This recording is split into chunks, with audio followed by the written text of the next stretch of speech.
26th, the regular meeting of the Medford City Council, June 28th, 2022 is called to order. Mr. Clerk, please call the roll. Vice President Barris. Present. Counselor Caraviallo. Counselor Collins. Present. Counselor Knight.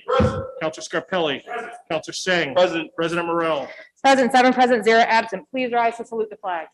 Pledge allegiance to the flag of the United States of America, and to the republic for which it stands, one nation, under God, indivisible, with liberty and justice for all. Madam President, Vice President Barris. motion to suspend the rules to take communications from the mayor. On the motion of Vice President Barris to suspend the rules to take communications from the mayor, seconded by Councilor Knight. All those in favor? All those opposed? The motion passes. 22-422, the electronic delivery to the Honorable President and members of the Medford City Council regarding year-end transfers for fiscal year 2022. Dear President Morrell and members of the City Council, I respectfully request and recommend that your honorable body approves the following end-of-year transfers for FY 2022. From Finance Personnel, $55,000 to Finance Ordinary, $55,000. From Police Personnel, $20,000 to Finance Ordinary, $20,000. From Treasury Personnel, $5,666 to Treasury Ordinary, $5,666. From Fire Department Personnel, $192,000 to Law Ordinary, $192,000. From Data Processing Personnel, $25,000 to Data Processing Ordinary, $25,000.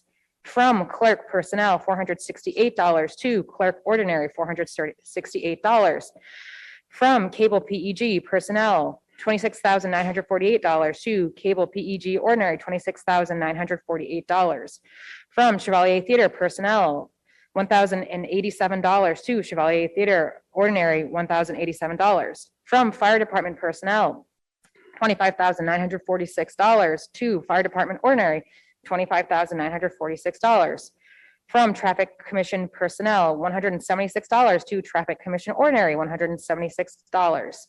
From Parks Department Personnel, $9,640 to Parks Department Ordinary, $9,640. From Pool/Ponds Ordinary, $405 to Pool/Ponds Personnel, $405. From Human Resources Personnel/Ordinary, $100,000 to Diversity Personnel/Ordinary, $100,000. From Insurance Personnel/Ordinary, $11,541 to Workers' Comp Personnel/Ordinary, $11,541. From Police Personnel, $100,000 to Parking Ordinary, $100,000. From Police Personnel, $50,000 to Elections Personnel, $50,000. From Facilities Personnel, $30,000 to Electrical Personnel, $30,000. From Facilities Personnel, $55,000 to Building Personnel, $55,000, total $708,877. Thank you for your kind attention to this matter. Sincerely yours, Brianna Longo, current mayor. Do I have any discussion on the end of year transfers? If we could get a financial presentation from the Finance Department, Madam President. Absolutely. Director Dickinson, if you could.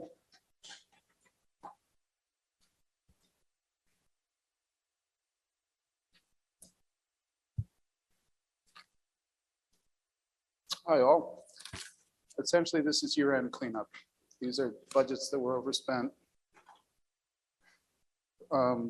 We went through the budget, looked at every department as voted from the votes you took a year ago. And no, of course not. You can. So I need my own microphone. Shane's counting. In order to, this That works. is just, It doesn't reach. no, it doesn't have long enough. We'll rip it apart. So, oh, boy. Hey.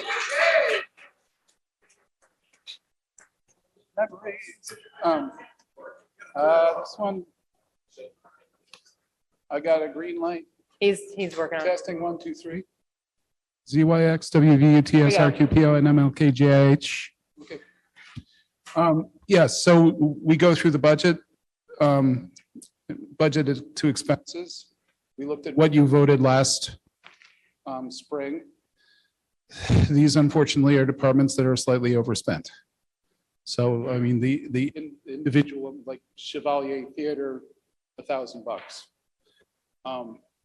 Ordinarily, in my life, we'd be looking at this stuff starting in March, but unfortunately, I wasn't working here then.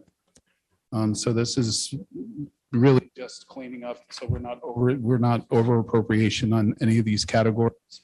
Some of them are actually, we've put a little bit more in there in case there are other expenses that might come through at the end of the year. President Bears. Thank you, Madam President. I understand the end of year transfer process pretty well at this point, but I have one question. How did we end up overspending by almost $200,000 in the law department? Those were some legal bills that we incurred in the middle of the year that were not entered into the system. So I can't really speak to what they were for. Would anyone else from the administration have a potential answer as to what those were for and who they were paid to? If allowable by the city council, I would offer to Finance Director Dickinson to hold on to that microphone. I won't be needing it. Thank you very much. I believe we have a attorney on Zoom at this point, but I'm just messaging them right now. One of those items is actually a settlement in the amount of $137,000. The other item is $55,000, which the city council had previously approved, but mechanically, based on the timing of that approval, it needs to be revoted, essentially, is the short answer. So 137 plus the 55 is the number that's in before you today. And who are we looking for on Zoom? Madam President, for me? Counselor Knight. Can you just discuss the nature of the settlement for $137,000? I defer to council, and it looks like they're probably online, hopefully. What's the name I'm looking for? It might be Deborah Ecker. Might be. Deb Ecker. Not seeing unless they're under a different name.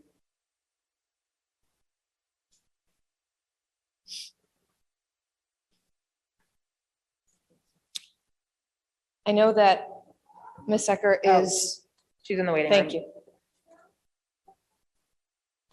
All right. Let's see to unmute. Deborah Ecker, name and address for the record, please. And you, there you go. Hi, I'm Deborah Ecker. I am at 101 Arch Street in Boston. This is my KP Law. Okay, if you could please, if you can offer some insight into the settlements that were referenced. Sure, I actually didn't hear the beginning because I just jumped on. The first one is Tejada. Is that the one that was one of the ones that was referenced?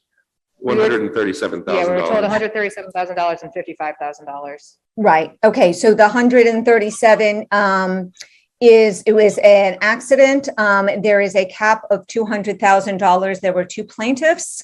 Liability is clear. There were admissions that were propounded and responded to by predecessor city solicitor. And so, in my opinion, obviously liability was clear. The damages were clear as well.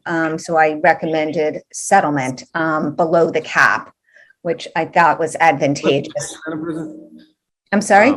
She's point of spoke to the information, previous city solicitor. Did something happen to our existing city solicitor that we need to know about? No, not at all. I'm just when this case has been ongoing. So when discovery was being exchanged. Oh. That's all.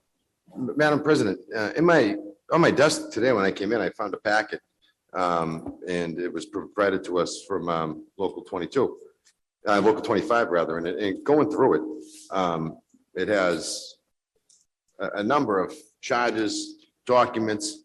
I'm wondering if, based upon the fact that there's $192,000 of overspending in this account right now, and the administration is asking us to transfer that from the fire department, public safety, to legal. I'm hoping maybe gentlemen that gave us this packet can just give us a brief outline as to what's in it so that we have a better understanding as to what's going on this side of things. Point of information, Madam President? Councilor Carviallo. Why wasn't the council made to approve the settlements? Another good question. Usually the council approves our legal settlements over a certain dollar amount. 2,500. Can you Yeah. speak to that, Attorney Ecker, or? So for the Tejada, it's the city solicitor who approves at least the settlement amount. The settlement, it was a tort claim.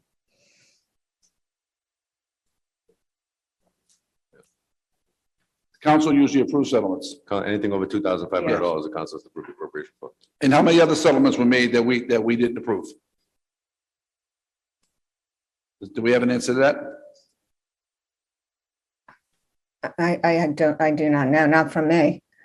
Okay. Yeah, they would say that's the normal procedures. City council approves settlements. No one can answer why those settlements didn't come before the council. If I can't, Council Carviallo brings up a good point. If it's 137 for one, and we've always been under the impression that anything over $2,500 comes to this council.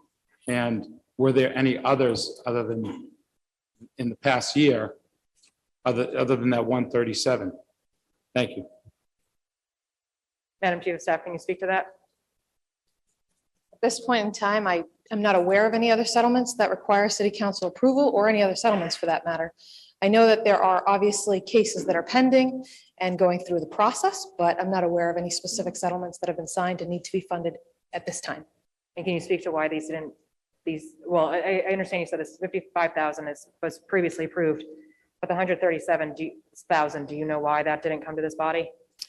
I would have to defer to council on that. Okay, On the underlying question, Madam President, if we could just get a review of the packet here related to the law line item from. yeah, I'm not sure I even did it. I don't think I got that packet. Did I get that packet? The messenger did pass it out. Oh, It's quite voluminous. sure. I mean, I just don't know what, Just that we do have a limit of 5 minutes. I'm sorry. We have 5 minutes. Yes. You'd have 5 minutes, Steve. This stuff we like to, And I'd be you can happy just to, please keep it to forward 5 minutes, as that's our limit, and we have a packed house tonight. Name and address for the record, please. Good evening, Madam President, members of the City Council. My name is Stephen South. I'm the Secretary Treasurer of Teamsters Local 25, and I also live at 106 Damon Road. So I'm here tonight to speak to you about some items. And first of all, before I begin, I just want to thank all of you for all of your hard work during the budget season. I know it's a stressful time. And I also want to recognize all of the hardworking teachers in the audience and say that I appreciate that all they do, including for my children.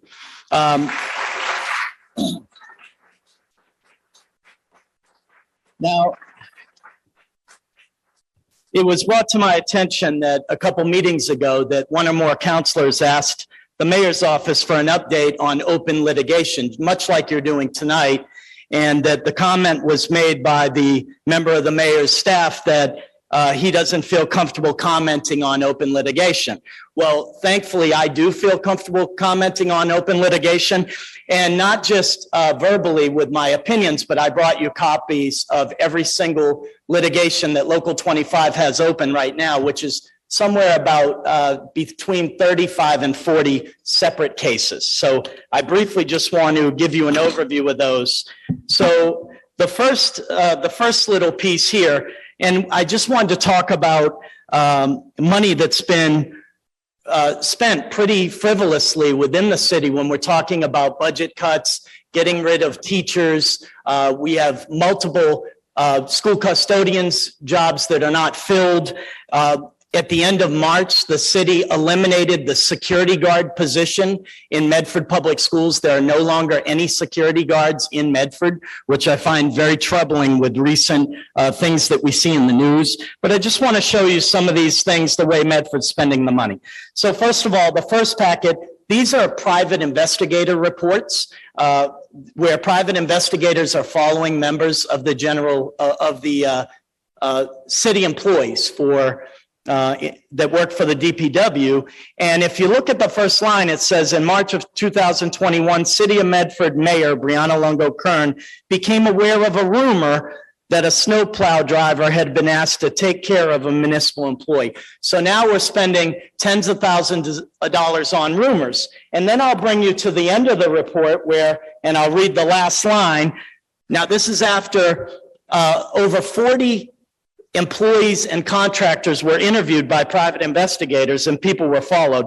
This investigation was unable to identify any snowplow driver who offered any information that would corroborate the allegation. Other than the original rumor, no information was uncovered that indicated a pay-to-plow scheme exists or existed in Medford. So that was last April. So what did the city do? If you look further in the document, last fall, they started a new investigation on another rumor, okay? And you can see that a private investigator, or multiple investigators spent basically entire days over the course of many weeks just driving around the city, taking pictures, following people, and also affixing secret GPS trackers to people's vehicles. Go to the next document. Now, I'll go through the rest quickly. These 3 documents are 3 complaints that we have at the Secretary of State's office for the city refusing to provide requested information to me, both as a taxpayer and also the union representing many hundreds of employees within the city. The next is a packet of unfair labor practice charges that Teamsters Local 25 filed at the Massachusetts Department of Labor Relations. In the last 9 months, there's about 25 separate cases, and we'll be hearing all those cases separately, minus a few that were settled, and the city pays an attorney for all those cases and all those hearings. The next, these are all AAA arbitration notices. We filed, I believe, 11, and we have about 9 pending. We actually had an arbitration today, and the city is paying an astronomical amount to KP Law to try all these cases versus me and my attorneys.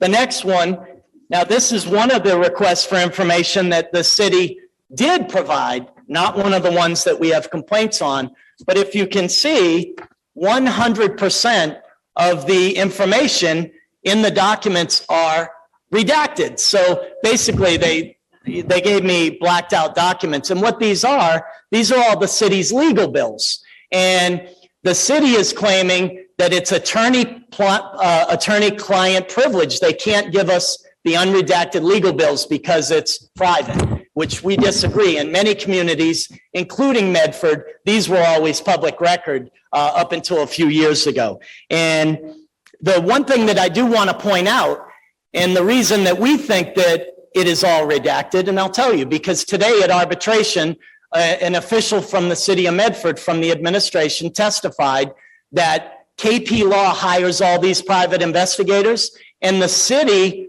reimburses KP Law. So that's how they get around giving any of the information to the union or the general public. Lastly, these are 3 federal lawsuits that have been filed in the last 12 months against the city of Medford, one of which was just settled in the last few weeks for $475,000. And I know because it's my members, 34 of my members are being paid that lawsuit. So when the city says they're not aware of any other ones, maybe they should take a look at this. Maybe the city administration doesn't know of the lawsuits they're paying out, or their attorney that was just speaking, not knowing about other lawsuits. So that's being dealt directly with the city. And lastly, and I apologize, I may have went a minute over, but I just want to say that with the city making all the cuts in the schools, but then spending upwards close to $1 million on legal fees and settlements and all these other litigations, which about somewhere around 35 to 40 are still pending that you're still going to pay for. I would ask the council to take a hard look at all these items and see if there's ways that they can spend the city's money more fiscally responsible, and maybe figure out why you have all these lawsuits, why you're paying all these settlements, and maybe we can make some positive changes to make it better in the future. And with that, I thank you for your kind attention.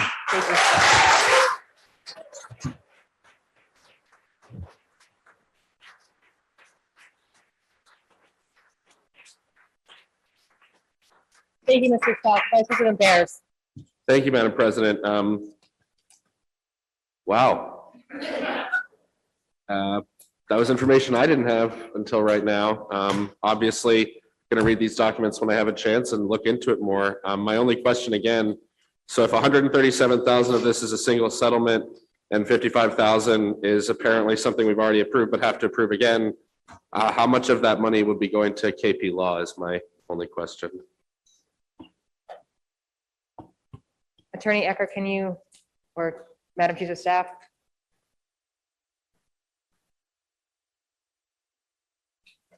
Thank you, President Morrell. $55,000 is the amount to be allocated to KP Law. Again, this is the amount that was approved by the City Council in, I believe, at its first meeting in January.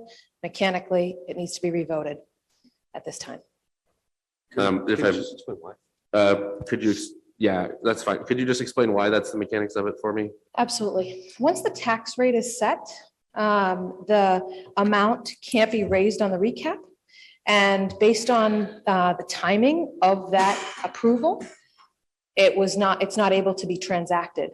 The first time that that item came before the City Council was obviously when the FY22 budget was presented.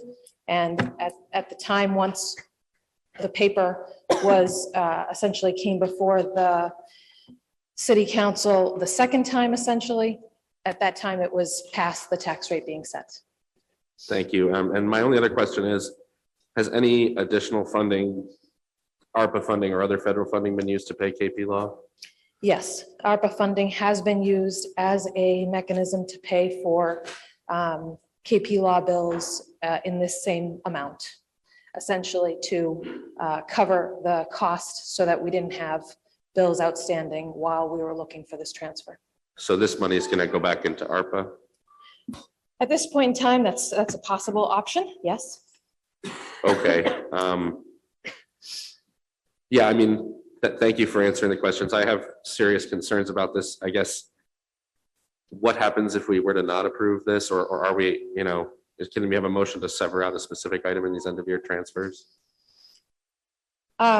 If you were not to approve this item, then the settlement couldn't obviously be settled upon. And secondly, the city may not be able to make payment on its bills in a timely fashion, because there are also further bills as well.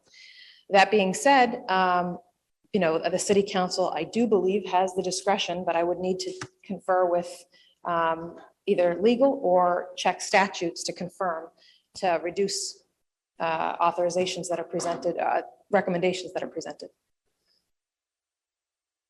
Has the $55,000 already been expended effectively? In terms of obligations, yes.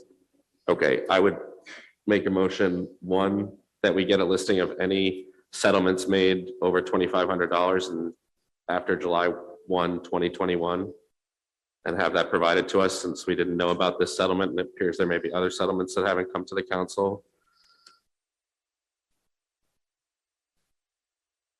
And then I would motion to cut the end of year transfer between the fire department and the law department by $55,000 and then approve the end of year transfers. You want those two separate motions? The first one for the request for the information, the second one to cut 55,000 and then approve the. Okay. Still have a few councilors that want to speak. Do I have a second for those motions?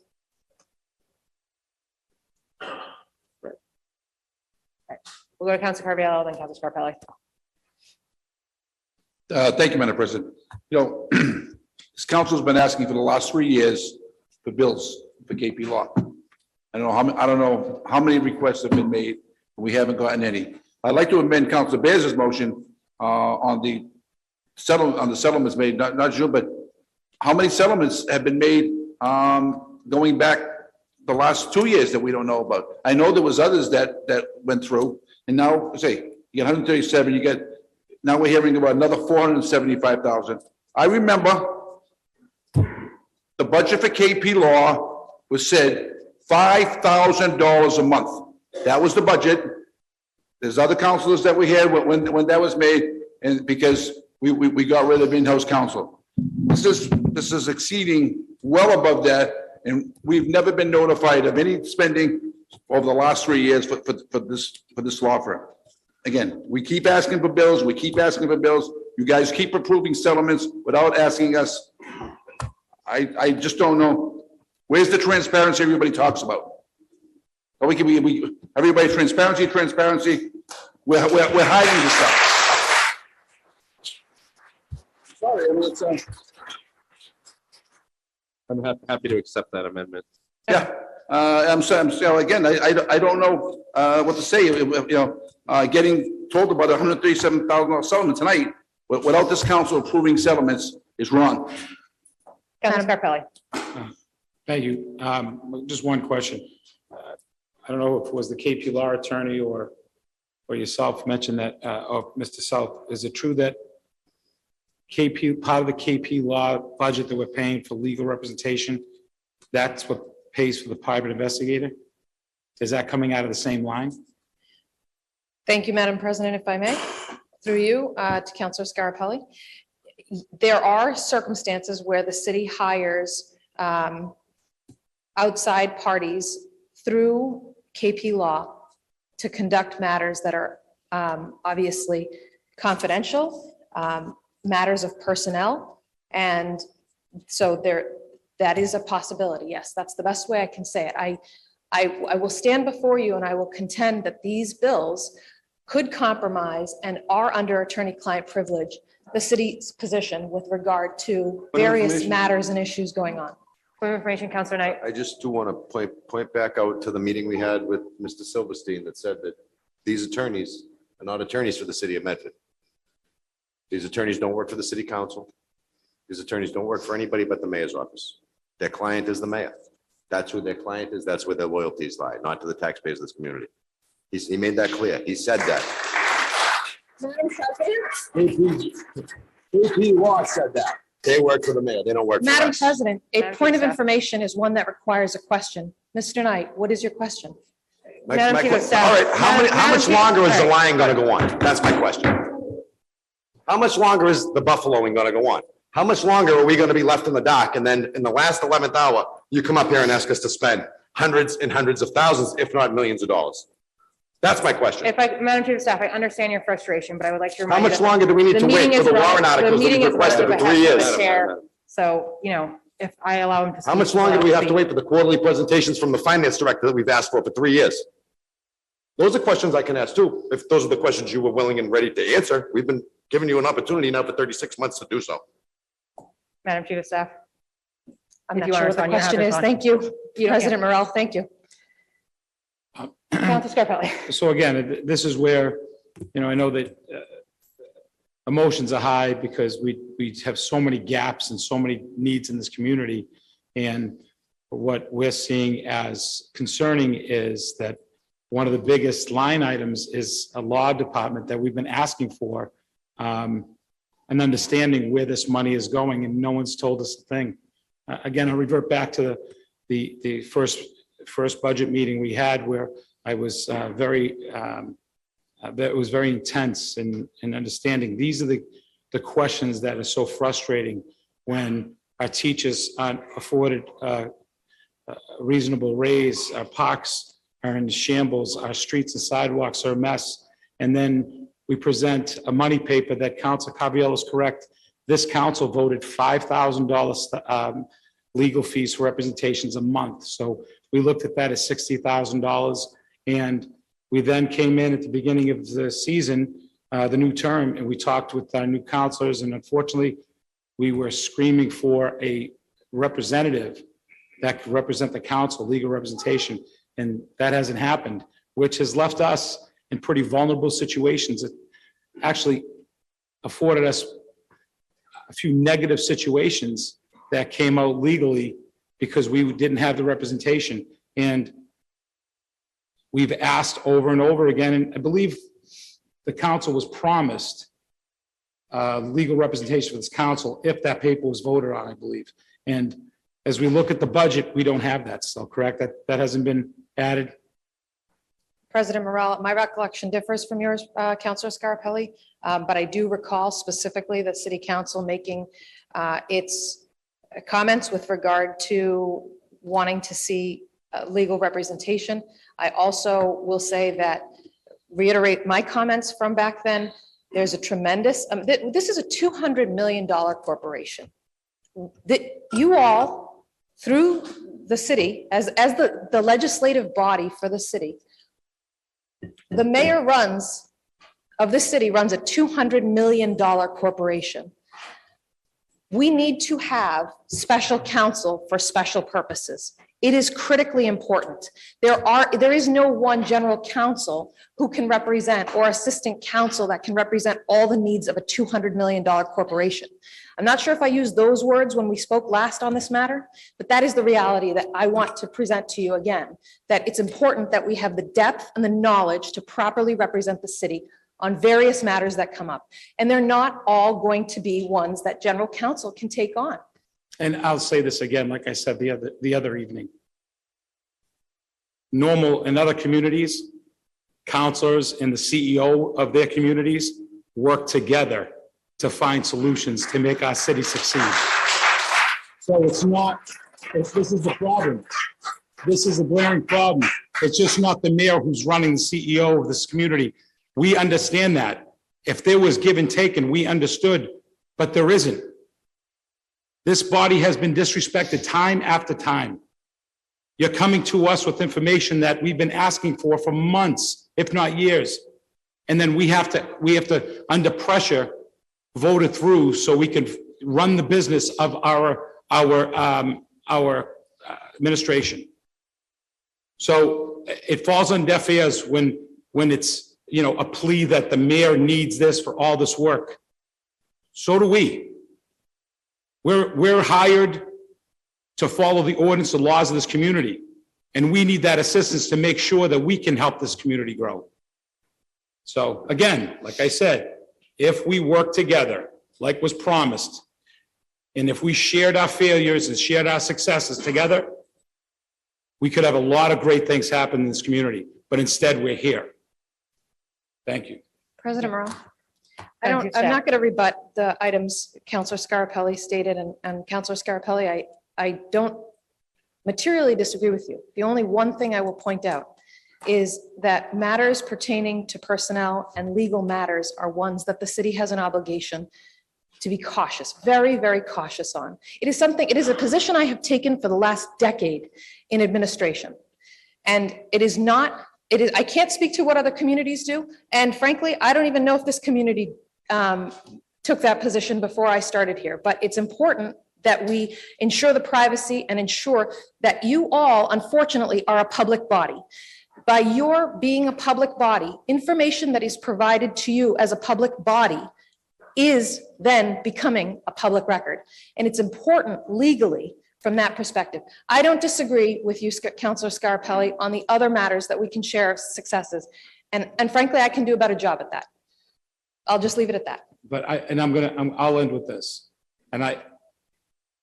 We understand, we're not naive not to understand that we're a public body and understanding that the confidentiality rules. But that still doesn't allow the administration not to meet with us on understanding what the money's, how much money and where it's going. It doesn't have to be the person's name. It doesn't have to be the situation, but understanding the process, that's all we're asking for. So we can understand that, because when we hear things and we sit here like nights like tonight, we're given things, it would be nice to understand that what Mr. South presented, their names all over this. And maybe that's right or wrong, but if we sat with our administration in executive session and explained to us where our money was going and what situation without the person's name, that doesn't affect any kind of privacy issues. So that's all I'm saying. So thank you. Thank you. Vices and pairs. Thank you, Madam President. If we're going to use a corporation analogy, I can't think of any $200 million corporation where the board, the legislature, would just say the mayor can, the chief executive officer can do whatever they want. We don't need to know what's going on. I just don't think that would happen. I would just ask that we, unless there's additional comment, that we vote on these motions. And I again happily accept Councilor Scarpelli's amendment to go back all the way to January 1, 2020 regarding settlements over $2,500. Mr. South, we do have a rule that you can only speak once on a topic. We're just going to try to move through. Thank you. So we have two motions on the floor from Vice President Bears. Is there any further discussion from the council? Is there anyone from the public who would like to speak on this who has not spoken Madam yet? President, Councilor Carviallo. I have a question. Why are we giving parking another $100,000?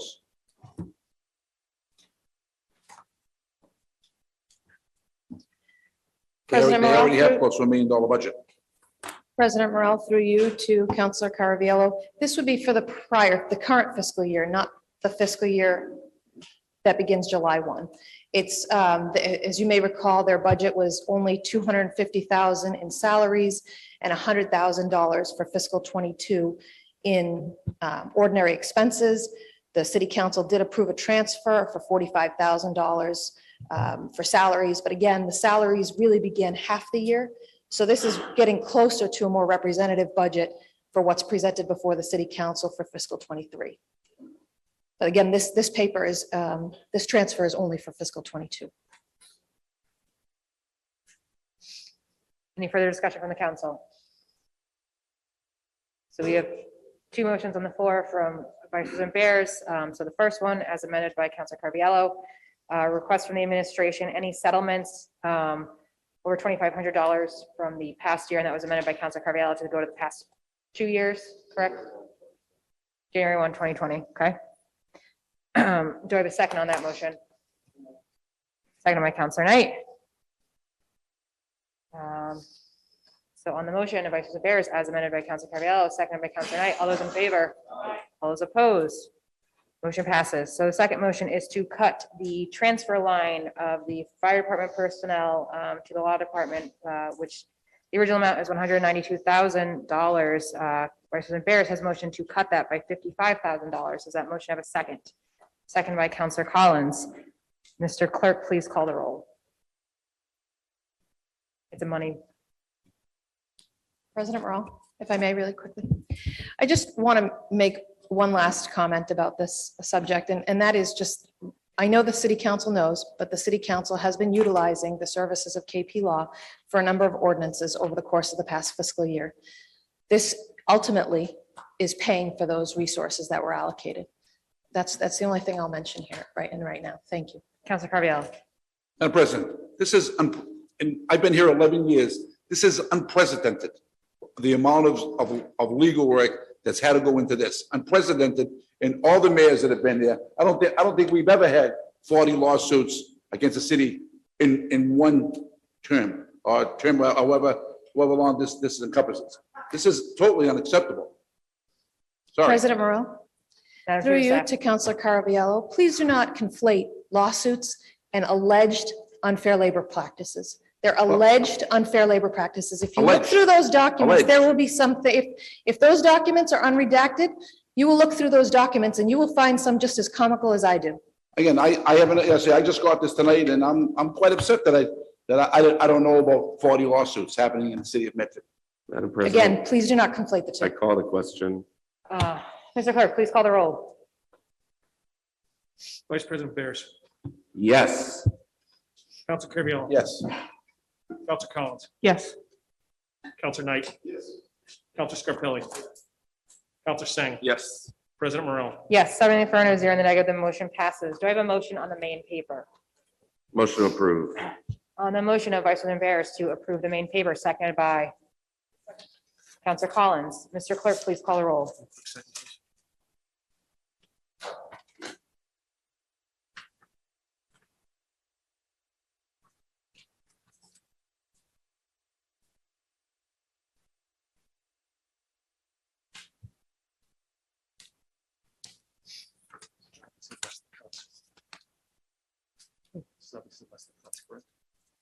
This is the, yes, minus the cuts, yes. So the motion is to approve the main paper minus the cuts we just voted for. Correct. Vice President Bears. Yes. Councilor Carviallo. Councilor Collins. Yes. Councilor Knight. Yes. Councilor Scarpelli. Yes. Councilor Singh. Yes. President Morrell. Yes, 7 in the affirmative, 0 in the negative, the motion passes. 22-423 to the Honorable President and members of the Medford City Council. regarding use of retained earnings. Dear President Morrell and members of the City Council, I respectfully request and recommend that your honorable body approve the appropriation of retained earnings in the amount of $500,000.00. The amount is being requested to subsidize the fiscal year 2023 Water and Sewer Enterprise Fund budget. Retained earnings are reserves of the Water and Sewer Fund. Reserves can be used for any lawful purpose, but serve primarily to provide financial security in cases of unforeseen events or to reduce the need for additional revenue from increased water and sewer rates. Thank you for your kind attention to this matter. Sincerely, Brianna Longo, Kern Mayor. Madam I President. do want to note that we did get an attempted amendment by the mayor on this paper. Unfortunately, because it was not posted on the agenda and we can't amend a money paper on the spot, she would have to come back with that amendment. I would motion to table this pending a resubmission at our July meeting. On the motion of Vice President Bears to table, second by Councillor Knight. Madam Motion Chief to of table is Staff. undebatable. Yeah, I mean, it's, the motion table is undebatable. I mean, if you have something, Dr. Dickinson, that's going to inform us, but Information wise, retained earnings expire as of June 30th. So if we don't vote any now, we don't vote any until we recertify retained earnings, which hopefully will be this fall. It won't be next June. But you will not be able to use retained earnings to subsidize the rates. I withdraw my motion. Mr. Dickinson, we received I withdraw the motion to table, but we received a message requesting an amendment to 750,000. We can't do that because it's been submitted as a money paper at 500,000. We can't amend it. So if we approve 500,000, Yeah, we'll for 500.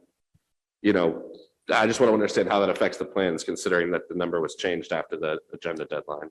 Well, what, If I may propose through you, President Morrell, that we table this until towards the end, we could get legal counsel on to confirm or deny the comment about not being able to amend it here and right now. I do think that it is possible and it was within your means, but let's double check with counsel because this is a timing issue. Let me also further add that as Finance Director Dickinson stated, this $500,000 obviously is to maintain and reduce the water and sewer rates. It's being recommended at a higher amount, both by the Water and Sewer Commission, which occurred after the posting of this agenda, as well as the mayor and other certain key officials. The mayor, when we researched this subject, in order to have the city council vote a higher number, which we learned recently, that higher number would have to be voted, would have to be recommended by the mayor. So that is what's before you. Councillor Knight. Why can't we just approve the 500 and then when they certify the retained earnings, come back in the fall and do the other 250? Are you able to address that question? Why we can't vote through the 500,000 and then? if I may, when I met with the Water Commission about this, still on? That's not still on. Okay. Hello. When I met with the Water Commission about setting rates and recommendations for retained earnings, I was under the impression that $500,000 would keep the rates at pretty much what the increase in the budget is, which is roughly 3%. The consultant from Raftelis, who sets the water rates once the budget and the retained earnings subsidy is given to him, said they gave me basically 4 different scenarios. With a $500,000 retained earnings subsidy, we're looking at a 5.25% rate increase, which means the average residential customer will pay approximately $6 more per month. If we go to 750, it's 4.25, and then they'll pay $5 more per month. The $1 million would be 3.25 and roughly 350, 375 per month. So in order to keep it closer to what those rate increases have been historically, we sat down and the mayor said probably 750 would be good. The sewer commission, the water commission had wanted to go as high as $1 million to keep it at 3.25%. Again, monthly, every dollar matters, obviously, but we're not talking $20, $30 a month. We're talking somewhere between $4 and $8 a month, depending on what this council votes. So yes, we could certainly just go with $500,000 in retained earnings. That's what's before you now. I believe it's perfectly acceptable for you to up that to $750,000. Just informationally, retained earnings this year were $8.7 million. If we use $750,000, it would be around $8 million left in retained earnings. That's a reasonably healthy amount to have as reserves for your water sewer enterprise fund.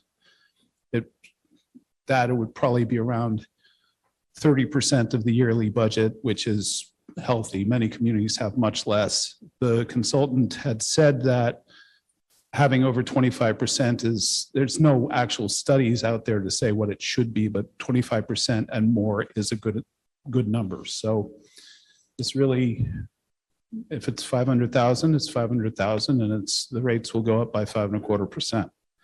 At least that's what I'm being told now.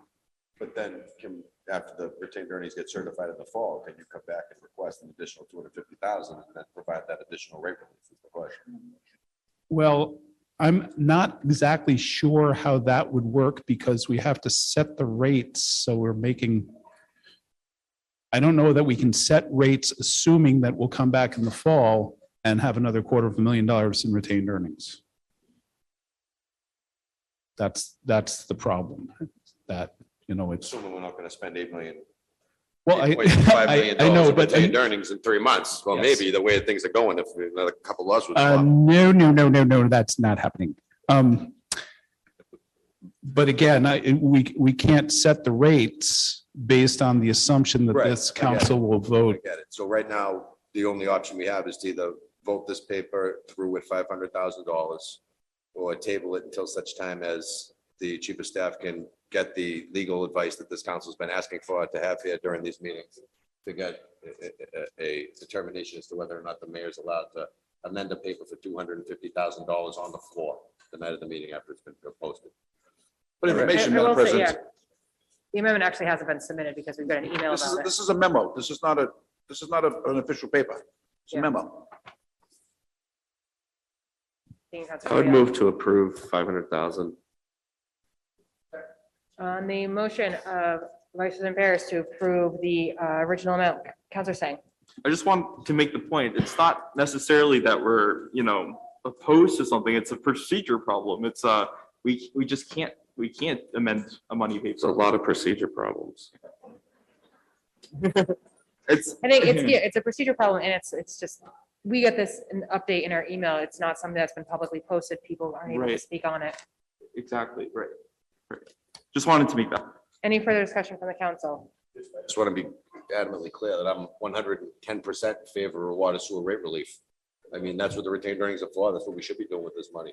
Keep a healthy amount in reserves and then give the money back to the taxpayer, back to the ratepayer for relief. I certainly think that this is the way to go. The question is just, when can we follow the proper mechanism to do it so that we don't find ourselves in a financial situation? Or a legal situation. So on the motion of Vice President Barris to approve the original amount before, seconded by Counselor Carviallo. Mr. Clerk, please call the roll. Yes. Yes. Yes. Yes. Yes. Yes. Yes, 7 in the affirmative, 0 in the negative, the motion passes. 22-424 to Honorable President and members of the Medford City Council regarding these casino community impact funds for fiscal year 2023 budget. Dear President Morrell and members of the City Council, I respectfully request and recommend that your honorable body appropriate $135,247.00 in casino community impact funds for the FY23 budget to fund a staff transportation engineer position and motor vehicle garage repairman, MEO 3, in the DPW. This request is in compliance with the Medford and Wynn Casino Surrounding Community Impact Agreement. Thank you for your kind attention to this matter. Sincerely, Brianna Longo, current mayor. Any discussion on this paper from the council? Madam President, the way I'm reading it is that this paper is in accord with the surrounding agreement with Wynn Casino, which would mean that they're telling us we have to hire a motor vehicle graduate payment and a transportation engineer, or is this positions that were negotiated through this agreement? Maybe someone could elaborate. Are these positions something that we said, when the casino gets open, we want you to fund these positions for the city of Medford annually? Or is it in a direct appropriation of money that they give us that we then turn spend however we see fit? Madam Chief of Staff? There are seats in front too, so you don't have to keep going all the way. Thank you. The exercise is good for me. Thank you, President Morrell. I'm actually going to defer to Finance Director Dickinson on this. And I wasn't able to hear some of your comments, Councilor Knight, so if you'd be so willing to. Absolutely. I'm just wondering if this agreement dictates that these are the funds, these are where the funds need to be paid. When you read this, the language of it says that these appropriations are in accord with, or in compliance with the Medford and Wynn Casino surrounding community impact agreement. So does that agreement say that Wynn will fund an annual transportation engineer and an annual MEO3? Or does it say that they'll provide us with funds that we can use in however discretionary fashion we see fit? My understanding is that a transfer like this to fund these positions has to be in accordance with what the community impact agreement is. We don't have to transfer the funds, but that's what we're putting in the budget. That's a funding source that we will be using to fund these positions in fiscal 2023. So the agreement with Wynn says that we can use these funds for anything. We're choosing to use them for these two positions. I haven't read the agreement with Wynn or the community impact agreement or gone through it with a fine tooth comb. I would assume there are certain purposes that we can use these funds for, and these are some of them. Motion to approve. On the motion of Vice President Bears to approve, seconded by Councilor Collins, Mr. Clerk, please call the roll.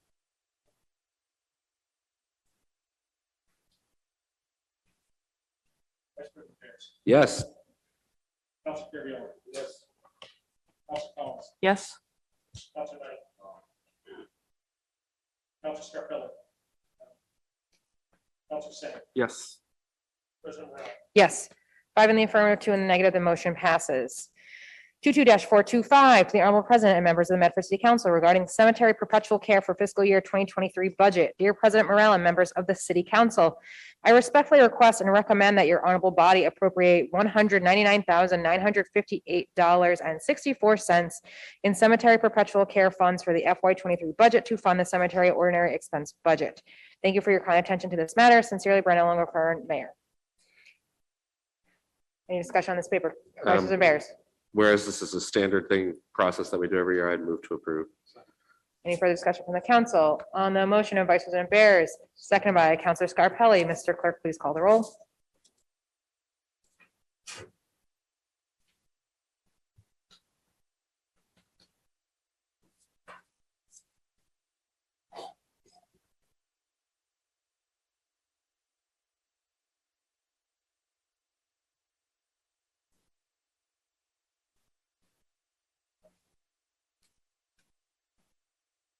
Vice President Bears. Yes. Councilor Carviallo. Yes. Councilor Collins. Yes. Councilor Knight. Yes. Councilor Scarpelli. Councilor Singh. Yes. President Morrell. Yes, 7 affirmative, 0 in the negative, the motion passes.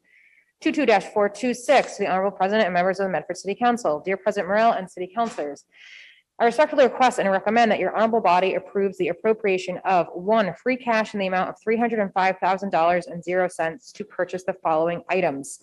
$165,000 to purchase 3 hybrid police cruisers for the police department, $90,000 for the groundwater remediation project at 448 High Street, and $50,000 to replace funding in the recreation revolving account, which was used to make payment to the Department of Conservation and Recreation for 5 years worth of lease payments at the LeConte Rink. The balance of free cash before this vote is $15,625,799. 2, retained earnings from the water enterprise in the amount of $220,000.00 to purchase the following items. $140,000 for a 6-wheel dump truck for DPW Water Division and $80,000 for a small 1-ton dump truck with plow for the DPW Water Division. The balance retained earnings in the water enterprise before this vote is $8,712,776. The following department heads will be available to answer any questions. Police Chief Jack Buckley, DPW Commissioner Tim McGivern, Superintendent of Equipment Mike Wenzel, and Recreation Director Kevin Bailey. Respectfully submitted, Brianna Longo, current mayor. Do I have any questions from the council, or would the department heads like to come up to Madam speak? President, I'd like to sever the police cruisers from the rest of the paper if possible. On the motion of Counselor Knight to sever the police cruisers from the rest of the papers. Do I have a second on that motion? Second. Seconded by Vice President Bears. All those in favor? Aye. All those opposed? Motion passes. The paper is severed. Madam President, move for approval of $165,000 to purchase for 3 new hybrid police cruisers for the police department. I do have a question, Madam President. Counselor Scarpelli. I know that this is, I know that we had some difficult times during the budget and presentations. I know that we just received the official budget just the other day, but I was under the impression that there wasn't anything in the budget for the cruisers and then the groundwater remediation. Is that something that just happened recently? Chief, is that, Do you want to speak on the cruisers, Chief? because we're also talking about hybrid vehicles, and would we be capable of having the hybrid vehicle with the docking stations and everything like that? Well, it's hybrid and EV. Right. Sorry, 1 second. hold on. He's- I missed the question. That's on now. No, You're good. during the regular budget meeting, was this known? Because I thought when we asked the fleet if we're adding more police cruisers, I thought that, So there was a question at the debate of this on police cruisers, but it has been like my entire career, we've never funded police cruisers through the normal police budget. Okay. It's always been done outside of that. all right, And that's 24, 25 years, okay. in my knowledge. All right, I know that, thank you, Chief, that's all, that's a Thank quick you. question. Thank you. And then I know that the recreation, if Mr. Bailey could just give us a description of the 50,000 for, because this is the only piece that, with the recreation, a quick question, Kev, it's, recreation is a revolving account. The only way that it survives is a revolving account. So when you take $50,000, it's going to hurt us. So if you just explain just real quick just elaborate what that means with DCR. I understand, but I think that because in my capacity, we pay DCR for our rinks too. So if you just elaborate so people can understand what happened here. Yeah, so what happened is, as everyone is aware, this year we took over the operations of Laconia Rink. One of the first things, starting back in September, was reading the contract between the city and DCR on the use of the facility. One of the things that we've heard routinely, and one of the things that we were really pressing on right in the beginning with DCR, is figuring out who those point of contact people are, and to also make sure that they are also helping us out with the upkeep of the facility. We know there are certain things that needed to be done in the hockey rink, and we want to see that DCR is able to meet those needs. When we started those discussions, one of the things that we did learn is that the contract with the city and DCR was just about to expire. And we learned that there was actually $75,000 that the city owed DCR on the lease. The administration was able to talk with DCR. We brought the amount down to $50,000, and we wanted to pay that as quickly as possible. Seeing that there was money in the recreation revolving account, we wanted to very quickly pay that lease and to be able to renew that contract as quickly as possible, but also to use that as leverage for our DCR to do the different repairs that you guys have seen this year, such as doing the roof over and insulating the rink. So that money was taken under the recreation revolving account. Laconia Rink does have its own separate revolving account as well. So the request now is to take money from free cash and put it back into the recreation revolving account. Okay, so now the rink is an enterprise account or Correct. a revolving? Sorry, enterprise account. Enterprise Yes. account, okay, so this isn't wasn't your, you didn't know about this until you took it over. Correct. So When we started reading. the if anybody, can anybody tell us with the city, how did we lag in paying this for the last 5 years prior to Recreation taking it over? Do you know who's doing that? I can't for certain give the answers to that. As you Okay. know, it was the first year that we took this operation over. I can say that it was a struggle working with DCR of getting the invoice ourselves so that we could pay the contract and to get the point person for other things that are needed into the rink. And we're still working with DCR on things like our cooling tower to be replaced. So moving forward, this payment will now come straight out of the. It should be coming out of the rink revolving. Out of account. the enterprise account. right? Enterprise account, Okay. yes, sorry. All right. I Thank always you. say revolving because the Okay, recreation. right, okay, yeah, that's, all right, but that $50,000 is, are you gonna be able to recover that 50,000? Because I know if we're taking that, you're okay with your programming and, So on a new contract each year, we should be paying it. So it shouldn't be a 5-year, right, one lump sum. We should be paying it each year. right, but this came out of this year's account, correct? 50,000? Correct. All 5 years came Right. out at once. But it came out of the recreation revolving. Correct. So my question is, are you okay financially by taking $50,000 out of your account? Our rec revolving account, right now, we are clearly spending more money than what we're taking in. Okay. So if we approve the 50,000 to go back into our account, we will have about Okay, so that's 225,000. what. So sorry, we do need it I didn't word that because we have so many free programs that we're trying to Right. do, I- free team programming. So without Kevin, that I gotta money, tell you, you're doing a lot with little, so, and I appreciate it. I mean, the pond and the pool has been great. I mean, but I see the partnerships all over the city. You know, what you're doing together with different entities in the community, I think exactly what makes the recreation department so successful. And I commend you and your team of, I believe, 3. yeah, yes. By the way, I have 12, just so everybody knows, my department. So, Very well. but thank you. He's in Thank you. another city. I'm in another city, correct? Thank you. Thank you. Counselor Carviallo. Thank you, Madam President. The $90,000 for the groundwater remediation, what is that going to be paid for? I know that's not for you. Yep, thank you. Okay. I know this is for this is for the parking lot in West Memphis, correct? Correct. Right. What are we paying the 90,000 for? So this, I Are think, we still pumping chemicals into the ground? no, so this is the tail end of the project. So I think there's been a long-term commitment from the city well before my time. And then, that commitment is just about complete. So this would basically be the very last couple years of monitoring and air testing to finish the project. So this is really the home stretch. It's a little bit longer than we anticipated by about, 6 months or so, but we're at the home stretch. So hopefully things continue to go well.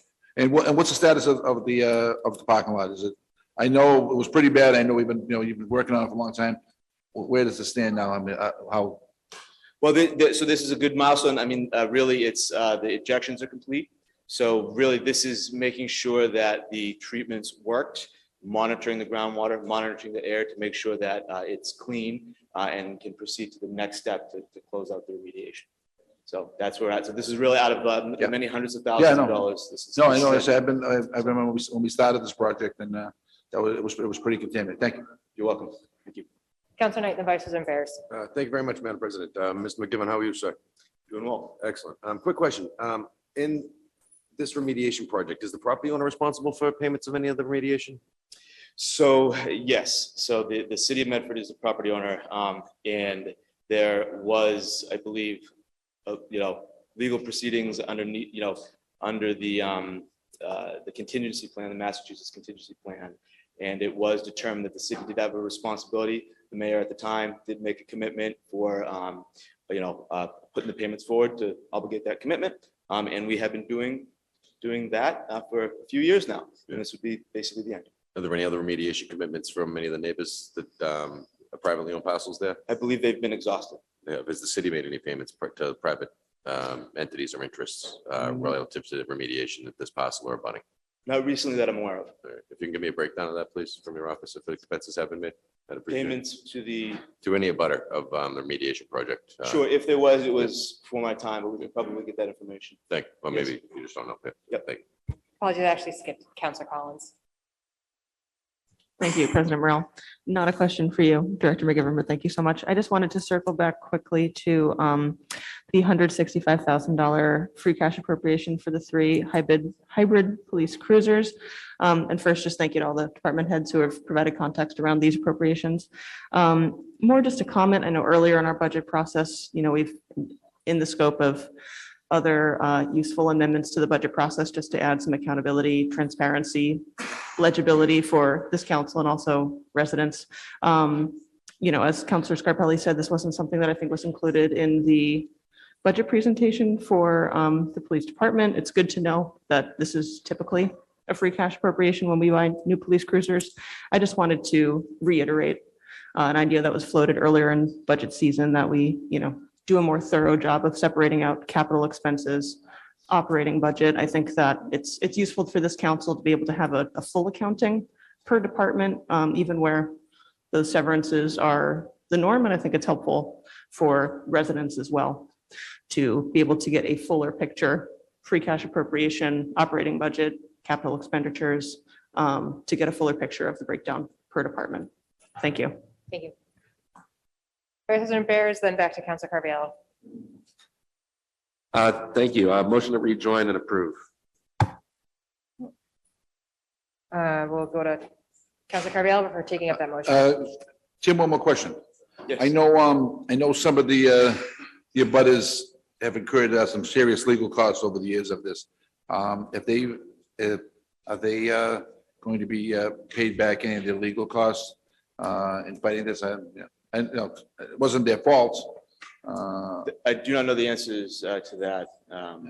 And I don't know, I haven't seen any commitments or claims come across my desk. I review the reports and I pay the bills through the media. But as I say, I do know that, the abutters have, But we pay for the process for testing the air and I believe the electrical bills and all that. So we're supporting them through the final testing phases. So they're not on the hook for that. Okay, sure. But I do know that they have on their own legal bills trying to get this done. It's something that really wasn't, not the city's fault either. If people don't know it, somewhere on the line, there was multiple dry cleaners there, and back in those days, I mean, the thing was just dump it out the back door, and and there's a major water table under there that's moved, that goes all over the place. So I'm just glad that we've got it cleaned up enough, so it's not that contaminated anymore. Any further discussion from councilors? So we do have a motion on the floor. Councilor Knight withdraws his motion, so we don't need to take up. We already voted on your motion. Oh, sorry. But we already voted on the motion to sever, right? We already approved that motion. Motion to rejoin. Yeah, so we have the motion on the floor from Vice President Bears. Would you like to second that? Okay, second by Councilor Knight. Are there any members of the public who would like to speak? I do see just one question came through the Zoom chat. If I could just, anyone else like to speak? So this is just from Steve Schnapp. So this is just a question which I think Councilor Collins kind of addresses. Why has the purchase of new police cruisers not been in the police department budget for the last 2 decades? As was said, is this because it's a capital item and it just, sorry, can you hear me? If you're able to provide back, well, historically, the police cruisers are not included in the yearly budget.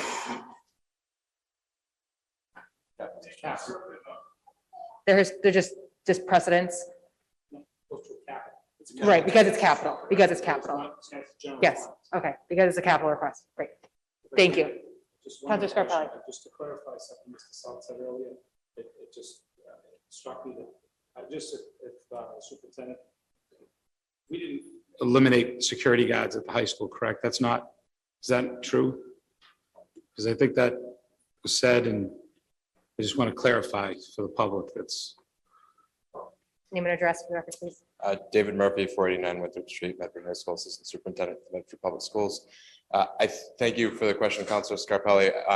I think this may have come up in our budget hearing before you last week, Right.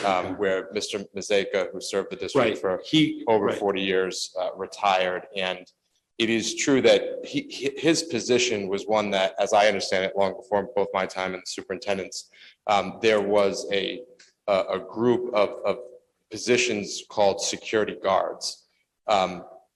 within the last several years, again, as I understand it, because it precedes my time, the district has staffed a position of security monitors who are generally the individuals who greet you when you come to our school communities during the course of the school day. They are also responsible for making sure that the door is monitored, obviously, but as the name would imply. And we, over the course of the last year, have actually increased the number of security monitors who are employed by the district so that we can make sure that we are having appropriate coverage across all of the schools. There's also an additional position responsible for security that, as Mr. South knows, we've been engaged in discussions about how that position should be classified and compensated going forward. And those conversations are ongoing, and I imagine they'll continue over the course of the summer. But it is not my expectation that with Mr. Mazeka having been the final person to have the title security guard after the position at one point had, as I've been told, close to 10 individuals, but not over the course of the last more than 10 years, since there's been more than one. It would not be my expectation that we would have an additional security guard per se, but we'll certainly continue to employ a group of individual security monitors and in the other position that I referenced that are responsible for building security. And I'll leave my comments there, except to say that all of us are familiar with some of the highly publicized security breaches that have occurred in school communities. And it would be my hope that those incidents would not be exploited in conversations pertaining to our staffing structures at the Medford Public Schools. Because if there is any question about how seriously the superintendent and the rest of the administration take the security of our buildings, I would suggest that is probably being made by individuals that are not familiar with us or our work. So again, just the question, because of the word that was said, there was no security, we still have the monitors. That statement is false. We have the monitors. Correct. And we're also very grateful for our partnership with Chief Buckley and the rest of the Medford Police And then Department. we still have a and multiple resource, school we still have a resource student officers. resource officer too. Correct. And now that I know that Officer Mazeka was the point person, I believe, maybe I'm wrong, with the monitors. Now, who does that fall onto now? Was that fall onto Chief Buckley's? But no, that's within their school department employees. And so Mr. McLaughlin, as the Director of Buildings and Grounds, the individual that I referenced earlier, whose position we're currently in discussions about exactly how that position will be classified, they share responsibility for that. And I agree, this, when you're talking about security in a public forum, it's very, very tricky. So I think this is something that maybe the school committee, the city council, and the administration should sit down in a committee of the whole with an executive session to really bring out some, making sure that with what's going on, especially lately, that we're making sure that everybody's comfortable, and that's reiterated together as a team. So again, I thank you, and that answers my question. Thank you. Thank you. I want to redirect to the paper that's before us. Sorry about that. No, of course, Apologize for something that I I just know forgot. that. Are you speaking on the paper before us, Mr. South, or what was just being spoken of? Speaking on the issue that you're talking about now. We can circle back to it during the main budget talks. We have a motion on the floor. We have some folks who want to speak on this paper. So I'm happy was to my go back fault. to that. I apologize. We'll bring it up in Thank community you. participation. So we do have a number of folks who want to speak on Zoom. I have some, just for the folks watching on Zoom, I have some chats coming in. I'm going to turn off the chat. If you'd like to speak, please just raise your hand. It's too much for me to try to read everything that comes to the chat. If you don't feel comfortable giving your address on Zoom, you can always message it to the clerk after the fact. So Ari Goffman, name and address for the record, please. And Chief Buckley, these questions are going to be directed to you if you want to. I'll give you the time to walk over. Hi, Ari Goffman, 1 Chestnut Street. My question is about the police cruisers. Are they replacing non-operational vehicles? And I ask, given the budget situation this year, I'm wondering if otherwise routine upgrades should proceed as planned. If the existing vehicles are operational, could we defer that money to areas where we have shortfalls? So they are replacing existing vehicles. We have extensive wear and tear on our current vehicles. Again, and I talked about this in our budget here, and I know Mike Wenzel, who works on these vehicles, is here and present, probably should come up and talk about the conditions of the vehicles. But the last time we purchased a cruiser was 2019. Prior to that, it was probably 2017. These were our primary cars. And you have to remember that these vehicles are operating 24 hours a day, 7 days a week. There's no downtime on any of these vehicles. And it's heavy wear and tear on them. And that's the reason for the replacement. in the best circumstances, we should be replacing them every year. You know what I mean? Rotation coming through. So if you would like a response more on the mechanical side of things and the conditions, I would defer to, Mike, he's back there, but I think that is a response. Thank you, Chief Buckley. Vice President Bears, and then we have another person. I'll wait until after the public Okay, participation. so we have Penelope Taylor, just name and address for the record, please. Oh, you.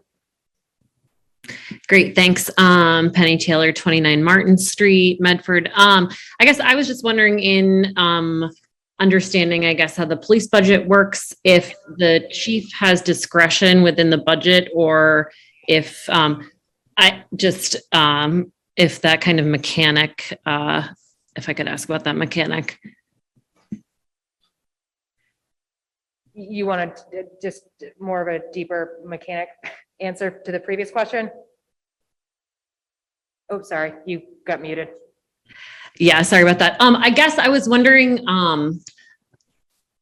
I'm coming from the city where the model is that the chief of police ultimately has discretion on where budgetary line items are. I guess this is more thinking about where the role is going, as earlier mentioned, and I would just both ask that mechanical question and advise that that role not be placed in the police department, or at least ask that it not be. Thank you.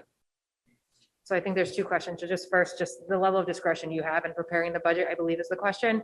If you're able to go over that briefly. As it relates to police cruisers? I'm confused, so. The mechanic is in the DPW. The mechanic, the person fixing the cars is in the DPW budget. Correct. The mechanic who works on the cruises is in the DPW budget. Most of the funding for repairs is in the DPW budget. We do replace out of my budget parts, auto parts, and that works that way. Sorry, that one, I was lost a little bit. Thank you. Does that, I think Penny is, We're good. okay, I'm getting a thumbs up.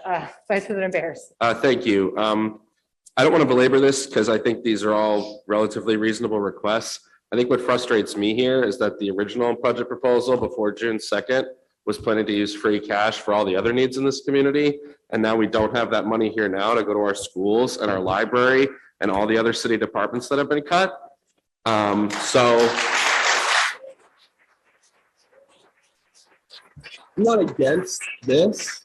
I'd like to call the question on it. I think we belabored it quite a bit. But my question is just, why don't we have a free cash request here to restore the funding that's been cut since June 2nd? So again, I call the question to rejoin these, approve, and move on. Okay, we just have one more person for public participation on Zoom. Rick Capraro, name and address for the record, please. There you go. Sorry, I'll pass. Thank you. Go ahead. Oh, sorry. Okay, so we have, thank you, Chief. Motion on the floor from Vice President Bears to rejoin and approve the paper, seconded by Counselor Knight. Mr. Clerk, please call the roll. Did you get that motion, Counselor Collins? Great. Yes. Counselor Kerry. Yes. Counselor Collins. Yes. Counselor Knight. Yes. Counselor Scarpelli. Yes.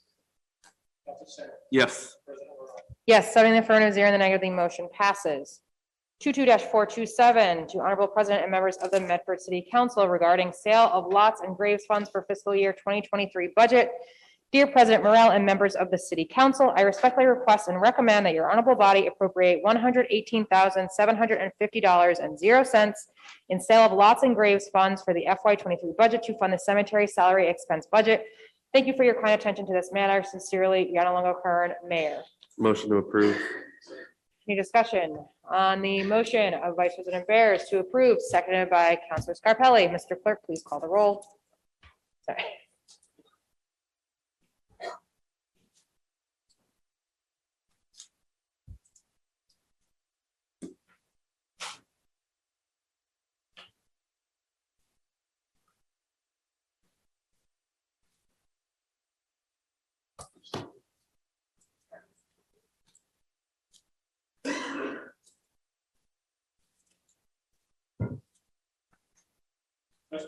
Yes.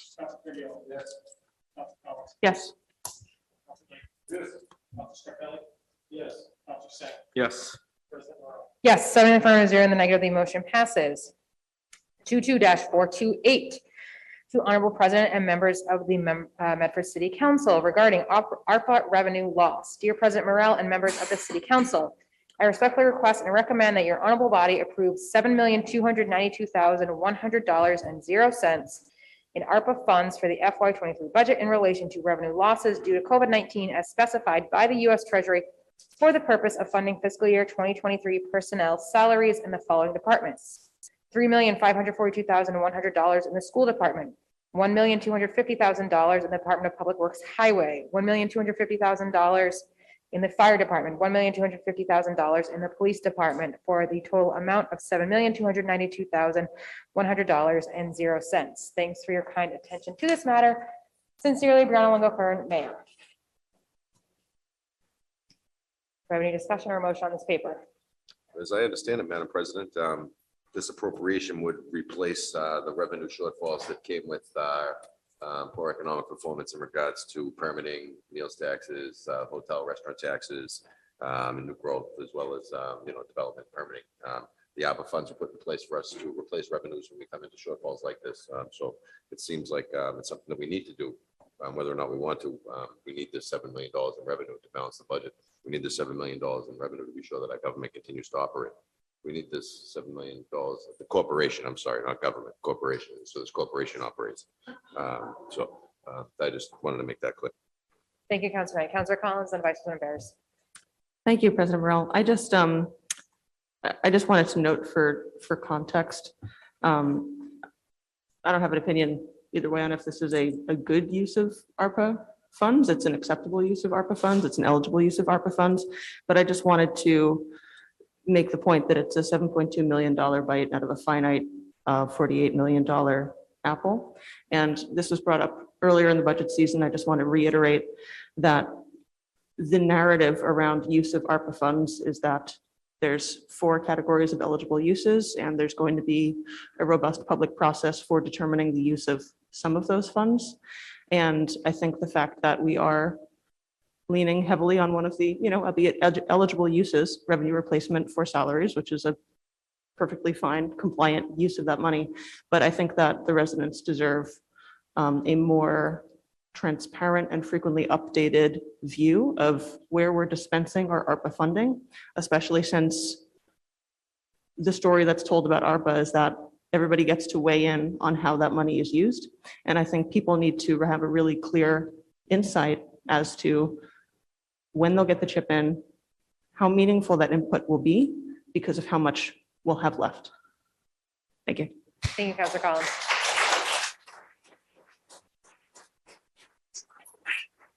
Vice President Barris. Thank you, Madam President. And additionally, for context here, if you've been following the saga of the last month, this is the money where we thought we had 8 million, then we only had 4 million, then we had 7.2 million. So this is that money. Now, initially in the proposed budget, and I have it right here, the plan was to spend something like 205 million on the whole city budget. Then when we found out that the ARPA was not going to be 8, but 4 million, we had to cut to about 101 million or 201 million. And then thanks to the fine work of our finance department, digging out from the hole that we were in terms of knowing where everything was, we ended up back at 7.292, almost 7.3 million, which is almost the 8 million that we were originally planning to use. But none of that, now basically the plan is, well, we cut it already, so now we don't have to do free cash anymore, so we'll stick with the 201. So of course, I'm going to approve this because we need it and it's covering our structural deficit. But at the end of the day, that's about as short as I can summarize what's happened over the past month around this money. So as I said on the free cash appropriation, I do wish that there was additional papers before us tonight to try to bring us back up closer to that 205 million, to try to bring us back up the 2.8 million that came out of the school budget over the last month, the 1.7 million that came out of our city departments, maybe even moving that a little bit around as we know for certain priorities. But this is what we have. I'm certainly not going to vote against this because I would just, this is the federal government covering our structural deficit for now.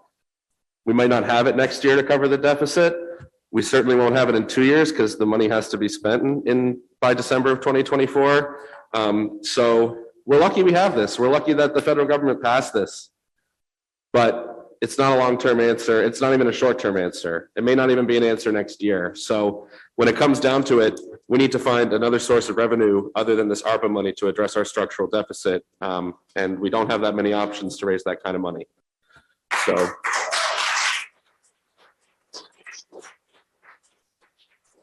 Thank you, Madam President. I would move approval. Counselor Carviallo. Thank you, Madam President. How much money is left in ARPA funds right now after this expenditure and other monies that we spent? Do we know, do we know how much is left? Can someone from the administration provide that information?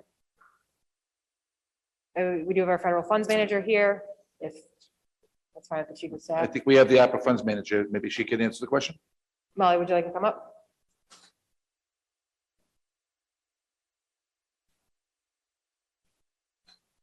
Just name and address for the record, please. Hi there, Molly Kivy, and my address is 9 Medford Street, Somerville, Massachusetts. So right now we have, I forgot my binder. I'm just going to grab my binder.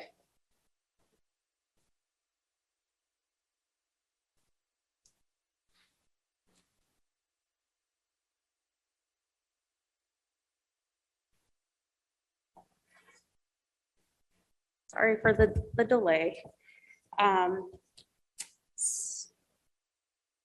Right now,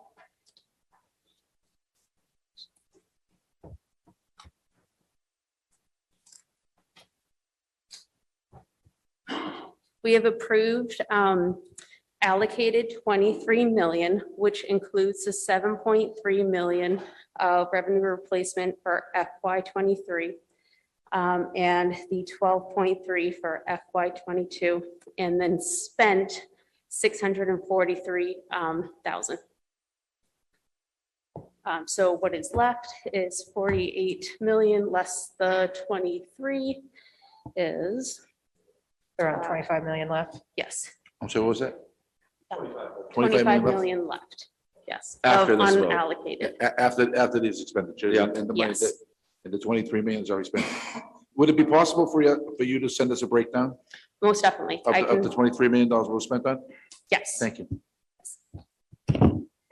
Thank you, Molly. Madam Of course. President, you can make that as a amendment, a motion that we request that the director send us a breakdown of the $23 million spent. Yep. Counselor Scarpelli. Thank you, Molly. Thank you so much, because I know this isn't a job that's been in place for many years. This is something that you're thrown into a fire and saying, okay, now you're in charge. And it's very difficult because I'm directly involved in how the money is distributed as a department head and getting involved. So the question that I have, and I don't want to put you on the spot, when we're talking about ARPA recovery and you're talking about the people that were mostly affected, that was the teachers. Was that weighted to look at what the teachers have gone through and to support whatever money could be used to then work with their administration on what they deserve, which is a reasonable wage increase? Is that something that could have been done?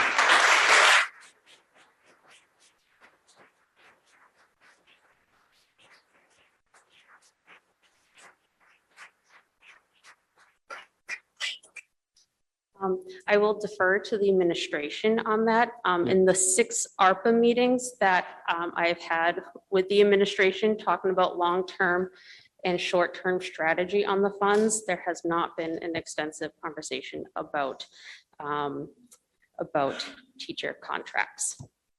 In those 6 meetings that I've had since January to talk about $50 million. Okay, so I know this is a difficult job.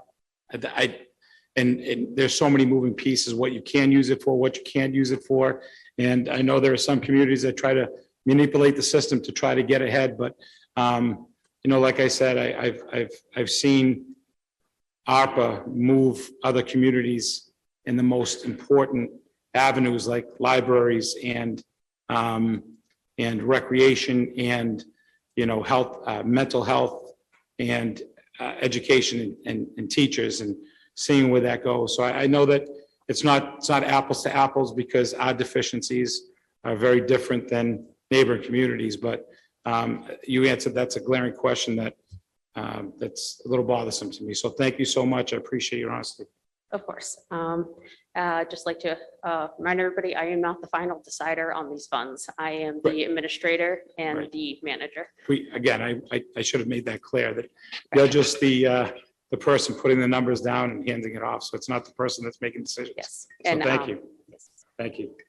Thank you, Manager Covey. Any further discussion from the council? Members of the public who would like to speak? Do you have two motions on the floor? I think Mr. Murphy. Mr. Murphy? Thanks, Molly. Thank you, President Morrell. Just with Councilor Scarpelli's question. So last year, the Medford Public Schools operating budget received a calculated appropriation of $3.7 million from the ARPA fund.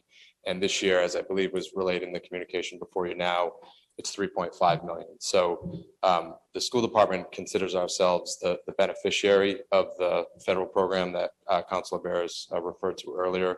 And we're grateful both to the city administration as well as this honorable body for allowing us to have the operating budget that we've had, which frankly has included an enormous amount of staffing structures, initiatives, and programs that have helped us combat the impact of the pandemic on our students. So to answer your question, frankly, with regard to how the schools benefited from the ARPA, it's to the tune of 3.7 million in FY22 and a projected 3.5 million in FY23. Okay. Like I said, though, I think that it's an understanding, just different deficiencies that we had to maintain. Sure. Was there ever an opportunity to look at that piece when it comes to funding the teachers and how, that must have been difficult. So in the absence of the ARPA funding in FY22 and FY23, we'd be facing massive layoffs. Okay. That's not the case, and we're grateful for that. Okay, so I know that we said that there were 30 people that were given. I did not say that. That was an No, I incorrect statement. I'm apologize. not sure who said that, but it was inaccurate. No, I apologize. Okay, so I know we had teachers that were pink slipped. I don't know how many there were. Were they all retained now? Are they all back? Frankly, that's going to be determined in part this evening by your actions of the Okay. budget. And it's All my hope that we'll be able to issue as many restoration notices and rescissions of those budget-related non-renewals, a number that fell far short of the number that's been referenced here. My hope is that we have a budget and we're able to do that quickly. Thank you. Thank you. Any further discussion from, name and address for the record, please. Yes, Charlene Douglas, President of the Medford Teachers Association. I was the one who stated that there were 29 teachers that received pink slips. There were 29 educators that received a non-renewal notice. So that is a fact. I have those letters. They were sent to me. So I'm the one who clearly stated that. And I want that to be stated. And if we look at the budget, as Mr. Murphy has just stated, yes, those positions are still in the budget. So I'm going to assume that those people will be back. Okay? And when we get to the budget tonight, I want to make it clear that we have 15 teachers that are retiring this year. Those teachers are still in the budget. They need to be replaced. To the best of my knowledge, we have 10 that I am aware of, resignations of teachers within this system. Those teachers will need to be rehired. Lord knows where we will get those teachers, as there is very little, there is not a great deal of teachers applying for positions. And there have been many articles on that. 50% of the teachers will be leaving this profession within the next 2 years, either to retirement or to other things. But I want to make that perfectly clear that I was the one who stated that, and I have no issue with stating it because I did receive those letters. Thank you. Thank you, Ms. Douglas.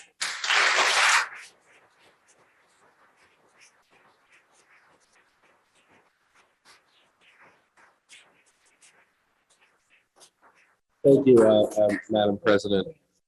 Sorry, if I just may, I just want to say before we continue here, that according to state law and the conversations with the Division of Local Services, our vote here tonight will have no impact on the ability of the Medford Public Schools to hire or rehire anybody. Thank you. Thank you, Representative Bears. Name and address for the record, please. My name's Joanne McKay, 35 Court Street, Roberts Elementary School. I'm a fourth grade teacher. Hello, City Council members. Thank you for allowing me the opportunity to speak. I've been asked to speak tonight on behalf of the dedicated elementary teachers of the Medford Public School to express our thoughts and concerns. Before I begin, I would also like to take a moment to say that while I'm speaking on behalf of the educators, we can't help but give a shout out to all the amazing staff in the Medford Public Schools. Educators cannot do their jobs alone, and during this pandemic, this has become all the more clear. As the saying goes, it takes a village, and the village certainly gives their all daily. We can't express what support staff has done for us. I think we should give them a little round of applause. It's not just about us.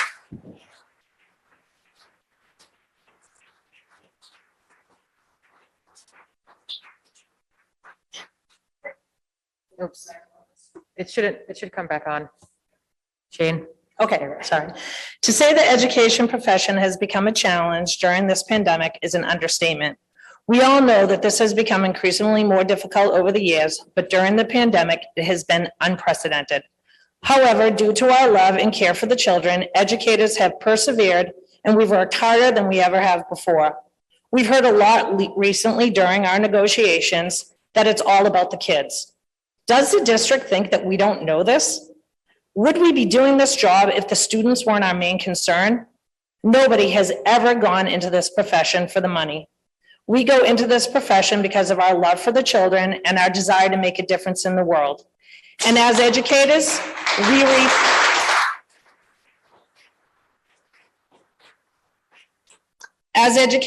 reap many benefits. We develop relationships with students and parents that we carry much further than the current year that we have taught these children.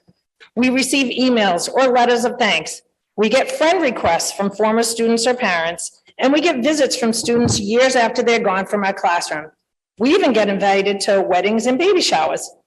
Undeniably, this is what has pushed educators along. And when these things occur, you will hear all educators say, this is what it's all about. This is what makes it worth it.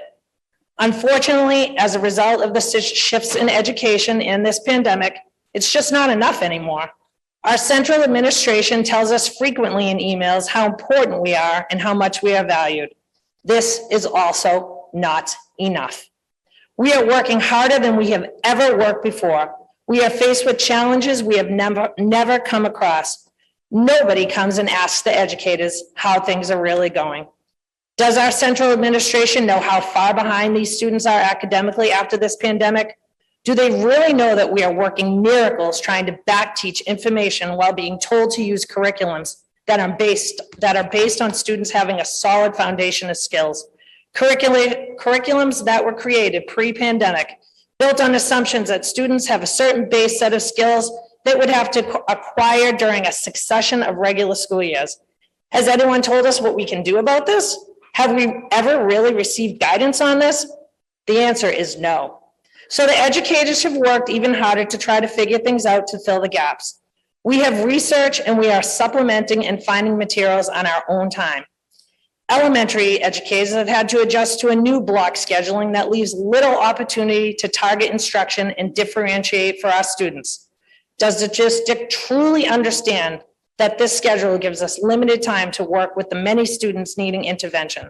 And while central administration has taken steps to address the emotional needs of our kids through Responsive Classroom and Nexus, do they really know how things are going after this pandemic? Has anyone really asked the educators if it's working? Do they understand the trauma that some of our students have been through? Do they know that we have students that break down regularly over not getting to be first in line or getting to have a certain color marker because their emotional needs are so high? And does the administration understand that these students do not know how to be in-school learners anymore? Do they truly know that these kids are handling socializing difficulty after being isolated for so long and from having so much screen time? Do they know all the work the educators are doing to help their students in crisis that goes far beyond morning meetings and weekly Nexus class? The answer is no. because central administration is not present in our buildings to see this? And does the district reach out and ask the teachers the ramifications of implementing the MAP testing upon returning from school in a pandemic when our students are socially and emotionally at risk? Have they asked about the students that cry because they're taking tests designed to give them questions based on material they've never been taught? When teachers asked about this, we were told, hey, tell our students not to worry about that. Does central administration know this isn't an answer to give an elementary student with high social emotional needs? Do they know how hard this was for the teachers and the students? Do they know about the tears? Do they know about the meltdowns? Do they understand the difficulty and struggle of computer testing kindergarten and first grade students?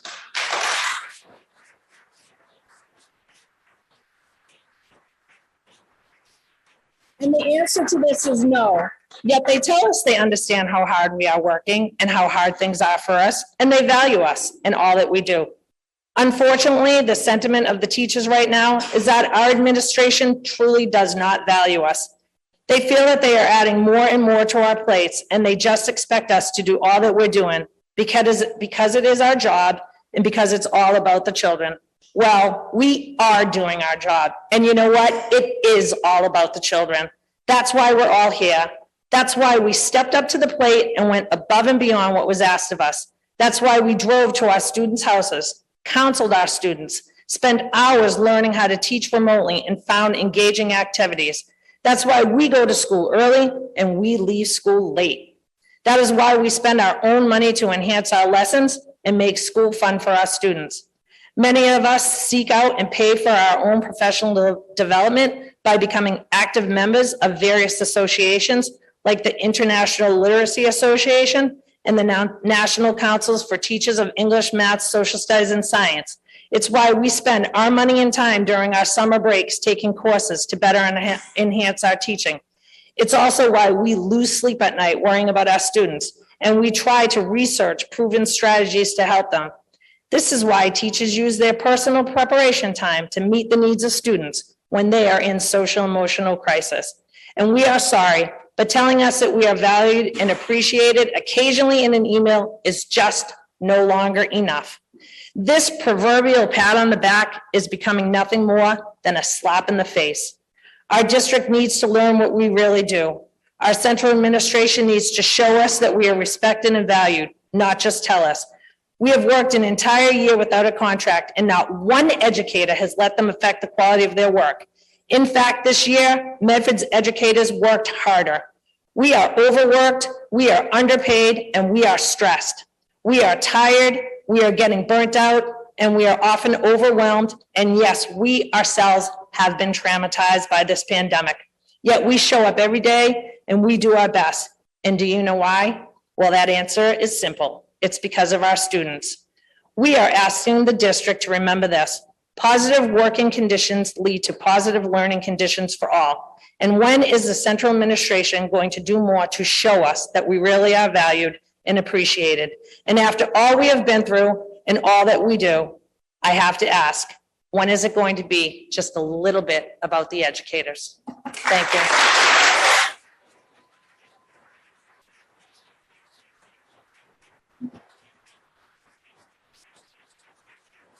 No, we are. I just want to note, we have two motions before us. We're talking about the free cash paper right now. We just have two motions before us to move that through. Then we will get to the full budget, and I want to make sure you guys can speak, but just trying to move this paper through, and then we'll get to the whole budget if that's okay. Councilor Carvalho, do you have anything else on the paper before us? I just had, Ms. Douglas made a comment about 15 resignations. Is that a normal, we always talk about that. I know teachers retire every year. Is this a normal occurrence every year? No. So to be perfectly clear, I don't know the exact number. I am aware of 10. The people have reached out to me and told me that they're leaving. So exactly right now, I am aware of 10. I have asked for that information and I have not received that information. I know there are 14 teachers retiring. 2 retired in the middle of the year and 1 will be retiring in October.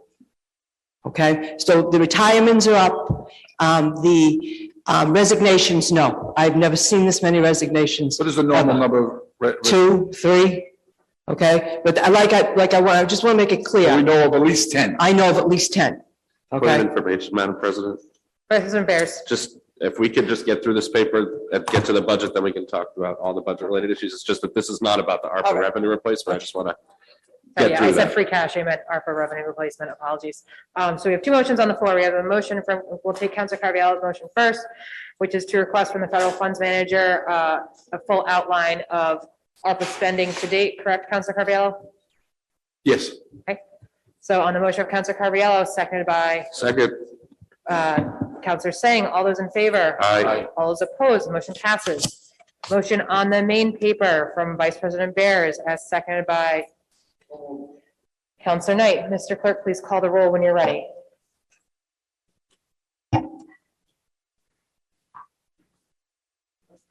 Yes. Yes. Yes.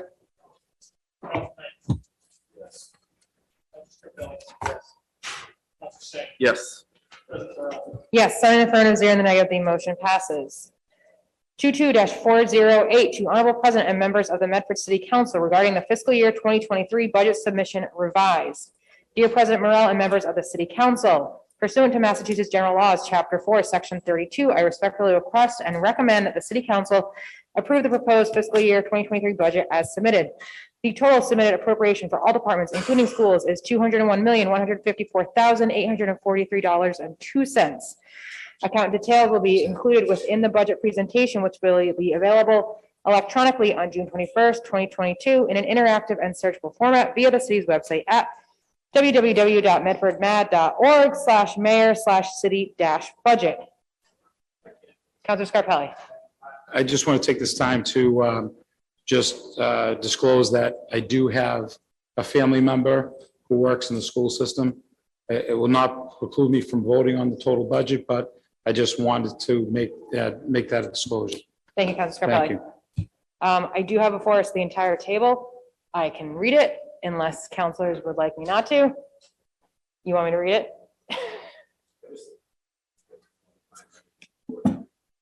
Yes, so the total amount for 2023 salaries is $102,065,453, and the total amount for 2023 expenses is $99,089,390.02. Again, bringing the total proposed budget to $201,154,843.02. And we do have the mayor before us. If there's any questions from the council before we hear from the mayor. Madam Mayor. Thank you, President Morrell and city councilors, for giving me the opportunity tonight to speak on the fiscal year 23 budget. I want to thank everybody who contributed to completing this budget, especially our department heads and our budget team, led by our Finance Director, Bob Dickinson, Assistant Finance Director and Budget Director, Tyler Lavelle, and my team in the mayor's office. I'm joined by many of our department heads, as well as our senior level staff tonight, and we are available to answer any remaining questions you may have. This budget season has been tough, and I'm not going to sugarcoat it for you or for those watching or here or at home. The process of assembling the budget, the decisions of where to invest, where to scale back, and where to hold are always among the most gut-wrenching and grueling for myself, the finance team, obviously for the council. What you have in front of you is a result of hours and hours of intense deliberation, debate, and due diligence. It's a budget that reflects the economic realities that Medford, as well as other cities and towns across the Commonwealth and the country are confronting. It may not be the budget we all want or we all prefer, but it's the budget that puts the city on the best possible financial trajectory moving forward and allows us to efficiently navigate the continued hardships of the COVID-19 pandemic. The major factor impacting this budget is the loss of revenues due to the pandemic, cost escalations as a result of inflation, navigating the federal guidance and the associated availability of using one-time funding to plug revenue gaps, the implications associated, as well as the prolonged period we endured without a finance director. Those hurdles, coupled with the continuing revenue barriers of the pandemic and the looming recession, have made this one of the most difficult that I've experienced since 2008. Please know that it was not without trying when it came to hiring a CFO. We posted for the job back in July 2021, and again in December of last year, and ultimately came before your honorable body to request an increase in salary as a way to draw in qualified candidates. Thank you for approving this on its first reading. It's my hope that the council will approve the third reading of the increase in the near future so we can retain the great candidate we did hire. I take responsibility for what might feel and was a rushed process. It is and always is my intention to get the full budget to you sooner, as I did the last 2 years. We did meet the legal deadline, but the last two budgets, and when presented, did set the tone on how it should be done, and we will strive to do that next year and into the future. Over the past few months, city departments and school departments developed need-based budgets with requests to add to services that the department heads recommend, and I too had hoped we could ultimately include. Based on the school committee requesting approximately 4.5 million above the fiscal year 22 budget, and city departments asking for a combined 1.7 million over last year's budget, plus increases in fixed costs totaling nearly 3.2 million, we began with the proposed increase of 9 million above the fiscal year 22 budget. I know that it's not new information because I, along with Chief of Staff Nina Nazarian, have been in frequent communication with you over the last month regarding the fiscal challenges Medford is facing. I was before you in early June and laid out these issues and was available for questions. As we did for the fiscal year 22 budget, we are committing federal ARPA funds for revenue replacement.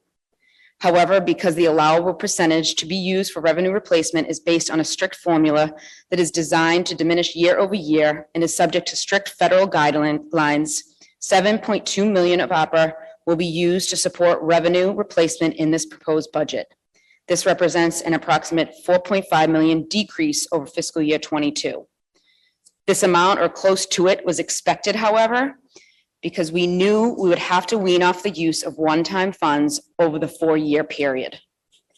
Thankfully, this $201 million budget isn't the only funding source that is helping move our city forward. Instead, many critical and significant programs such as park renovations, open space projects, accessibility projects, funding for food insecurity, school projects like the McGlynn Playground Design Study, fire station renovations, historic preservation projects, funding to beautify our squares, housing support monies, tree stump removal, tree planting, and increasing our storm resiliency rely on alternative revenue streams such as grant funding, CPA funding, ARPA funding, CDBG funding, and Encore casino revenue sharing. Some of these funding sources were vastly underutilized prior to my time as mayor, leaving millions of dollars on the sidelines instead of being actively injected into our community. It's important to remember, however, that spending money is not as easy as you think. The people behind me can tell you so. We need to be hyper cognizant of what is allowed by law. We need smart, thoughtful input and guidance from our hardworking internal staff and external partners, and we need the public to be on board. We're making such amazing progress and are actively applying for more grants every day. The budget presented to you today is a comprehensive and fiscally solid proposal that is firmly setting our goals and priorities for fiscal year 23 and beyond on a sound financial footing. To give you brief highlights on some of the areas we're prioritizing in this budget proposal, in our parks and playgrounds, we are continuing to leverage a variety of funding sources to make upgrades to or fully renovate most of our open spaces. We have already made substantial upgrades to the basketball courts at Barry Park, Plaisted Park, as well as expanding accessibility and inclusivity at places like Tufts Pool. And I'm happy to say that we are renovating the basketball and tennis courts at Hickey Park, completely redoing Gillis and Carr Park, making improvements at McDonald Park, Riverside Plaza, and so much more. We are committed to investing in our stump removal and tree planting operations. We are recently designated Tree City USA and will continue to strive for that distinction in fiscal year 23. We're allocating CDBG funding to stump removal and tree planting, primarily in low to moderate income areas in the city, with additional tree planting and stump removal citywide.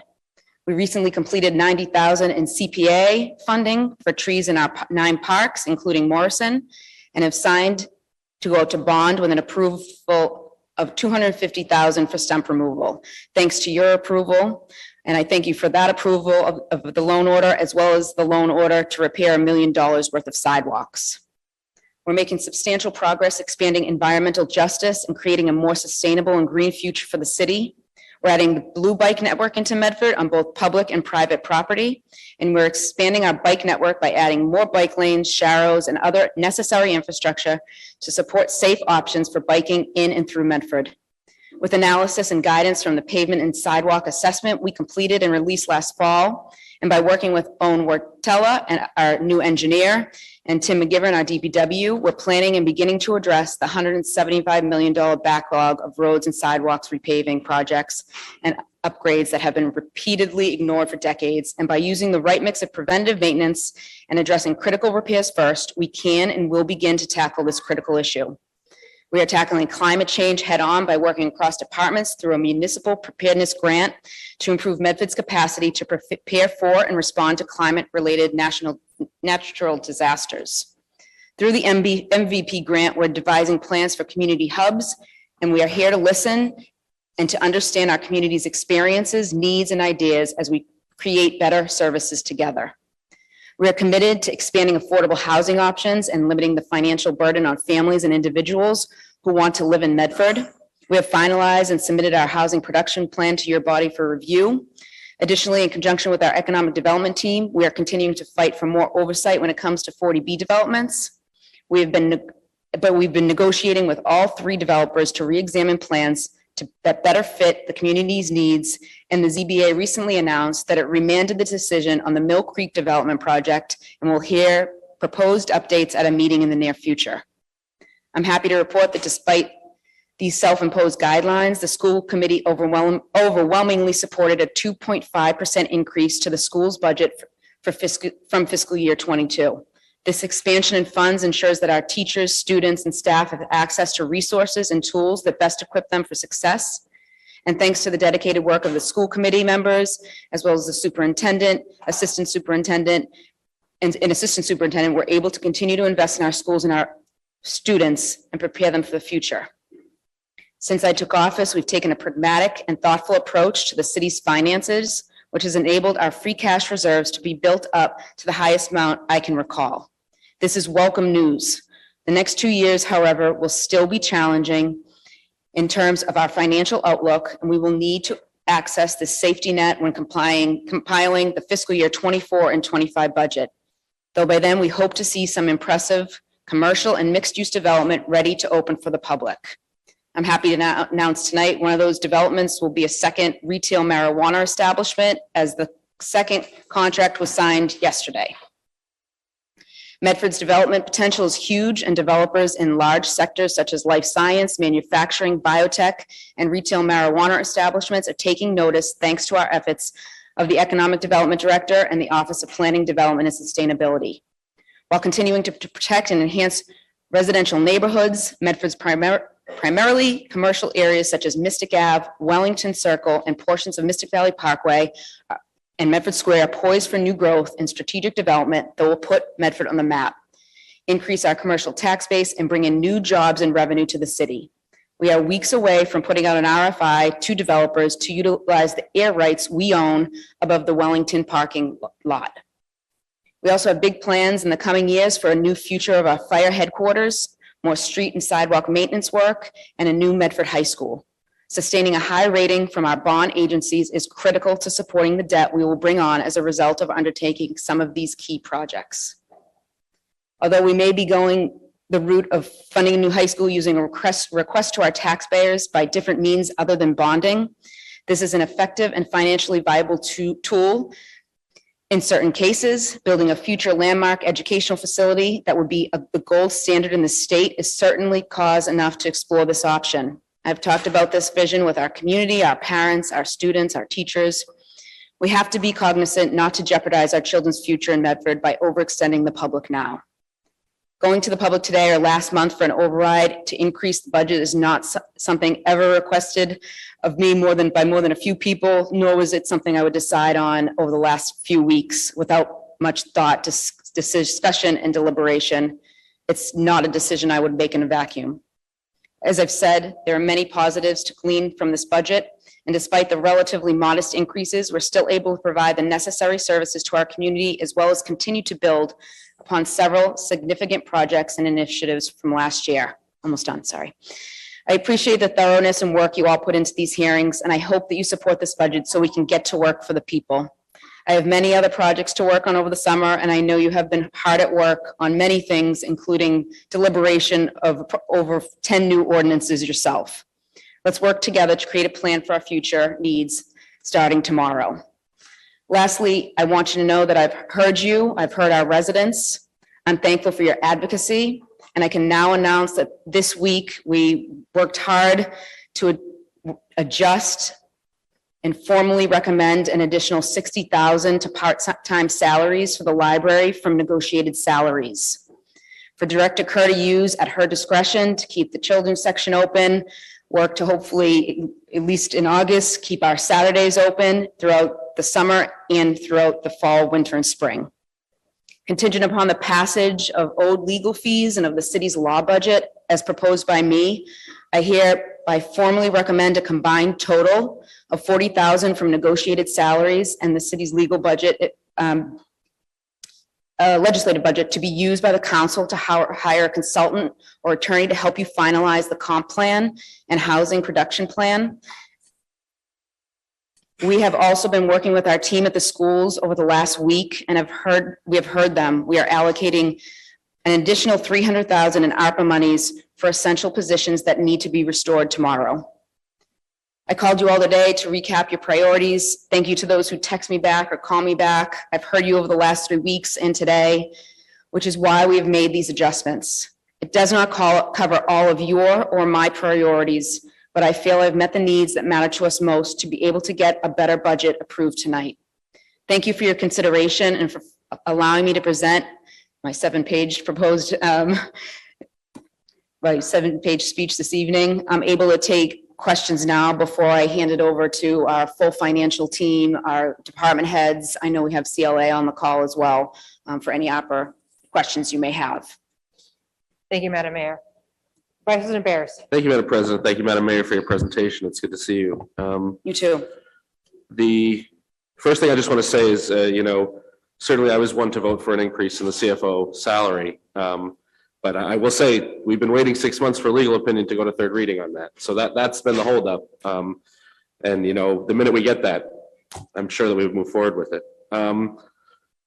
We sent several resolutions. This council unanimously sent several resolutions to you last week, I think. It's been a long month. Thursday, yep. And you sent us a response today, and it largely reflects what you just said to the public. Specific answers, but yes. Yeah, but on the question of, essentially level funding this year in many cases, level funding potentially next year in many cases, because we don't have another way to replace the structural deficit that's currently being filled by ARPA funds. Are we potentially going to get a more detailed response by July 14th about how we're going to fill that gap where, we wouldn't hear we've heard an overwhelming cry that we need this money for the next 2 years to avoid further cuts, and that many voters are ready to have the choice before them to fill that in through a Prop 2.5 override. Are we going to have any sort of more detailed response by July 14th so that this council can feel comfortable not going down that road? Yeah, I think you had mentioned it earlier tonight, the fact that we thought we had to use some free cash to get up to that $6, $7, $8 million range in revenue replacement. We don't have to use that this year, thankfully. And based on the ARPA revenue replacement number next year, with some free cash, we're going to need to use obviously some free cash, but still wean off of one-time funds, plus some of the economic development growth that we will see. Director Dickinson's going to start tomorrow. I believe I outlined it in my memo to you today. Start reconciling cash and doing all the things he needs to do so that we can start meeting with department heads as early fall to get a better idea of where we are and where we need to be. Right. And I just asked because, at least the top sheet that we got just after June 2nd, we were looking more at like a $205 million total budget, at least the original requested, maybe it was requested. And we're down to 201 proposed, right? Or in that range. Yeah, you're right. Requested and proposed, 201. And So, all those needs that we have that the departments said, the schools sent, that was totaling 205. That would have been like $12 million structural deficit this year. Instead, we're going with this 201 million, which is like a $7.3 million structural deficit this year. So the structural deficit is somewhere between 7.3 million and 12 million. I guess my question is just, are we going to be able to make that up in fiscal 24 and fiscal 25 without asking the taxpayers to do more? Or are we looking at more I level think the way the funding? Council Knight mentioned it too, the federal government is allowing ARPA revenue replacement based on the revenues that we've lost, meals tax, hotels tax, a whole host of, we are expecting that number to continue to go up, plus new growth. We have 2 retail marijuana companies, potentially 3, and a cultivation site I'm working to negotiate that possibly will come online next year, 2 at least. Then we have life science developments. We have a number of 40Bs. I know Director, our economic development director is here to maybe speak on in depth about more projects, but new growth goes up, revenues are being replaced, and we're going to be able to use some ARPA revenue replacement. I'm hoping that although we may still need to use some free cash, we've built that up. We've budgeted right the last 2 to 3 years, thanks to this council who ultimately approved budgets.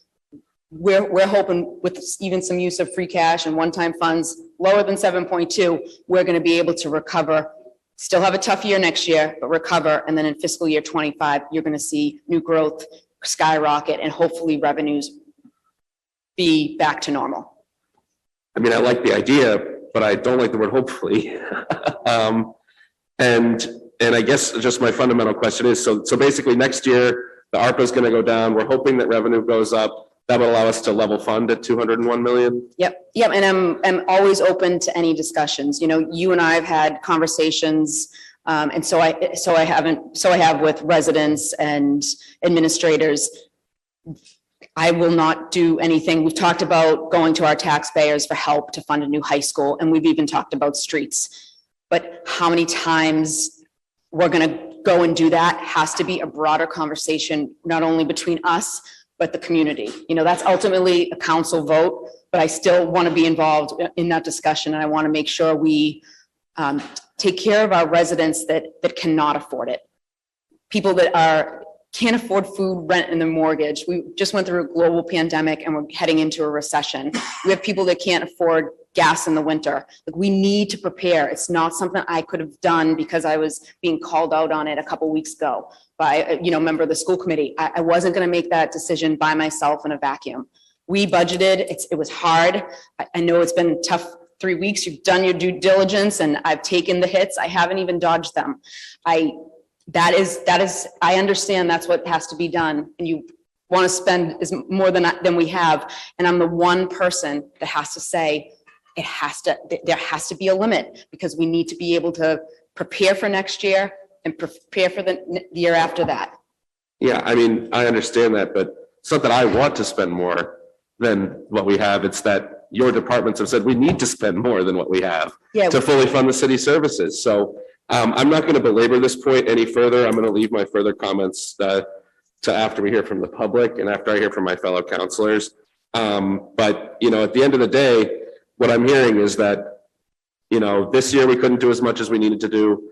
Next year, we're not going to be able to do as much as we need to do. Maybe the year after we'll be able to do as much as we need to do if what we hope pans out. And I don't think that we can afford that, quite frankly. I don't think that the citizens of Medford can afford another year of level funded budgets, which mean effective service cuts, which means we're having people constantly going around and saying, why can't we do this? Why can't we do that? Why do we have to keep doing more with less? So I wish that we were having this conversation 4 months ago. We are where we are now. The timeline is what the timeline is. That doesn't change the circumstances that we face. And if next year we're looking at the same budget this year with another year 8% inflation, that means the budget's going down 8%. That's what inflation means. Our real money goes down every year that costs go up and we don't raise the budget. The price of government is the same as the price of anything else. It goes up. And we have a restriction that no company in this country has, which is 2.5% a year. And at a certain point, we're 40 years in now to 2.5% per year. And you're 40 years into a 2.5% per year artificial constraint. That means that we have less now than we did in 1983 for our DPW, for our fire. You know, I mean, when I hear Larry tell me how many people used to work at the DPW yard fixing the streets of this city and how many people we have now, you know, I wasn't there, but I'd like to start moving back in that direction. I understand it's a difficult decision. I understand there'd be difficult impacts. I know that there's ways that we can mitigate those impacts. You know, our senior exemption that we have right now is not maximized. I have a proposal later on the agenda that if we go this direction, we can maximize the senior exemption and help all of our seniors in this community. But at the end of the day, the decision that's being put before us is basically another year of the same things that have been happening for the last 30 years, where everybody in the city is basically being asked to do more with less, unless they can apply for a grant or find some state funding or go outside of the city. And I think that, you know, at least the residents who talk to me, and it's more than a handful, are sick and tired of it. So that's just my position on this. My only other question is, you mentioned 60,000 for the library and 40,000 for, 40,000 for what? Yeah, contingent upon the passage of owed legal fees of the cities in this, getting the budget that I proposed a few weeks ago. I'm going to recommend a combined total of 40,000 for the city council to hire either whatever type of consultant or attorney you want to do the good work of for our housing production plan, our comprehensive plan, just as I don't know the exact figure that you would like, but I want to do that for the council. We gave the housing production plan to you. I want you to have the support you need to finalize that so we can move more initiatives forward. We have the comprehensive plan, which I thank you for serving on that plan. And I know you want additional help to work through that. 40,000 is a substantial amount of money. I think it took a year and a half, maybe 2 to spend that on a zoning consultant. And we appreciate that work that you did. We want to be able to provide the city council with that. I spoke to a few of you, 3, who made that your top priority. And I want to get a budget passed. I want to work together but I need our legal bills paid. I mean, we have to pay our bills. Just like you need legal counsel, we use legal counsel for negotiating our 40Bs, negotiating retail marijuana license, negotiating the cultivation center. And I'm getting hammered if I'm not doing it fast enough, but you have to give me the legal means to do it. I know I'm an attorney, but I can't do it all myself. We have 5G when our residents were in an uproar. We had somebody from KP that was an expert going to meetings, talking to our Tim McGivern, who was running those meetings, to make sure we were on the best footing as possible. And I could go on and on and on. And I know the main sticking point is Labor Council. We're a $200 million organization that never had HR. We've never had a Labor Council. We've never had anybody hold anybody accountable. I can give you examples that will shake you off your chairs. I don't investigate based on one person telling me something. I investigate matters based on multiple people from the inside telling me what's wrong and how bad the morale is in certain departments, because I'm not holding people accountable. I need to hold people accountable. These teachers, they're here. I understand that, whatever they're going to say about me after, but they work every day. They have to be there. They cannot clock in for an hour, 2 hours, head up to New Hampshire. I'm giving you a random example. Head up to New Hampshire and then come back at 2 o'clock and close out the day. And if they did, the superintendent and the assistant superintendent would be calling in the office and holding them accountable. I have people that are doing unimaginable things, from between racism, not coming to work. I'm going to hold people accountable. I have to. 55,000 was approved in January. And I know you cut it. I watched, but I need you to know that somebody said to me in one department, we are behind you. We can't say anything. We are behind you 98%. And I would wear a cheerleading uniform for you if I could. I have people saying, why hasn't X been in the departments? Why hasn't X been done? I'm working on it, but I'm not going to use you as my witnesses, because you'll be retaliated against. This city's not in a good place. It's not in a good place. There was no HR. Files were empty. Please allow me to do my job. Please. Madam President. President Barrett. Just, quite frankly, I don't think, at least my sticking point has anything to do with Labor Council. We came to you, President Morrell and I, 6 months ago, and we said, we'd like to have a both-and approach. We understood the argument that there's a need for outside counsel with specific needs. But the city also functioned with an assistant city solicitor for as long as I can remember to allow that office to function correctly. We said, put them both in the budget, I'm all in. So I Labor Council holding people accountable, that's your job. I want you to do your job. But we also need to be able to do our job. And that means that the law department has the capacity that it needs, and that quite frankly, we're hearing it needs from the person who runs the law department. So, you know, I just wanted to clarify, my question was, there was the 60,000 that would go to the library and then the 40,000 that would come to us. We would call it the zoning phase 2 based on the comprehensive plan so that we can continue the work that we did in phase 1 to unlock some great opportunities for this city. First comprehensive zoning recodification in 60 years we passed in March. But my question is, where is this 100,000? Is it in the budget proposed before us, or will it be a supplemental appropriation? No, it's gonna, if you want to take a vote on it, I'm gonna take it from negotiated salaries. There's a $500,000 for negotiated salaries in your budget. And it's a tough decision to make, but I feel that we want to do what's right, what this council's been asking, what is needed in this community. Nobody wants the library struggling. Nobody wants you not to be able to move our housing production plan forward. So I'm going to shift it. It would be a proposed transfer that we would then approve. It would just be an amendment to your budget. You can vote the budget as amended. Oh, I mean, that's, Counselor Knight. yeah, it's not how I read chapter 44, section 32, but. So it's my understanding that, and Madam Mayor, thank you for being here, and I appreciate the fact that you've taken the hits you have. I've thrown them at you. You know what I mean? You're standing there. You throw some good ones too. And I learned from the best. You know, you sat next to me for a Yeah, while. I did sit next to you. Yeah. I missed this. So, my question is, looking at this 500,000 that you're talking about, you're taking out of negotiated salary accounts. When the budget was presented, it was presented that there was a 2% cost of living adjustment was penciled into this, right? From the negotiated salary accounts across all open contracts. I have to ask the finance team we have 2 expired contracts for negotiating. So I believe that's the main portion of the negotiated salaries, because then the rest of our contracts, maybe it's 3, because we did settle 1 recently. The rest of our contracts end in 2 days. So it's for moving forward, but I'm going to have to come, hopefully we settle a bunch, but we're going to have to come before you to get them approved. And then if the 400 isn't enough down the line, be a free cash paper. Right, because what I'm hearing is that, you know, we have some money set aside.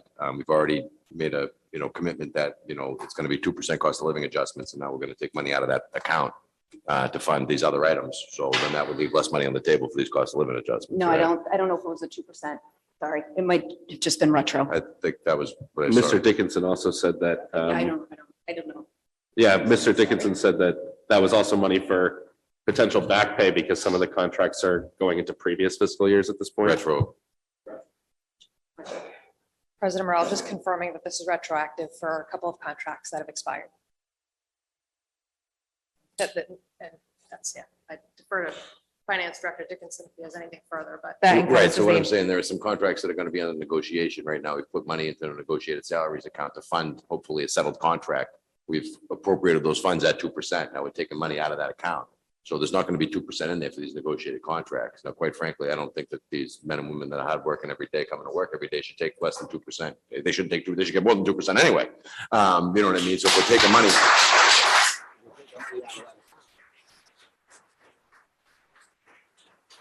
All we're doing is robbing Peter to pay Paul, right? We're saying, make the council happy by giving them this money and opening the library, but now we get the contract problem still on our hands. So we have open contracts, and we're taking money out of negotiated salary accounts. It's a tug of war, right? Because it's a zero-sum game. All we're doing is moving money from this pot to this pot. We're going to negotiate contracts in good faith, and we are going to have to come to you for an appropriation if and when they settle at the same time that you approve. Right, but what I'm saying is based upon the financial presentation that's been given to us, the future budgeting projection has always been at 2%, no more. So if we're rating that account and taking $500,000 out of it for an account that's already been, looked at for future negotiated contracts, right, at 2%, we have less money in the pot now to. That we'll have to spend. cover with free We'll have to cash. cover with free cash or some other revenue stream, right? Yes. Okay, thank you. Madam President, if I could just finish. Please. Thank you for answering the questions. I appreciate it. I'm going to, again, as I said, leave some comments for after we hear from the public on this budget. I know that the public's very involved and engaged on it. And I also believe that this council has some potential alternative places where we may be able to look at transferring money instead of from the, what are we calling it? As the Negotiated salaries. negotiated salaries line. So, maybe there's some alternatives there, but again, I'm gonna finish my questioning there, hold my additional comments till after questions from my fellow counselors and public participation. Counselor Carviallo. Microphone. Thank you for coming up. I apologize, I wasn't able to call you back today due to my work schedule. I know this is, always been a tough time this time of the year. We've sat through many budgets before, but I see part of the problem is, we haven't had a shovel in the ground in the city in almost 4 years. And really, and that's where our extra money comes from, building permit fees and things like that. And I know we're starting to do it up, but other cities and towns around us, we're building, even during the pandemic. Look at Malden did during our pandemic time. We'll say we're the last city that of any growth, and we haven't had any growth in the last 4 years. There's those, and I know we're doing it now, but even if we do 10 projects here, we're not going to see that money for 3-4 years. I know, we're late doing our marijuana stuff. We, again, by the time those come online, they're going to be a couple of years down the line. So so like Council Baer says, we'll struggle this year, we're going to struggle next year, and that's the problem. We every year we continue to struggle. I say, I wish we had more things happening. They're starting to happen now, but I say, they're years away from paying dividends. And I think over the years, we should have been developing more. We should have been looking for more opportunities. Like I said, cities around us have all done that. We built a brand new library, and May I answer those first two questions? Okay. 2 points. First, I'll start with the marijuana. I was on the council in 2016, 17, when we started talking about marijuana, and I know it took 4 years to work out an ordinance. Then we set up a CAC committee, and they took, I think, a year to rank nine committees. I received all the applications, piles of applications in the fall. Right around election time, I put it off. I would never rush it just because I was getting hammered that I didn't sign a contract yet. Right after the holidays, I started negotiating. We signed our first contract in March. We signed our second contract yesterday. I'm already negotiating with a cultivation site, and we're going to start negotiating on third retail spot immediately. So I have been thorough. You all know what came out last week. It's not that it stalled me too much, but it did set me back a few weeks here and there. And then to new growth. In 2019, our commercial tax base was declining at a rapid rate. It's one of the probably 3 or 4 reasons, maybe 5. One of the 5 reasons I ran. It's why this council supported adding an economic development director to our staff. It's why we're doing a comp plan. Yes, it's not going to happen overnight. And I don't know if Victor's still here, but we can list 20 to 30 projects that are in the works that are going to start coming online in fiscal year 23. I talk to Victor probably 2 or 3 times a week on different things, but I think we should have been more proactive over the last couple of years. Like I said, because we're not going to see the fruit of what we're doing now for years coming down the line. And that's really been a big thing of mine. We built a new library now, and it's not going to be open on Saturday. I was there 2 weeks ago with my kids because they hadn't seen it. They went in there at 4 o'clock on a Saturday and it was crowded. I mean, not everybody has the opportunity to go away for the summer. And this is a place where they take their children. And say, on 4 o'clock on Saturday, I was kind of shocked how many people were in there with their kids, both in the children's part and the adult part.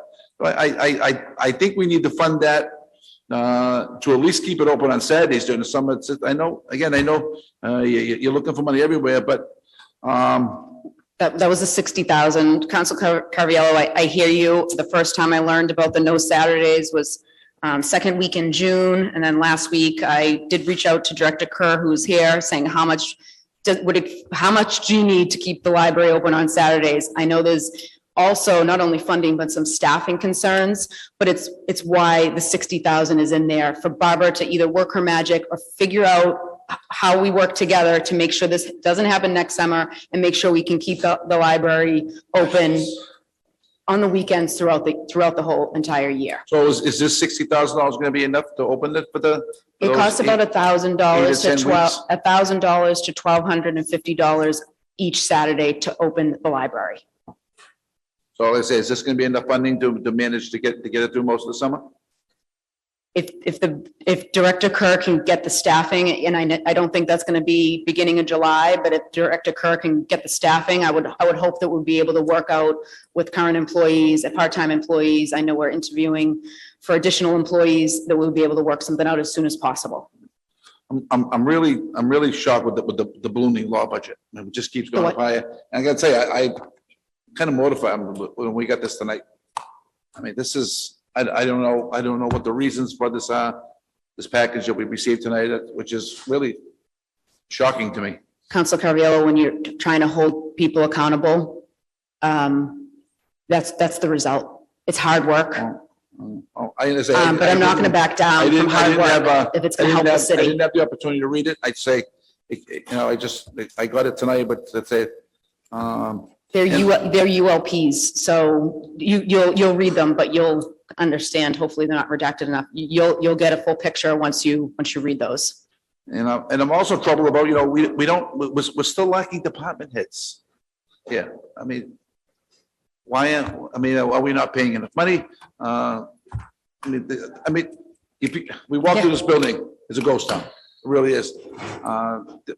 There's not a lot of people working here. We just hired our veterans director that you thankfully I know. helped us And I- interview. and I- We hired our I appreciate CFO. We had a recent, very quick retirement in our building department. We don't have an We have an assessor. acting assessor. Ellen, Yeah. she's on the call. I know, but that's an acting assessor is an assessor. Finance We positions need- are, We don't have an hard to IT find. person in the building. IT will be posted in the next 2, 3, 4 weeks. I mean, this is how this building runs. Every year, the amount of employees in this building keeps on going down and down. And that's really, and it can't go down. And like Councilor Bear says, we're a $200 million company here. And we're not growing like a $200 million company. But, I'm just a little disappointed that we haven't developed anything in 4 years. And I'm afraid it's going to be too little too late because we're not going to see the fruits of this of all the dividends that the work the council did, especially when we've already approved 2 and the probably will come in for at least 3 or 4 years. And we're talking about a school, fire station. I mean, how do you have a school if we're losing teachers? We want to build a new school. You have to have teachers to fill it up with.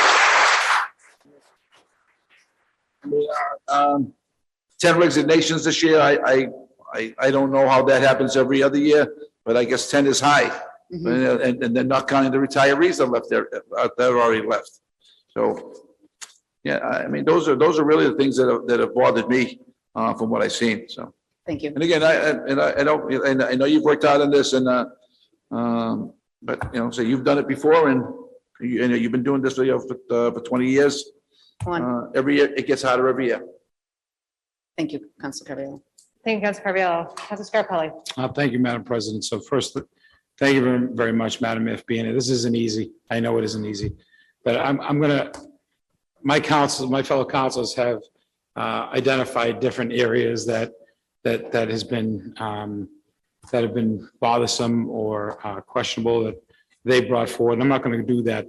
The first meeting I talked about passionately, talked about the lack of your office and this body to work together to share in the failures and the successes.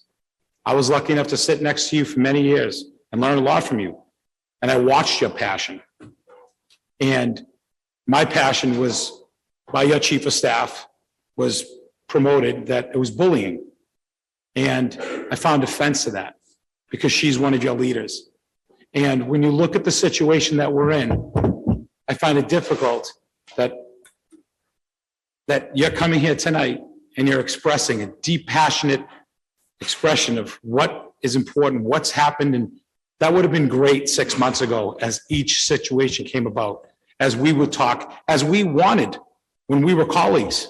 We talked about that, having that line of communication, working together where we can sit and talk about this and understand that, hey, we need these legal fees because of X, Y, and Z.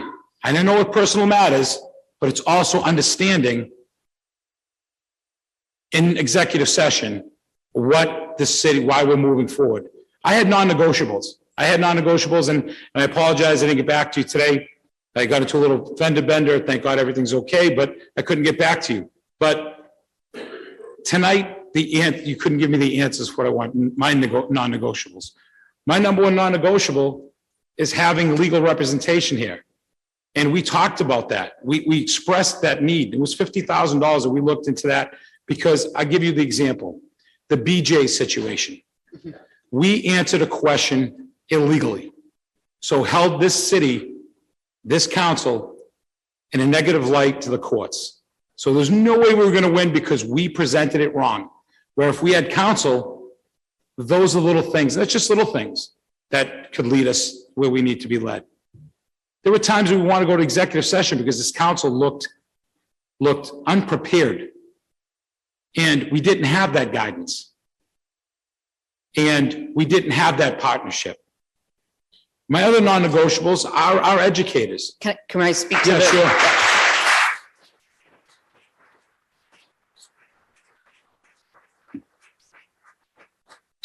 Oh, I actually do have a pen, sorry. I just want to go back to fiscal year 22 budget, when it was a priority of this council and to have legal counsel. And I made a promise that KP Law would be at meetings that are requested of them to talk and speak to issues that are important to you. And I feel like I've kept that commitment. I know that 10 to 12, 13 ordinances have been written for this body, and that we have, between City Solicitor Scanlon and myself, we've made sure that you've had access to KP Law at any meeting you so requested. I don't know when the gas station meeting was, but if that was within the last fiscal year, we would have had counsel there for you, because I appreciate that. I know what it's like, and I know you need counsel when you may ultimately be sued, and we want to continue to provide that to you. So I just want to make that clear. I feel like we've kept the promise. I've heard today that some of the follow-up after those meetings needs to be better, and I will communicate that and make sure it happens. But we've given you access, and in 21 years, that's the most access to counsel that I could ever recall as a city councilor. Okay, so with that, we have questions because we're not meeting with you or we're not getting the answers we need that we've requested. So normally we would call a city solicitor, assistant city solicitor that would return our calls and answer our calls, or that they weren't overwhelmed. I think Council Knight, he's telling the truth when it says, when the council from KP Law stated that they don't work for us, they work for you. So what hurts us is, okay, so we have a question that deals with our body, and we're not getting the answers because KP Law, sure, they were there for X, Y, and Z, but I will tell you, the most impactful attorney that's moved this city forward in many years was our zoning consultant, Mr. Bobrowski. And as we move forward to the next step of that, we asked for funding, a lot of funding, $50,000, I don't think is a lot of funding. We talk about the big scope of new growth. And it was bypassed. So when we're talking about legal representation for the council, I haven't seen that. Like I said, the other piece of this is our teachers. No, you know my background. I was a former teacher for 15 years. I was lucky enough to coach you. I was involved in the schools as a school committee member for many years. I know what it takes. It's a backbone of our community. And when you talk about your staff here feeling underappreciated, have you heard what they're saying behind you? The morale is very low. My daughter goes to school there. I'm sure your kids go to school there. They see it. I hear horror stories from neighbors about paraprofessionals being treated like trash, being beaten up by students, and it's difficult to hear. And it's difficult to look at my fellow colleagues in the eye when they're telling me, George, you know what? I'm just leaving. I'm retiring. People that I trust and I know that are helping our community move forward. So I know I'm not going to beat up the school administration. I'm not going to beat up the school committee. They're doing they're doing what they have, what they're given. I'm just telling you, I just think, especially for what we went through in the last few years, and the people on the front line every single day aren't being given the respect they deserve. And that's why, and that's not a political ploy. I'm telling you, this is what I feel as a former teacher. I saw what my family members do as teachers. I saw what colleagues have done during the pandemic. It's difficult. And you thought that, everybody thought we'd find a way to support them, and we haven't done that. So I'll be honest with you, I don't feel, I know Brianna Longo. Just as it relates to the budget, I hear you as it relates to the 15, 20 contracts that we need to negotiate. That's contract and negotiations. Like, it's not about the budget. That's going to be. I know, but it's something that I know that. When I come to you and ask for you to codify them and ask you for, some funds to be able to finish these contracts out, then I hope you support it, but I can't imagine why you wouldn't vote for a budget. It's contract negotiation. Like I said, and this isn't a slight. I know it's because it's a totally different job than where you were when you're sitting there. But you wouldn't accept what's going on here today. I know that. I know that the person I sat with wouldn't deal with the budget being given such a late time, that staff members coming up and disrespecting this body, shutting us down, belittling us. That's unacceptable. So this is how we feel. I know that comments have been made. I know comments have been made that, your department heads feel that we are very aggressive and they don't want to come to us. You know what? It feels both ways when we ask the simplest questions and the simplest requests and we get nothing back. So, and I don't know why that's happening. So, there's a lot of healing that has to get done. But in the case of the budget itself, there are things that I just haven't seen that are going to give me the ability to move this in a positive light in my eyes. So I just want to let you know that face to face. So thank you. Thank you, Councilor Hall.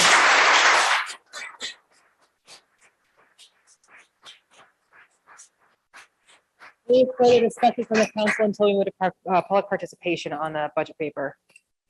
Seeing none, Vice President Barris, we could tag in for me for a moment. And then folks on Zoom, raise your hand. Folks in person, feel free to line up or, take turns and come to the podium, please. Nicole, President Morrell, you have a question for me? Do you have a question for me? I do not. No, I do not. Thank you. Yeah, I'm gonna just duck out for one moment. Thank you. We're taking participation from the public. We hope that everyone will stay to hear it. Name and address for the record, please. Hi, I'm Riley Jones. I live at 137 Fulton Street. I have been a social studies teacher at Medford High School for 5 years. I love my job. I identify with my job. I wouldn't know what my life would be like without my job. I also love my students. They know that I love them because I tell them as often as I can.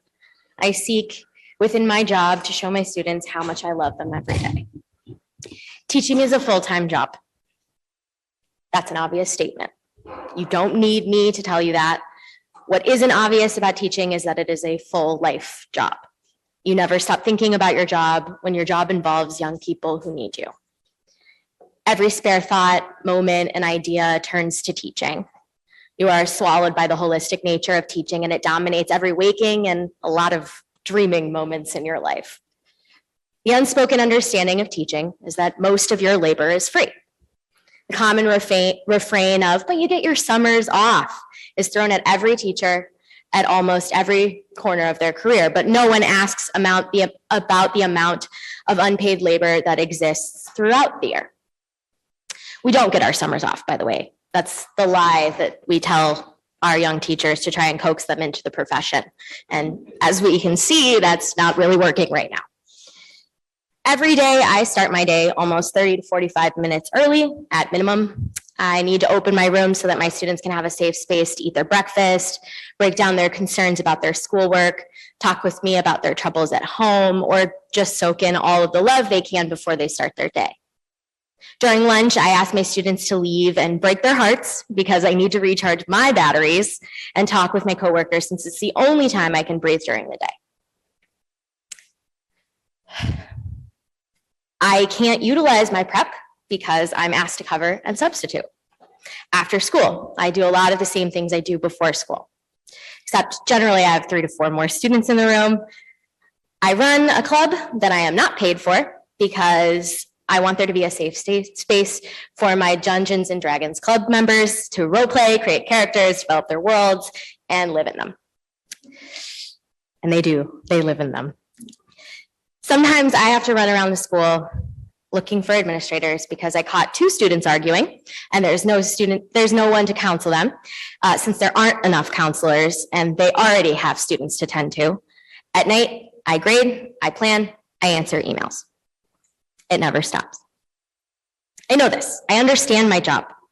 I know what it entails. And to some degree, I would be okay with that if I could afford to live a life with just the job of a teacher.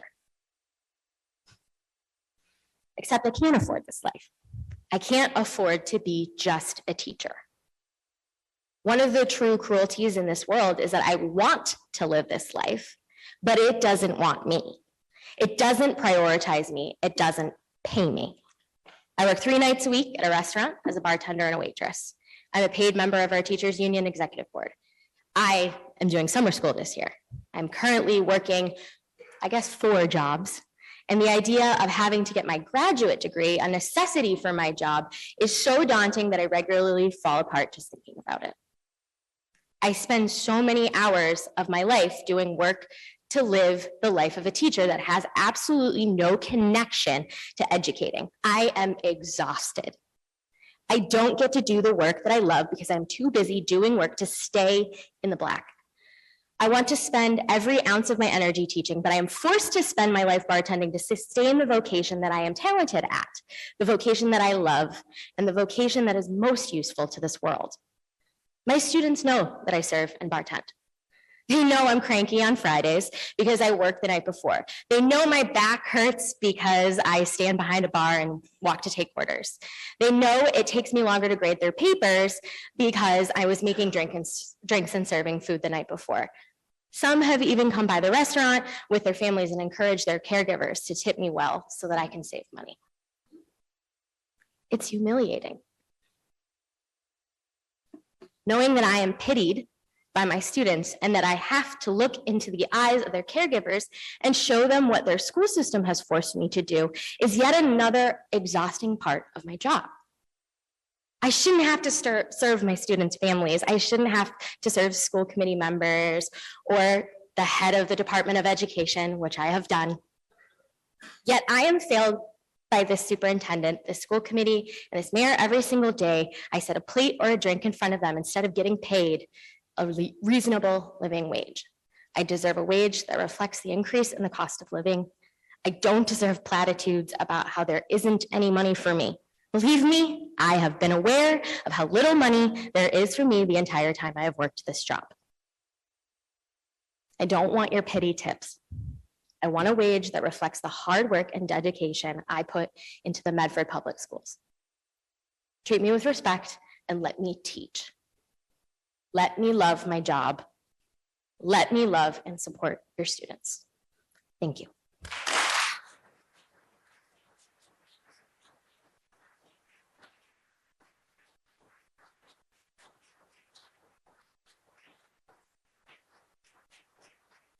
Thank you so much. I apologize for not saying this before, and I especially apologize for saying it after such a powerful speech. If we could try to keep comments to 3 minutes just to respect the time, but that was worth every second. Thank you. Name and address for the record, please. My name is Kate Willard. I live at 10 Florence Street, and I've been a special educator at the Andrews Middle School for the past 8 years. I stand here today worried about the future of Medford students, as we teachers, paraprofessionals, and support staff are asked to do ever more each year with less and less support. At the end of the school year, 2 exceptional teachers who have been in the district for 16 and 11 years resigned from my school.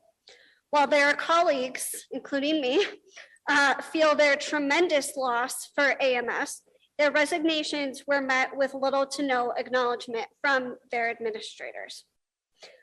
Both are moving on to other districts where they hope their profession and students are better valued and supported. But our own students will now miss out on their positive community leadership and expert teaching because they did not feel valued here. Due to resignations, retirements, and non-renewals, we now have half of our math positions to fill for next year. Yet instead of supporting veteran staff or mentoring new teachers, the emphasis for addressing learning loss in math and other areas was on pushing more standardized testing on students we already knew were behind due to the pandemic disruptions. This testing initiative was no more a solution to this problem than training teachers how to administer it was professional development. It instead took time away from student learning and from more useful professional training to support teachers in the most challenging school year of our careers. At the Andrews, we are now also down a PE and tech lab teacher for the coming year, making it unclear how our students will receive all of their STEM content or how one teacher can be asked to manage PE classes of over 40 middle school students. We are down a student adjustment counselor when it was absolutely vital to fill this position this year for our most vulnerable students. We had limited access to our own library this year due to staffing shortages. Once an environment of vibrant learning and collaboration, the library stood silent and empty more days than not. The only intermittent buzz being requests for Chromebooks, a task no librarian wants as their primary job. You have about a minute left. Okay. Due to a lack of planning for maternity leave, one special educator had to cover 2 caseloads of students on IEPs and inclusion settings this spring. A planning solution for staffing I have seen more than once in my tenure just at the Andrews. This kind of planning, along with putting the burden of daily absences on other teachers instead of raising compensation to attract substitutes, is why are we sure to lose more teachers in the coming years. I've seen my school flourish, so the contrast of it quite literally falling apart has been hard to witness. As of the last day of school, we have had a broken railing on a side staircase since February. Our HVAC system left teachers and students on the 3rd floor in temperatures above 80 degrees this spring, and we have cameras that don't work at key entry points. This year, we have more behavioral referrals than ever before, many of them escalating further as the year progressed rather than subsiding, as student needs are usually met through the development of appropriate behavior. In all of these cases, those making decisions at the top are not in communication with those of us working directly with students.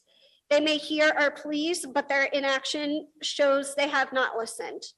Staff morale at the Andrews and across the district is low. We are burnout and exhausted from the stresses of the past 2 years, compounding on the already growing needs for our community. If you truly mean to put our students first, please help us provide the education and environment they deserve today. Thank you for hearing my colleagues and me tonight. I hope you have listened and help us take action for the coming year. Thank you.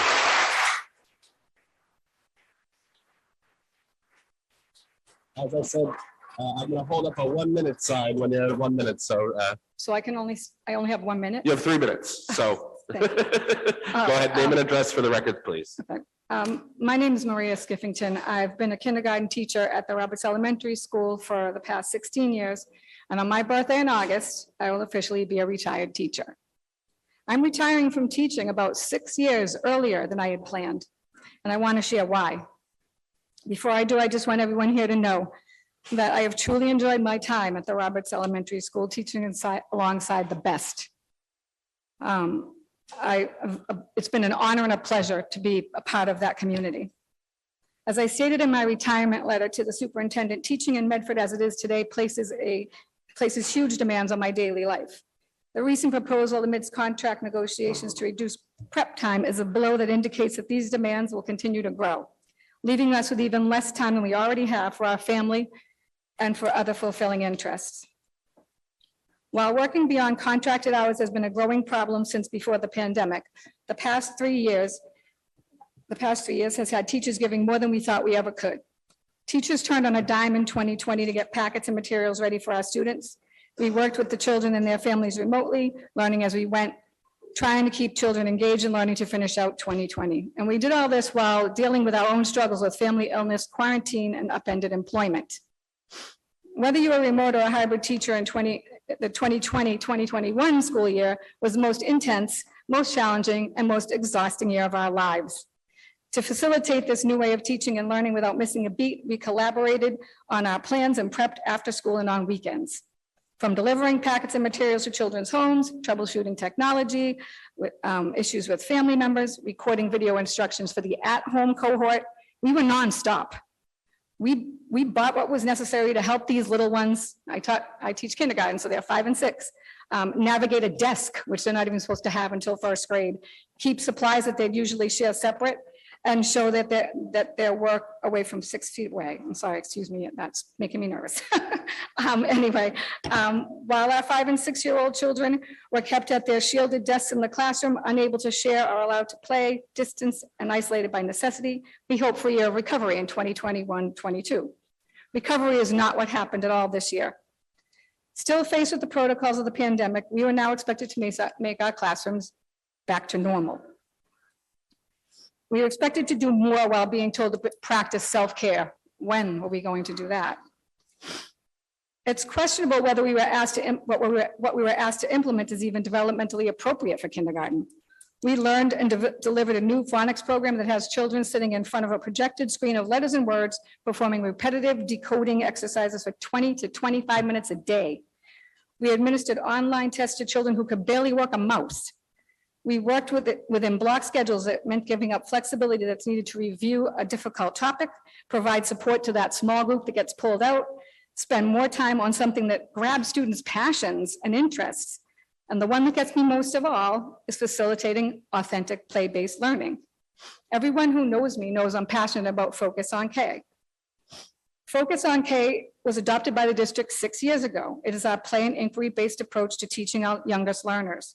It incorporates all the standards of literacy, math, science, and social emotional learning into an authentic application of those concepts. This past year, because of block scheduling, Focus was watered down to being meaningless. It's funny because one of the best things that Focus delivers that central administration is supposedly so concerned about is social emotional learning. With this approach, we don't just talk at our children about sharing, about the zones, about caring, about being kind. With Focus on K, children are encouraged to put those concepts into practice naturally, authentically, mindfully infusing their learning with their daily classroom life. Here, the lack of time to teach children using developmentally appropriate practice was another huge factor in my decision to leave. When I consider all that teachers and staff have been doing to get our community through this difficult and unprecedented time, I'm very proud to have been a part of it. But I have a difficult time understanding how we have gone through all we have without central administration respectfully acknowledging our hard work. Showing respect is not just a line on a weekly update. It's not a measly raise that doesn't even approach the cost of living. It's not reduced prep time. And it's certainly not referencing teachers as the ones who stand in front of the classroom, as we were in a recent budget presentation. We are so much more. The lack of respect is the reason for my decision to retire early. Respecting teachers means really listening to teachers. It means standing up and doing what is right for them and their students. It means paying them a decent living wage. Teachers work hard for the city of Medford in the best of times. It's time for the city of Medford to give the teachers what they deserve. And please, don't ask them to provide evidence that they're worthy. The evidence is right there in front of you each and every day. Thank you. Thank you.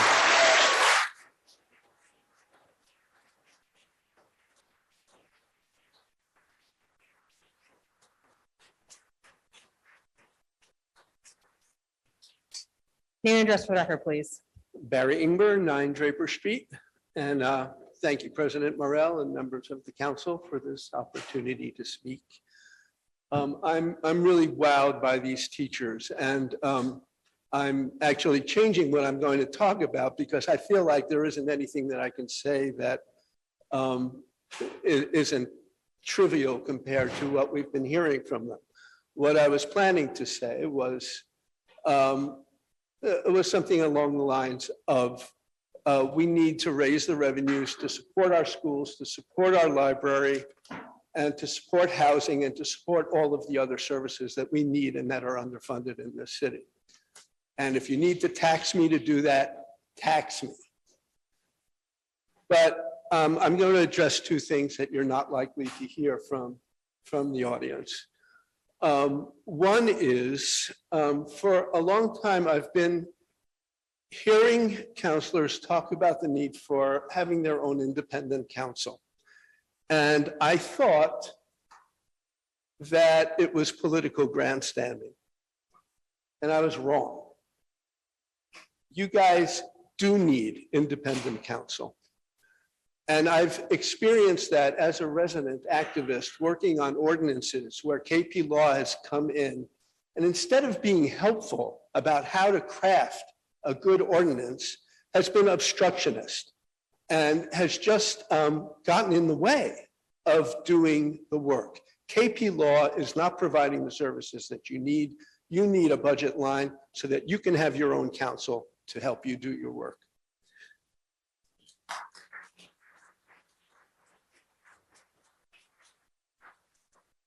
Actually, and I want to thank Councilor Knight for pushing on this issue over and over again. I convinced you, huh? Convinced me. There's times when I've convinced you of things, so back at you. The other that I want to address is I recognize, and I think everybody here else here recognizes how little power the city council has on the budget issue. And the reason for this lack of power is our charter. I ask you all to revisit the charter issue and to pass a charter review unanimously. It will help you. Thank you. Thank you.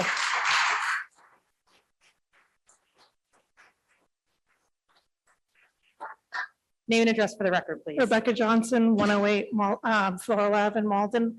I brought my own timer because I'm a special ed teacher.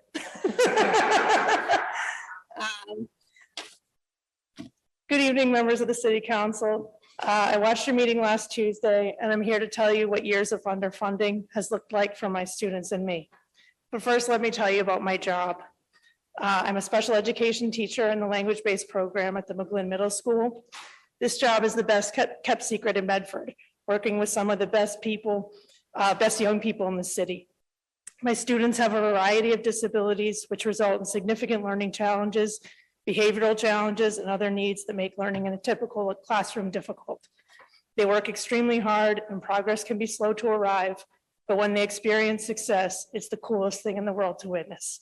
It's what keeps me coming back, even when the challenges of pandemic schooling had me questioning my choice of career. My students are the most vulnerable students that administrators insisted be brought back first when school reopened in 2020. Administrators like to bring that up frequently as a point of pride, but when it comes to adequately staffing classrooms like mine, we hear crickets. I heard you say last week that teachers are consistently asked to do more with less, And while for you that may be a talking point, it's my working reality. When I was hired in 2014, the language-based program had 3 teachers, one for 6th grade, one for 7th grade, and me in 8th grade. My second year and every year since, we've been reduced to two teachers. This means having multi-grade classes where some of our students attend lunch, art, music, PE with a different grade. One year we had a 6th grader attend an 8th grade health class. Certainly not developmentally appropriate, but those situations will continue to occur when you're asked to do more with less. This year we were short a paraprofessional for the last part of the school year. We had a student move in with specific needs that no one could have predicted. However, when your schools are kept at lean staffing levels, there's no one to call for help. This is what the last few years have been like. In my classroom and in classrooms district-wide, paraprofessionals were consistently pulled from one assignment to cover another. Robbing students in one class to serve the needs of students in another class puts everyone at a disadvantage. Our students have very specific needs outlined in their IEPs, and teachers found themselves constantly training staff that rotated in and out of their rooms. Having to work with different people every day doesn't foster the type of student-educator relationships that we should want for our kids. In a conversation last week with a colleague, they said to me, those in charge will continue to understaff our schools because they know we'll make it work. Educators always make it work because we have to, and because the students in front of us deserve that. However, doing more with less cannot possibly be the best practice for anyone and should not be the operating motto of the Medford Public Schools. Thank you for your time and allowing me to share what years of underfunding has looked like for me and, more importantly, our students.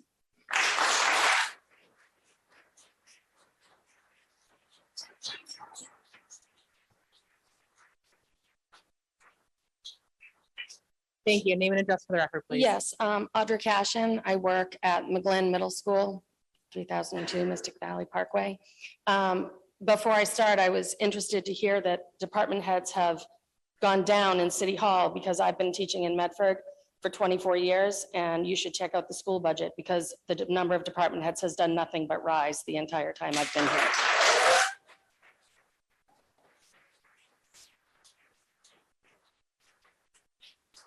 I attended last week's budget meeting and wanted to begin by saying thank you. I wanted to thank you for asking to hear from the teachers of Medford. I have attended many meetings over the 24 years, and last week's meeting here with you all was one of the few times I left feeling supported. You repeatedly recognized the importance of funding education in Medford, but you didn't end there. You asked to hear from us. You asked for teachers to attend tonight's meeting. I'm not sure you can understand what an impact that had on me. When I arrived home and my husband asked how the meeting went, I replied, great. His head shot up in disbelief and said, really? He thought I was being sarcastic. I realized nothing was settled last week. The council made it clear you can only make recommendations. So why did I find the meeting so encouraging? Because I felt respected. I knew you wanted to hear from us. Lately, this hasn't been the case when it comes to central administration or a school committee, which much of the time, Mr. Murphy's back has been turned to the teachers talking when he wasn't outside the room. I received the emails from central administration saying how much we are appreciated. At school committee, I hear the words read to the public time and time again, but they mean nothing to me. They mean nothing to me, and unfortunately mean nothing to many teachers in this district. They are not followed up with actions. The school committee is out of touch with what is happening in the classroom. They are listening to central administration who reports out what they want school committee to hear and oftentimes does not reflect what the days are truly like for the educators of Medford. I work with many talented and dedicated educators. Unfortunately, they are either leaving Medford or talking about leaving. One of my colleagues who is fairly new to the system attended a recent school committee meeting with some of her family members. Her family was disgusted. They asked, why do you want to stay in that system? Why do you want to work for people who speak to you and about you that way? The answer she gave them, she wants to stay because she loves her students and she loves her colleagues. Medford has amazing kids and amazing teachers. This staff supports each other and they respect each other, but they need more than supportive colleagues. They need to work in a community that invests in their kids by investing in their schools. It's hard to work all day and many times well into the night and consistently be let down by the leaders of your school district. Sadly, this is what's happening. Thank you for last week, and please continue to advocate for students. Continue to ask tough questions and demand specific answers. Continue to support Medford educators. Continue to ask that funds designated for educators are in fact used to compensate and retain the excellent ones we have here in the city. Help our community thrive. To invest in educators is to invest in students. Thank you. Thank you.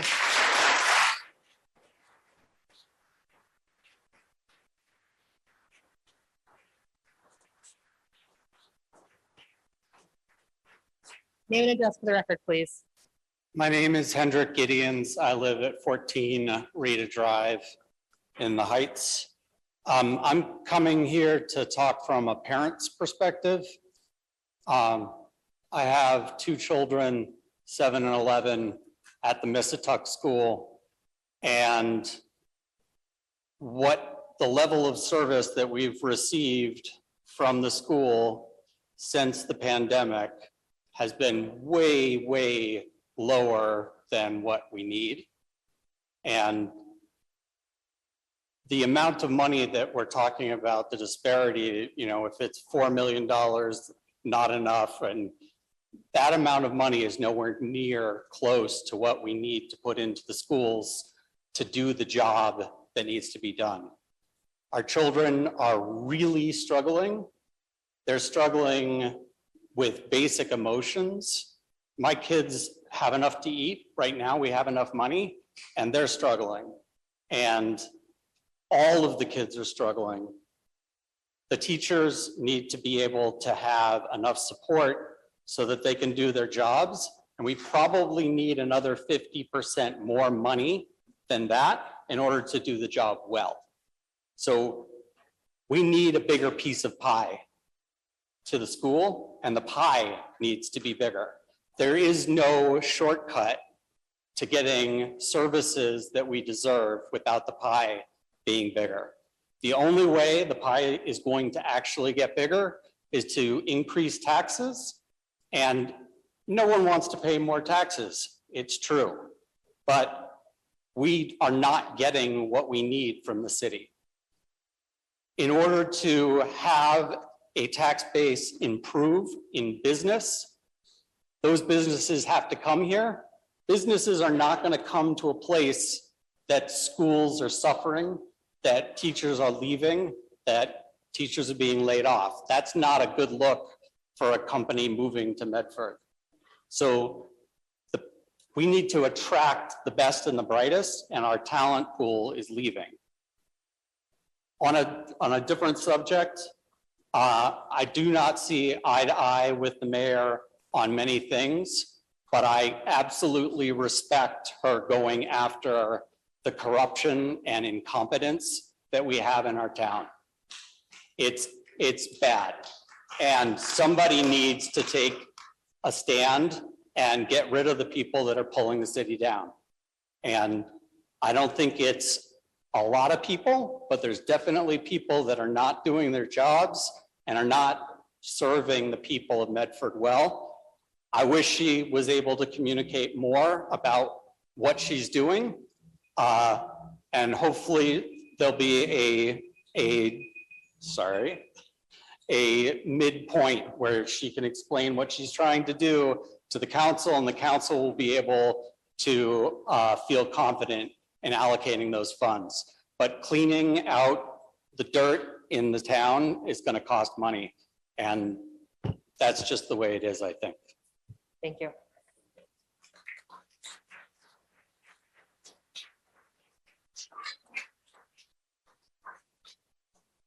Name and address for the record, please. Rebecca Gutwin, 47 Morrison Street in Medford, Massachusetts. Council members, it's absolutely jarring to come to the meeting tonight and hear a list of wonderful accomplishments that the mayor wants to present that we have, done over the last 3 years, and talk about things like trees and grants and outside money from the city that we've been able to bring in, and then sit here and listen to the teachers and the systemic problems that they're facing that we are just never going to be able to address with outside money, that we're just never going to be able to fully fund if we're only looking to take, $40,000 of free cash in order to keep the library open. We just are never going to make a significant amount of progress. And I think that the mayor is mistaken if she thinks that taxpayers aren't ready to consider a Prop 2.5 override to actually fully fund what the city needs to make full progress on the places that we want to go, so that we're not worried about negotiating with marijuana dispensaries, but we're actually investing in the community that we live in, that we're taking ownership of the progress that we're making. And so I would ask that the council and that the mayor would consider this as an immediate move to really change the trajectory of Medford, so that we're not always just putting Band-Aids over the problems, but we're really able to step up and fund the actual things that are running our city, the future of our city, and make a bigger difference. Thank you.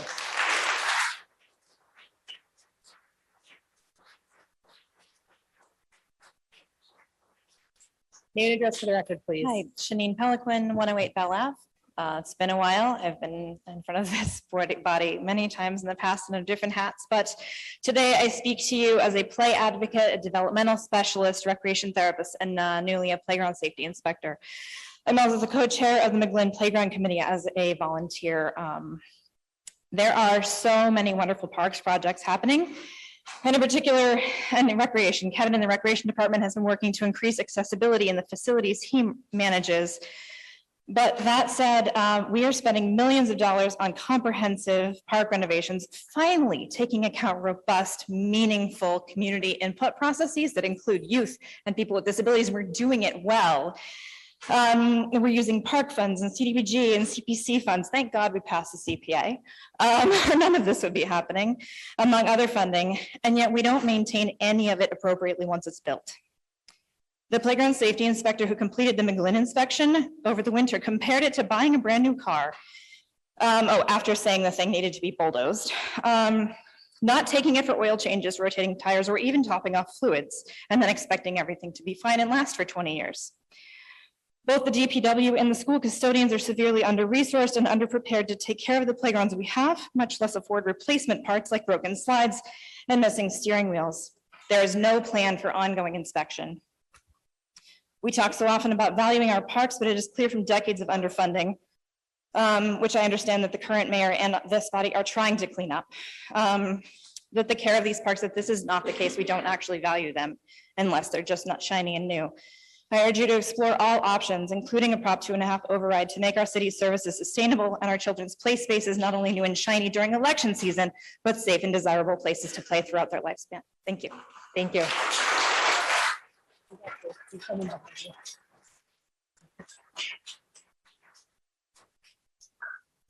Name and address for the record, please.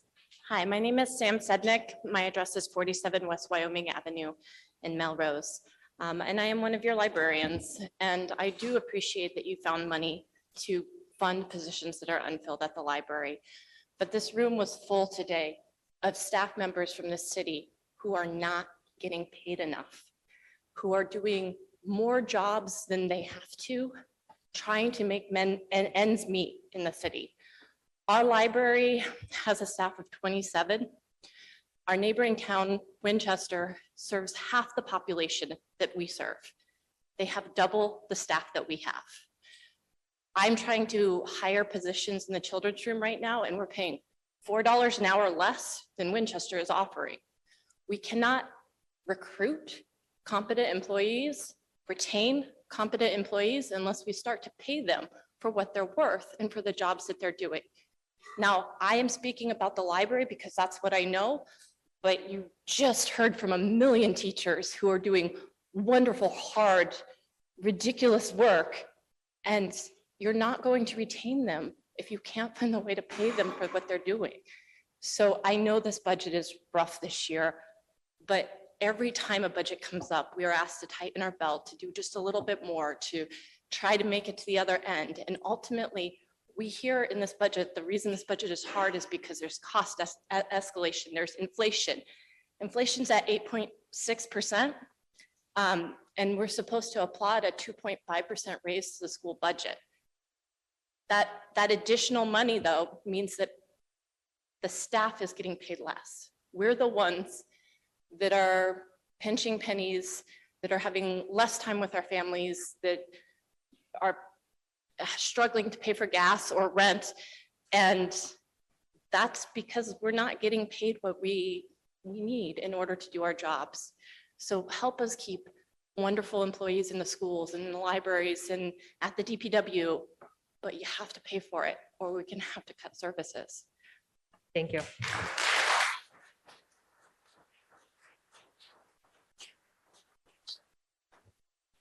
Just one moment.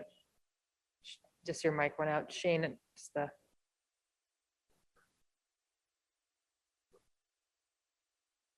talking person. There you go. Just name Can and you hear address me? for the record, please. Yep, just name and address for the record, please. Stephen South, Secretary Treasurer of Teamsters Local 25, 106 Damon Road. Just wanted to clarify when we're talking about cuts in the schools, that there's been significant cuts to the security staff and budget over the years, including this year.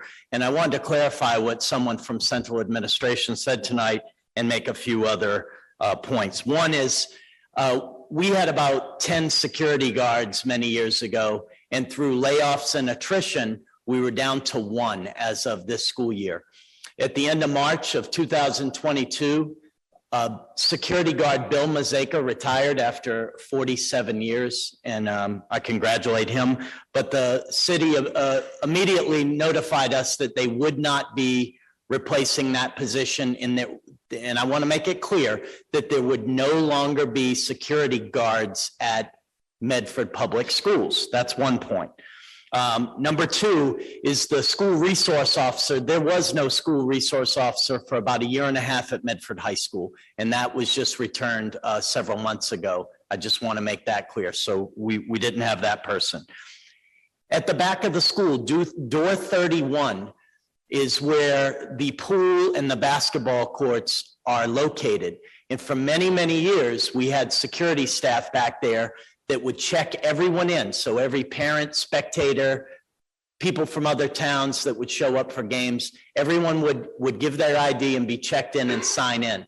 Well, as of this year, the city eliminated that. So the procedure is, and I double checked with my custodial staff today, up until the last day of school this year, so just recently, the procedure is at 2:20 every day, the custodian unlocks the back door, and that door is open all day up until the last event at 9 or 10 o'clock at night. So anyone can walk in or out of the high school at any time after school. That's been going on for this entire school year. Okay, that's another point I wanted to make. So that budget was cut. And we used to have someone at door 31 from right after school until the very last event, every single day, Monday to Friday. And we had someone there from morning to night on Saturday and Sunday. My 4th point is, over the winter, we asked central administration for a meeting with myself and my stewards from the custodial and security staff to discuss open and important security issues. We gave them about 10 bullet points, and central administration said, we'll get back to you within a week or 2. Well, we're still waiting for an answer on all of those bullet points many months later. And my last point is, in our contracts, it specifies that our members will get security training every single year, as well as new hires to get certain security trainings. That has never happened, and that was one of the bullet points. So we have a lot of issues. We have a lot of budget shortfalls in the different departments, but I do want to point out, and I really value and appreciate all the teachers and administrators and support staff, but I just wanted to point out how important security is in the schools, and that it is being cut, and that it is in the public, and I don't believe yourselves know that all this is going on. So I know that all the champions of transparency were here tonight. So on that theme, I want to make sure that we're all being transparent, and that all of you in this room know everything that's going on within the schools with all the children and the teachers and staff. Thank you again for your time. Thank you. I'm just going to keep it to folks speaking once on the paper beforehand. We have some folks on Zoom who want to speak. I do, Mr. Murphy, if you want to If there's anyone else in person who would like to speak before we move to Zoom. Mr. Murphy, I know you wanted to speak.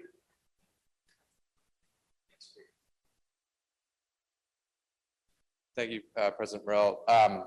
There are a few different points that have been referenced on this topic that I think it would be beneficial for us to offer some comments on. I regret that for the third time in the course of a week, I need to turn my attention first to a general description of our security protocols and procedures within the Medford Public Schools. To get into a level of specificity that the last speaker did, I think is reckless and I think is irresponsible.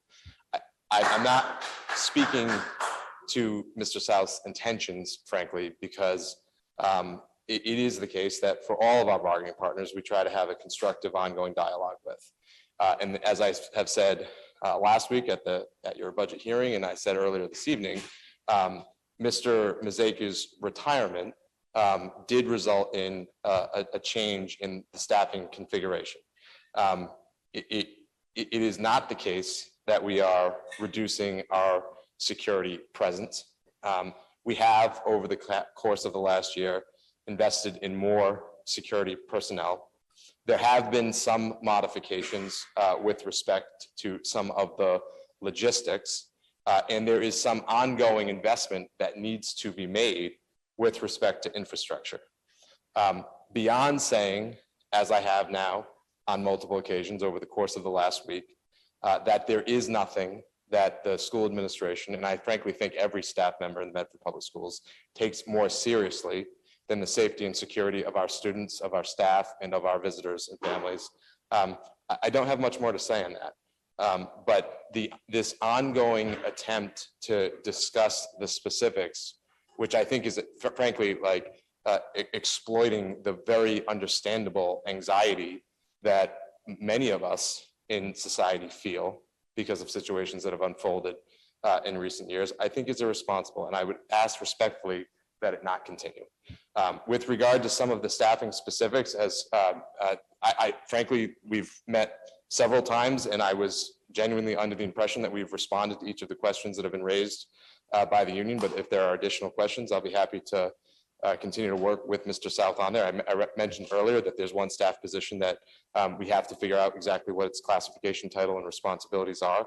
It's an incredibly dedicated staff member, something I think that Mr. South and I can agree on, and someone that the district is lucky to have. But I think from the community's perspective, what people need to know is that safety and security is our first priority.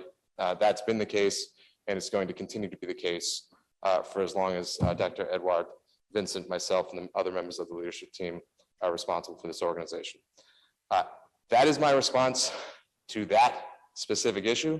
And I know, I think myself, Mr. Dickinson, and I think the chief of staff are gonna, would like to speak to some of the other broader issues. And frankly, Madam President, I don't know if now would be the appropriate time to do that, or I if you'd do, like us to. yeah, we have one more person at least Okay. here. Well, why don't we get out of the way? And then, yeah, and then we have some folks on Zoom, and I Sure. do just want to remind folks, not that that's happened, but just when people speak, just try to not to, the goal is to have public participation, not to engage in debates back and forth. This isn't anyone I would specifically. greatly prefer but- that to be the case. Yeah, so just. But is it okay if we come back up? Absolutely. Great, yes. thank you very much, appreciate it. Name and address for the record, please. Yes, Jessica Morgan, 10 Florence Street, Medford. I'm a software engineer. I have a background, in technology, security. I just want to say, security through obscurity does not work. The only way, the primary way, the gold standard on how we fix security problems is through public disclosure. Because in doing so, we put pressure on the people who are responsible, and we force change. So I'm just saying that faulting someone for publicly telling about some of the issues at school security is a problem. And I also want to just re-highlight the issue that was spoken about by someone else about security cameras at multiple entrances not working, because that seems to have just kind of gone silent. So that's all. Thank you.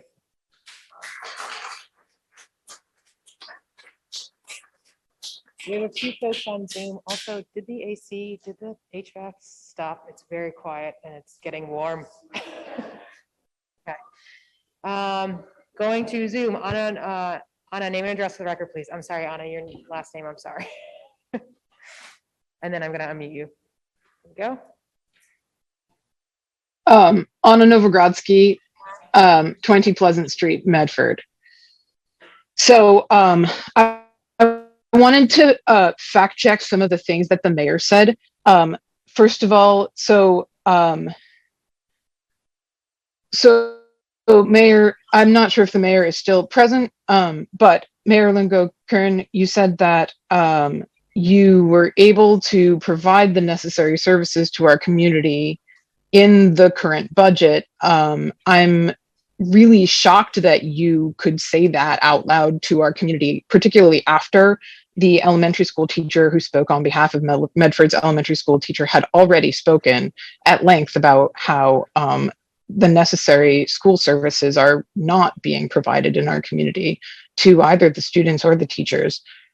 I know that a kindergarten teacher, my friend's kid's kindergarten teacher at the Brooks School, Mr. Giddings, who was incredible. He was pink slipped this year. He was not given a job for next year. We're losing incredible teachers like that.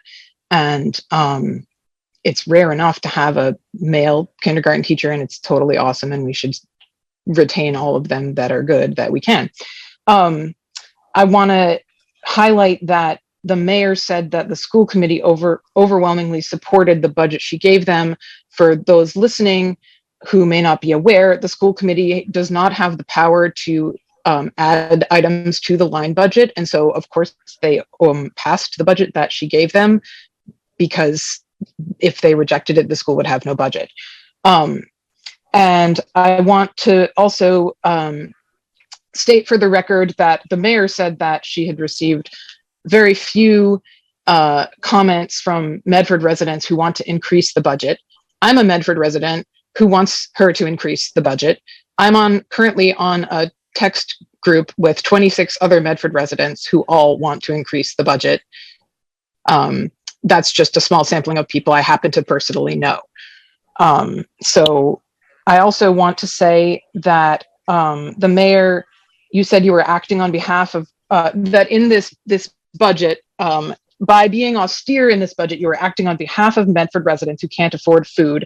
And I want to be clear that many of those residents are children. They are students in our schools and teenagers in our schools, and they need our schools to be properly funded. They need teachers, they need support staff, they need paraprofessionals, they need food. And if you are truly acting on their behalf, you need to increase the budget. I also just want to add, please continue not funding school resource officers. Police do not belong in our schools. They are unsafe for Black and brown students, and also for neurodivergent students. Thank you. Thank you, Anna. Going to Bree's phone, name and address for the record, please. And also, I'm just keep comments if you could to 3 minutes, and I will just hold up the finger when you have 1 minute left. If you could search for me on the Zoom screen. So Bree's phone, just name and address for the record, please. Oops. Try again. You do have your hand up, perhaps an error. Hi, can everyone hear me now? Yes, we can hear you. Name and address for the record, please. Great, thank you. My name is Bree Brothers. I'm at 31 Gleason Street, Medford. Thank you so much for allowing us to speak tonight. I just wanted to say I am someone that believes that public schools and public education is the foundation of democracy. I'm also a parent of 2 young kids. My oldest starts kindergarten in September. And, you know, I want to feel good about sending my kids to school in Medford. And right now it's tough, and I want to pay more. I'm just going to say it. I want to invest in schools within my community. I'm here. I want to invest in my community. And I mean, just take my money so that I never have to hear the heartbreaking stories from all of those teachers that we just heard. And, you know, I understand that not everyone can pay more. And everyone city council keeps saying that there are safeguards that we can put in place to protect those people. So tell people what those are, and then let us vote. And the mayor said, you know, I don't want to do the Prop 2.5 thing. I don't want to make that decision in a vacuum. Literally, no one is asking you to do that. Put it on the ballot. Let people vote on it. And also, like, yes, new revenue is great, but as other members of the council said, we're not going to see that for years. Why would we just, it doesn't have to be one or the other.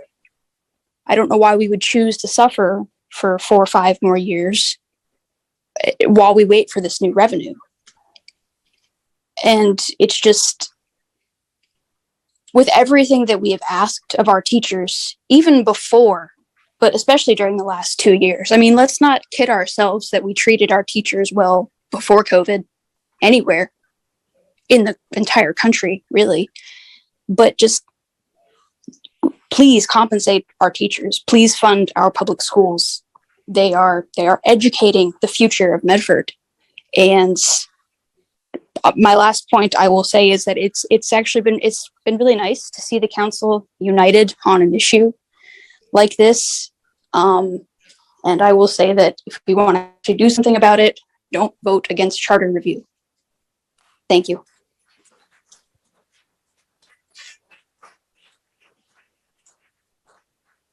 Thank you. Matt Barlow, name and address for the record, please. Hi, Matt Barlow, 36 Saunders Street, Medford, Massachusetts. I just wanted to say as a taxpayer and a voter in Medford that I feel very strongly that the current funding for our schools and our educators is absolutely unacceptable, absolutely unacceptable. And I am strongly in favor of increasing taxes. People almost always say that they don't like paying taxes, but the part of my taxes that go to paying teachers and supporting schools, I am absolutely happy to pay. We cannot thrive as a community without strongly supporting our schools. We cannot grow as a community without supporting our schools, our educators, our libraries. And I strongly feel and support raising taxes. We need to do it carefully so that it doesn't disproportionately impact those who can't afford to pay those increases, but there are lots of ways to do it. People have thought carefully about how to do that, and I think we can do that. So I'm strongly in favor of increasing the budget for schools, educators, and the libraries, and I'm happy to pay increased taxes on that.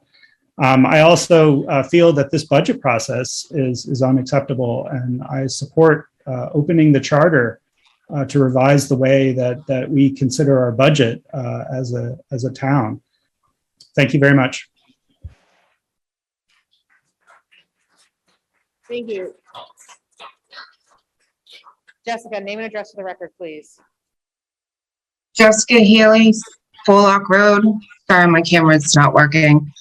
I'm the one that has asked before about security, and Mr. Murphy has responded, saying that they can't really release much information regarding it. I'm just not too sure of why him including in the school is so quiet about releasing anything regarding just the number of security guards that we have. And if it's true, if we have none, that's a problem.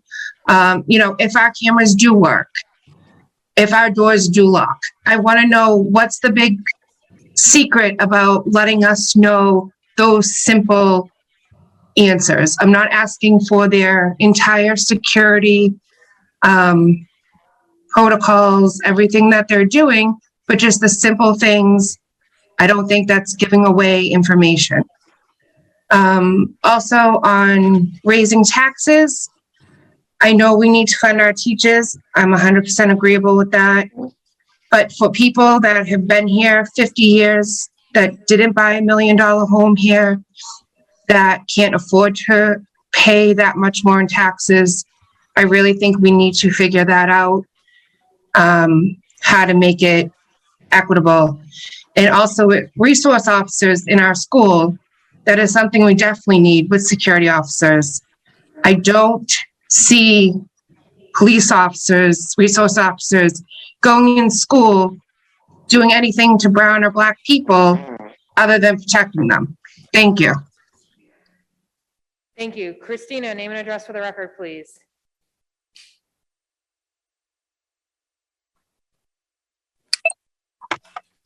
One second.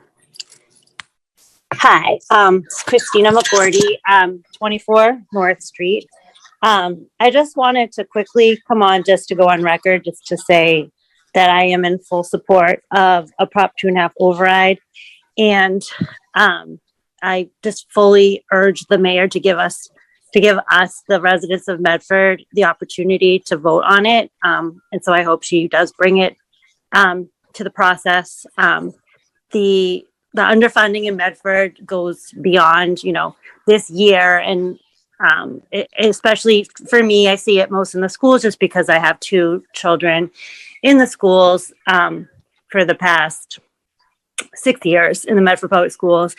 And so, these cuts that are happening now are almost like, how do you take a bad situation and make it worse? Like, there have been lots of things that we need funding for. We haven't had math coaches in years, which leaves, the teachers lacking in support, especially when, a lot of the teachers were talking about kids coming back after the pandemic. And, math coaches are invaluable to helping the teachers differentiate instruction and understand where the kids are at. We haven't had, librarians. Like, we have, one librarian serving like 3 elementary schools. The kids do not get to, some of the library aides are nice and great, but they're not librarians. So there's just ongoing problems because of the underfunding. The school adjustment counselors, we don't have enough to both see kids who have scheduled time with them and then deal with emergencies. And, the fact that Medford can't afford to duplicate services, we send kids to different programs, different schools, and with the whole middle school thing, with the lottery, we need more funds. So I fully support Proposition 2.5 override, and since I'm here, I'll also say fully support charter review. Thank you. Thank you. We have a few more folks who'd like to speak on Zoom. If everyone could just keep their comments brief. I know it's almost 11 o'clock. People want to, I know counselors still have questions. They have things. I don't know if there's motions. So people can find out what happens with this budget before it's, June 29th. If we could please keep comments brief. Melanie, name and address for the record, please. Hi, this is Melanie Tringali calling from 1116 Forest Street in Medford. I just wanted to go on the record and say that I appreciate the mayor trying to make this budget work. I'm sure it has not been an easy year given the situation with COVID and the reduction in revenue. I do hope that the mayor and the city council can work together in making this budget work. I definitely feel for the teachers. They have been going without for a long time. However, I'm not for a Proposition 2.5 override. We are all families are struggling right now to make ends meet. Many people are working 2 jobs to make ends meet, and many people are going and trying to do more with a lot less. It's just it's just a situation that we're all currently in. So I do appreciate the mayor trying to look for additional funding and making additional changes to try to appease everyone. And I hope that the mayor and the city council can work on this. Thank you. Thank you. Eunice, name and address for the record, please. Hi, thank you. Eunice Brown, Greenleaf Ave. I have a comment and a question. I'm just looking at one of my more recent tax bills, and I see, and I don't know if other people are aware of this, in the upper right-hand corner, there is an opportunity to pay additional taxes for construction, renovation of city buildings and other things. And I'm wondering, the amounts that you can check off are fairly minimal, but there's also an other column as well. And I'm wondering if we could add maybe the schools and DPW to that. Suppose that's an assessor question. And that way, then the people that actually want to pay extra taxes, they are certainly welcome to do that by this avenue if they want to target their money to any one particular area, the police, the fire, the library, the DPW, whatever, or maybe just have a where it's needed most, kind of like we all do if we're giving to our, colleges and universities and so forth. You can give to the annual fund, or you can target a particular area. So I'm wondering, for those who actually want to pay more taxes, if they could do it in that with that method. And then my second question is, if we were to put an override on the ballot, which I do not support, how much would our taxes increase? Would it be a percentage? Would it be a dollar figure, or what? And then, people in this community rent, and it'll trickle down into, the landlords will be paying the additional taxes, of course, but it will trickle down to the renters. And, if you're living in a family home or something like that, and your parents are footing the bill for you, as I think is the case with some of our elected officials, then that doesn't affect them, but it will affect renters and homeowners. So those are my thoughts. Thank you. Thank you, Eunice. Sophie, name and address for the record, please. I see folks who have spoken earlier in the meeting. If we could please keep it brief. Your comments are valuable. Again, it's almost 11 p.m. Madam President, I think it's also important to point out, there's no paper for a Proposition 2.5 override before this council this evening. This is right? true. The only thing that's before us is the operating budget, right? Correct. Whether or not the council's going to vote it up, vote it down, and make changes to it. The question of a Proposition 2.5 override is not something that's going to be addressed this evening or solved this evening. I think the mayor made that clear in her comments as well. So maybe we could focus a little bit on the Correct, yes. budget that's If before us, focus and a is- little bit less on Folks that. could keep Maybe their move us comments along a focused little on bit the, more. the paper that is before us, which is the FY 2023 proposed budget. Sophie, name and address for the record, please, and then we'll go to you, Will. Hi, it's Sophie Rick, 78 Cotting Street. I am going to say that I support a Prop 2.5 override and charter review because that's what I was preparing to say. I did send a very, very long email yesterday that details all of the reasons that I do that. I appreciate that Vice President Bears on a comment thread had shared the impact that a Prop 2.5 override would have on a specific budget for a particular dollar amount. And I think some of the folks maybe who don't support it perhaps aren't as aware of the particular dollar amounts that would impact them. And I would also ask that the city council shares more about those exemptions for folks who are over 65 or who can't afford an additional amount. I do support it myself.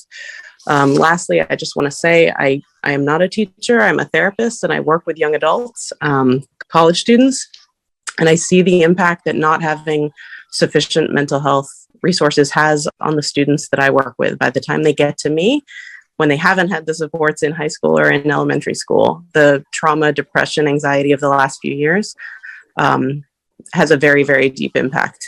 And I'm very concerned specifically, I'm concerned about all of these cuts, but especially about cuts to adjustment counselors. Like those should not be an option to be cut. None of these are good choices. And I think we need to look at raising revenue any way we can. Thank you. Thank you. Going to Mr. Navarre in person, then we'll go back to Zoom. Folks, if we could keep our comments to 1 minute at this point, just because we are at, and the 1 minute and the budget. Thank you, Madam President, for recognizing me. I just want to say that if you are a renter in Medford, you basically pay a great deal of money to be at this location. And that's sort of what attracts a lot of people here. But if you're somebody who rents and you're paying all that rent for this location, driven up because of its proximity to Boston and all of the great amenities there. You have children or something, they're not getting the education they deserve. You're still paying a lot of rent because you are in a good location. And people who own real estate in this town have done incredibly well in terms of appreciation. And I just want to say that the people who rent pay a great deal to be able to do so in such a great place. And I think that needs to factor into the equity argument for when we're funding the schools, making sure we're providing services to people. And when we consider, some kind of parity between renters and owners in terms of the protections such as Prop 2.5 and so on. If we had rent control that was that intense, that would be, that'd be pretty strong rent control there. So, thanks. Madam President. Thank you. Uh, President Bears. Just motion that we move on from public participation and we can take up the additional public participation in the public participation section of the meeting. Okay. There's just 3 folks left on Zoom. Well, Okay. don't mind sitting tight. We'll revisit it. Okay, so I have a motion from Vice President Bears to hold additional public participation until after we move through this budget paper, correct? Do I have a second on that motion? Okay, only 3 people. No one else can raise their hand at this point. That you're gonna have to talk in public participation after the budget paper. So going to Penelope, name and address for the record, please. Thanks. Penelope Taylor, 29 Martin Street, Medford. I'll keep it brief. To the mayor, I would say please designate more than 40,000. I heard 50,000 for the city council to have their own legal support. Respect them to do their job and get laws written and passed. And as an aside, we need to use way less public money to pay a KP law. But the other point I just quickly wanted to make, this is me speaking, but I am a resident of Medford and a municipal worker in a nearby city. Right now, Medford's budget, we hear over and over, is to do more with less for at least the next 2 budgets. Earlier this month, we heard from department head after department head praised her finding cost-saving measures. That takes creativity, that takes leadership and persistence, seeing the short and long term. I know we can do so much more with more. And one way to do that, I would say very specifically, is fully funding legal support for the city council at this time. Thank you. Thank you. Teresa, name and address for the record, please. Hi, Teresa Fernald, 13 Whittier Road. I appreciate the city council, everything you're doing. Just super quickly, everything that has been mentioned from Penelope and others about it's time for doing more with less is over. And I appreciate you asking the mayor for more transparency and anything we can do to achieve more funding, fully funding our teachers, everything the teachers have said, everything that Sam Sednick and other city workers have come to ask for, a living wage. We need to do more for Medford. We need to fully invest in our own future, our children's future. I thank you for continuing to advocate for actual specific recommendations from the mayor for fully more funding the city. I appreciate that and you and all you're doing. Thank you. Thank you. Ari, name and address for the record, please. There you go. Ari Goffman, 1 Chestnut Street. I'll keep it brief. Thank you, council. I want to go on the record in support of the Prop 2.5 override, increased funding for schools and libraries, independent counsel for the council and the charter review. I also wanted to speak, SROs have consistently been ineffective or harmful to many students, and I agree with the call to not have them in schools. And finally, I want to note that there is likely a connection between the large settlements discussed earlier in this meeting in a separate agenda item, the lack of transparency and the lack of oversight. And I would like to call for a public investigation as part of the long-term budget work on the city. Thank you. Thank you. And last, Mr. Cassignani snuck in. Mr. Cassignani, for the sake of Councilor Knight's health, please don't bring up Prop 2.5. But please go ahead. Mr. Cassignani? Maybe he walked away. Please go ahead. Hello, Pres Morel. Can you hear me? Can you hear me, dear? I think you have your TV on. Can you turn your TV off? I just wanted to say, I just wanted to say it's been a long, long night for you people, but you must be tired. And what can I say? There are a lot of really good teachers that I know of, and there are some that are not so good, eh? But with a $201 million budget, hopefully we can make things do. And because it's just got to happen. I just have one question for Vice President Beers. Are you running for mayor, my dear? Thank you, Mr. Castagnetty. You don't have to answer that. Thank you, Mr. Castagnetty. Okay. Mr. Murphy, if you could be No, brief. Madam President, if I may. I know, It's, you're right. no. Okay, Vice President Bears, do you Thank have you, Madam something that President. needs to go before Mr. Murphy? Yes, I do. Okay, please. So I just want to now discuss, now that we're at action points, specifically what law applies to the city council as pursuant to the budget process. Under our current city charter, we fully adopt Chapter 44, Section 32 of Mass General Laws as pertain to our charter, which specifically says the city council may by majority of vote make appropriations for the purposes recommended and may reduce or reject any amount recommended in the annual budget. It shall not increase any amount in or the total of the annual budget, nor add thereto any amount for a purpose not included therein, except on recommendation of the mayor. It also says that, excuse me one second, if the council fails to take action with respect to any amount recommended in the annual budget, either by approving, reducing, or rejecting the same, within 45 days after the receipt of the budget, such amount shall, without any action by the city council, become a part of the appropriations for the year and be available for the purposes specified. So what that means is that this council can approve the budget, it can reduce specific line items, and if it wanted to, it could go in and reject every single line item, and then there'd be no appropriations. However, if the council does not approve this budget, after 45 days, it automatically goes into effect. Earlier this month, I reached out to the State Division of Local Services Municipal Finance Law Team. The lawyers there said that if the budget were not approved, unless we were to go through every single line item and cut every line item in the budget, which would keep us here until about 4 a.m, that would not stop any function of city government. And that Mass General Law, Chapter 44, Section 32, once again says that the budget will go into effect 45 days after submission to the council. So at this point, you know, if this council were not to approve the budget tonight, any reduction in service or spending in the new fiscal year would not be because of that. It would be due to the municipal decisions of the Chief Executive Officer of the City of Medford. And I also have several motions regarding both some suggested cuts as well as some recommendations for increases to the fiscal 23 budget. I'm happy to make those recommendations at any time if you so recognize me. May I? Keep going. So one of the things we discovered in our budget hearings was that 6 fire department positions cannot be filled until next May. And that's almost the end of the fiscal year. So taking the, it's not quite a cap, but looking at the base salary, that would allow us to make a cut, not to the positions, not to not have them in the budget next year. Literally the way that the hiring process works, they can't be filled until May.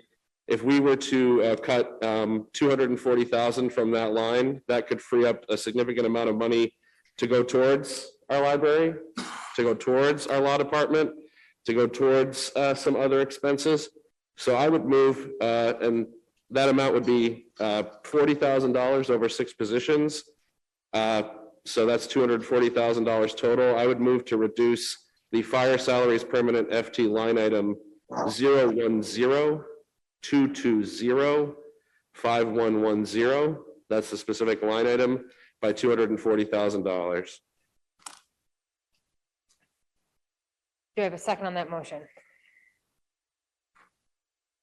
Second by Counselor Singh.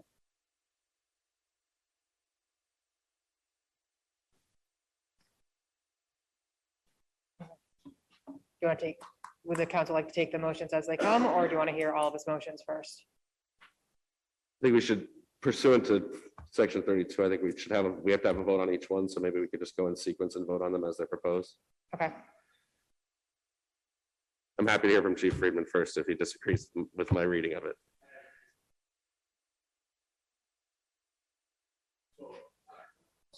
There's a little face, yeah.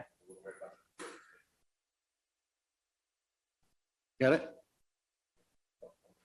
It was on. There you go. Yeah, I think you're. There you go. Shane. It's gone. He's on now. Okay, so when I look at my budget, I really strongly don't recommend you cut any of my budget at all. It's already leaned out to the point where those positions that are vacant, when we get reduced down and I go over on my overtime budget, that money is actually keeping the department running. If Okay. you cut those positions, I'm gonna run into it's gonna be a nightmare. 'Cause I'm gonna end up running out of money, and then what do I do then at that point? So, and then I understand when you're looking at every angle of the budget, but when we initially had our meetings with the mayor, we got a major deficit going on, and I allowed them to cut me down to a level that's the lowest it's ever been. And if you're gonna cut me again, what's gonna happen is when I go over, because it's gonna go over, we're gonna lose more people next year. I did look into it. The council did ask me about people that are leaving. I have 2 that are gonna leave this budget, in the 23 budget, that have to leave. They're gonna age out. And I have 2 more that are pretty much on their way out. So that's gonna be 4. And you know, the whole thing about replacing them and taking the time to replace them, we have, like I said, we have 8 coming on. We got 4 in the fall, 2 groups of 4. And when we initially looked at the budget, I had more positions there. And the reason I had them there was because exactly what happened this year, I went over. Because of the you know, lack, we can't reduce the manpower. We have a minimum manning. So if you're gonna take those positions out, I'm gonna be back here in front of the council when I run out of money. What do I do then? So we worked together with the mayor to try and get this down to a level where we did our part, and now you're gonna cut me further. So when I hear that was news to me tonight. It's the first I heard of that. I'm shaking in my boots right now. Hey, Okay. I hear that. I have a couple clarifying questions, just so I understand it, and I'll withdraw it if the answers are what I think they're gonna be. You mentioned in the budget hearing that we currently have, so we're budgeted for 81 firefighters, not including the lieutenants, captains, deputy chiefs. Yeah. We're currently at 66, if I'm correct. You said that in the budget hearing? I'm trying to think what question you were asking. So you're asking how many firefighters I'm budgeted for versus how many are actually Well, here? what I'm saying is, at least this was my understanding, and I'm not trying to put you in any sort of gotcha position at all. Just here's my thinking on it. We're budgeted for 81 here. What I heard is that we had 66 currently, 8 more in the pipeline, and then 6 more who you were hoping to bring on to bring us back up to that 81. Or sorry, 80, my apologies. And then, but that we wouldn't be able to get people into the academies until May on that. Right. Well, obviously, there are other ways, there are other academies. We could definitely work Yeah. on getting them in the academy if the administration was gonna fill it. But I don't think that's a wise decision at this point in time. Okay. So if what you're saying, you're gonna take those positions away, then Just that's, a part of the year when we couldn't have them filled is all I'm suggesting. Up until, not even May, even before that, I was thinking more like February. yeah, I just, the reason I mean, I went over this year on the overtime budget. And if we don't get people in there until the fall, then I'm gonna be in the same position the next budget. And I feel like I had some money left over this year, but that was only because I was, you know, I had those positions there. Now you've cut them. So now what's gonna happen is next year, that money's gone. It's gonna be really tight next year. The way it currently sits. So, okay, and So that's, I'm happy to accept that. I just want to make that known Yeah. before you make that cut. I understand that's what you're looking to do. You're looking to make a cut, but Well, I was looking for a place in the budget where maybe we were budgeting for more than we were actually going to spend to help us move that, or recommend we move it to somewhere in the budget where the need is greater than what we're going to That's what the spend. administration has already done. They've already taken a bunch of money. If you look at those line items, they took 192,000, right? Out of there, and then they, Those end of year transfers, right? So ultimately you had $194,000 of surplus funds in your account from that. They took and. right, those are to another. because I had those extra Correct. positions that are There now were gone. budgeted positions that were vacant, so we didn't have a true number of what Correct. your actual operating. budget And was I'm for new at it, expenses, so right. I think those are, they're there on purpose, okay? Because they know that when you're staffed this low, the overtime's gonna go over. Right, and that's why we So- talked about the $1.9 million appropriation for your Exactly. overtime and whether or not you're gonna be able to work within those. Yeah, contracts. and only being there 5 months, I wasn't aware of it when I first walked through the door. And at the end, when I'm looking at the money, I'm going, okay, I understand it now. So, Just if I may clarify, so what you're saying is, even though the positions may be vacant through most of the fiscal year, that money is going to go to pay overtime for other people to work because those positions are vacant? absolutely. You All take right, I that away withdraw and the then motion. I am gonna run out of money. I withdraw Then the I'm gonna be motion. before the council. I withdraw the motion. Thank you. Thank you, Vice President Bears. Thank you. Madam President, Counselor Knight, have I talked about legal services? I honestly don't know anymore. There is a line item in our budget, number 0101515302. Last year, I put forward a motion asking that this line item be cut by the amount of $55,000. Council passed it. Around January, administration came back and asked for a supplemental appropriation to the budget, in the amount of $55,000. That appropriation passed. That was to fund KP Law. As we look at our budget this year, we see that line item has a dollar figure attached to it of $81,600. I'd ask that that budget be reduced by $81,600 for that particular line item for professional legal services, Madam President. I could go into the 1,000 reasons that I've stated previously, but I'll spare everybody based upon the late hour. Thank you. Do I have a second on that motion from Counselor Knight? Second by Counselor Collins. Mr. Clerk, if you could please call the roll. Sorry. Second by Counselor Collins. Could you repeat the number?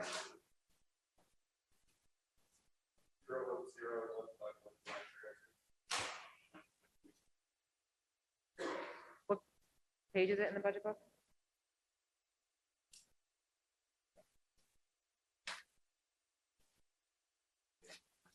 Thank you.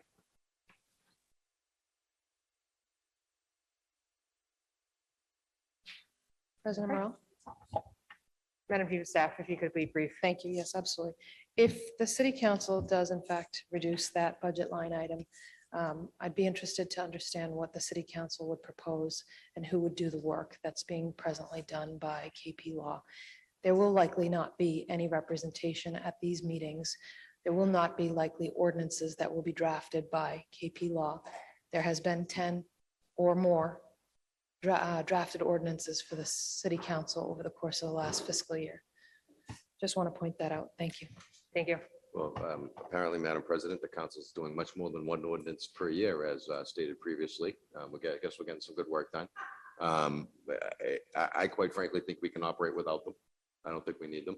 I think that money could be far better spent, quite frankly, maybe with a zoning consultant to begin phase 2 of our zoning recodification. As we sat here for the last couple of weeks and we looked, we saw that we were able to generate millions of dollars in funds for this community through the recodification effort with the creation of an O2 district. We've generated probably close to $6 million worth of permitting fees and new growth in the community based upon this effort. So I think that this is a worthwhile endeavor. I think it's a good expense, to be honest with you. And I think making the cut makes sense. Rifles and Bears. Thank you, Madam President. I believe that I, as one counselor, would certainly invite a supplemental appropriation that addresses the requests of this council that have not been fulfilled, and potentially also balances that with the requests of the administration that have not been fulfilled. And, you know, sadly, this is the point that we've come to. For years that I've been on this council, for 6 months that I've been in leadership of this council, we've been sitting in, saying what we need, saying these are specific requests of the council. And quite frankly, there were like 5 pretty small potatoes asks of this council that we had that are nowhere to be found in this budget. Now we're at the point where the only way we're going to be able to have that conversation, and quite literally the only legal power we have over the budget, is to make a cut and then sit down and say, what can you provide us in a supplemental appropriation so that we can come to an agreement? I'm sorry that it's gotten to that point, but it is what it is. Thank you. Thank you. Chief Buckley? There you go. It's on. You don't have to touch anything. So if, I just want to, as cleanly as I can say this and put this, if you cut KP Law, you're going to severely impact what's going on in the police department right now. KP Law for the last year plus has been kind of guiding me through police reform. This is nothing that is easy right now. And if you pay attention to what's going on, it's changing on a daily basis. I am an expert in law enforcement, and I do not have the ability to keep up with what the Commonwealth of Massachusetts is putting on police as much as we try. Kim Scanlon is great. She handles all of my firearms licensing issues, and those are going to go through the roof right now with the U.S. Supreme Court decision that's coming out. Right? We are at a critical point in policing right now with a lot of the changes. A lot of there's a demand for we got the CCOPS versions. We've got body-worn cameras that may fall into this. We've got all these demanded policy changes. I have to do civil fingerprinting. We've just changed the constable ordinances. All of that was done with the assistance of KP Law. Not to mention that labor on the sides of, say, contract negotiations and, say, grievance and, say, unfair labor practice charge, which we have minimum on the police side, but the labor negotiations for police coming up are going to be a very critical issue, right? Because policing has changed. If you eliminate KP Law, you're putting me at a severe disadvantage going forward. I just have to tell you that right up front. There's no other way around it. Thank you. Thank you. Madam President, I'd just like to point out that we were able to do it without KP Law previously. I Thank you. understand the chief's point. I understand the chief's point about reform and how things have changed and No, and I do, and I get it, chief. I And I understand that. respect and understand it, but nothing like what is going on in the last year and a half. Nothing like that. So, thank you. If I may, Just a a quick supplemental point of appropriation information. could be made quickly. Thank you. Chief Freeman? Okay. And then I quick welcome point. an RFP for just the implementation of police reform to come out of the purchasing office, if that's the case, for a specific scope of service for that purpose. Thank you. So I just wanted to add about KP Law as a new chief. I don't have all the legal precedents in my mind yet, especially being as new as I am. And I lean on them constantly when I look at legal precedents. So Could I if we ask- eliminate them, how do I get that guidance? Well, I would assume we have a city solicitor in this community that would pick up the phone and take that call and be able to provide you with that guidance, chief. And I think that that's part of the problem. I think we're moving away from our in-house city solicitor who has the institutional knowledge of 20 years of working in this building. And we're moving away from them to a private service that's being paid where we see a new face every other day and a new person every other day. Right. Now, when Councilor Caviello met with the mayor to discuss the future of legal services here for the council, the discussion was pretty clear. The mayor made an offer, the council rejected it. The mayor said, that's your offer, and walked away, and that was it. And then there was no negotiation or discussion about it until tonight, when we heard that there might be a reallocation of funds, that they're going to take it out of the negotiated salary accounts, which is set up to provide the funds for your employees and for the employees that sit behind you to fund this want for the council. And it's not really a want, it's a need. We need this, right? So quite frankly, we did this last year and we were able to survive. We were able to survive. We did it last year and we were able to survive. I don't think it's something that's going to, impact our operations to the point of red flags. I think that it's something that we're going to be able to work through. And if the administration's serious about what they said, but they want to work with us and they want to put together a budget that works, then we'll be happy to come back to the table and discuss this further. But the council needs certain tools in their toolbox to be successful as well. Councilor Okay. Scarpelli? Thank you. And I appreciate all the department heads running around, scaring, getting nervous. So you know exactly how I feel. That's exactly how we feel, sitting behind this rail. And it's sad that it has to be that brings to this point. Because if we were listened to, and that's a sad part of this, because I know that it puts everybody in a bad spot, but that's exactly how we feel when we get attacked and we don't have the answer and no one's answering the question for us legally.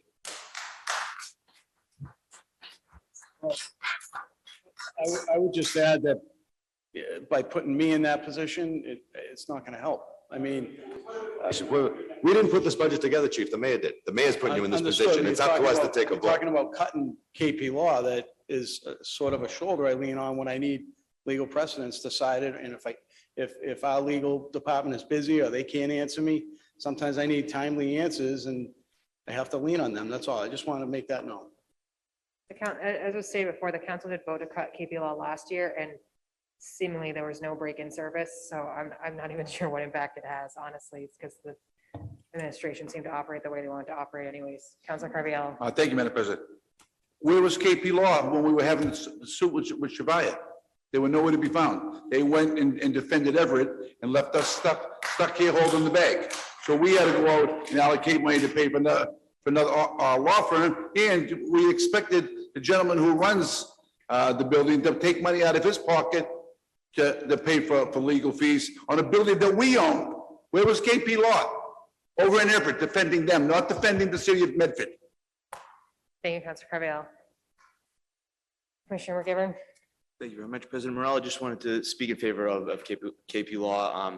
I've been working both with our legal department and KP Law as city engineer and DPW director, and they've been extremely valuable to me, especially with the 5G hearings. I received plenty of advisement when it came to that particular set of tasks that I had to handle. As well as, we got contract negotiations coming up, advisement on those. They've also been pretty critical when I have been trying to, in Ms. Scanlon's office as well, negotiate rights of way, takings, formal easements and things like that. So they've been pretty critical. And also too, one of the things I've been working on here in the city is sorting out private ways versus public ways and where we're focusing our services. And they've been pretty critical when it comes to that as well. So just wanted to put the plug out there. So thank you. Thank you.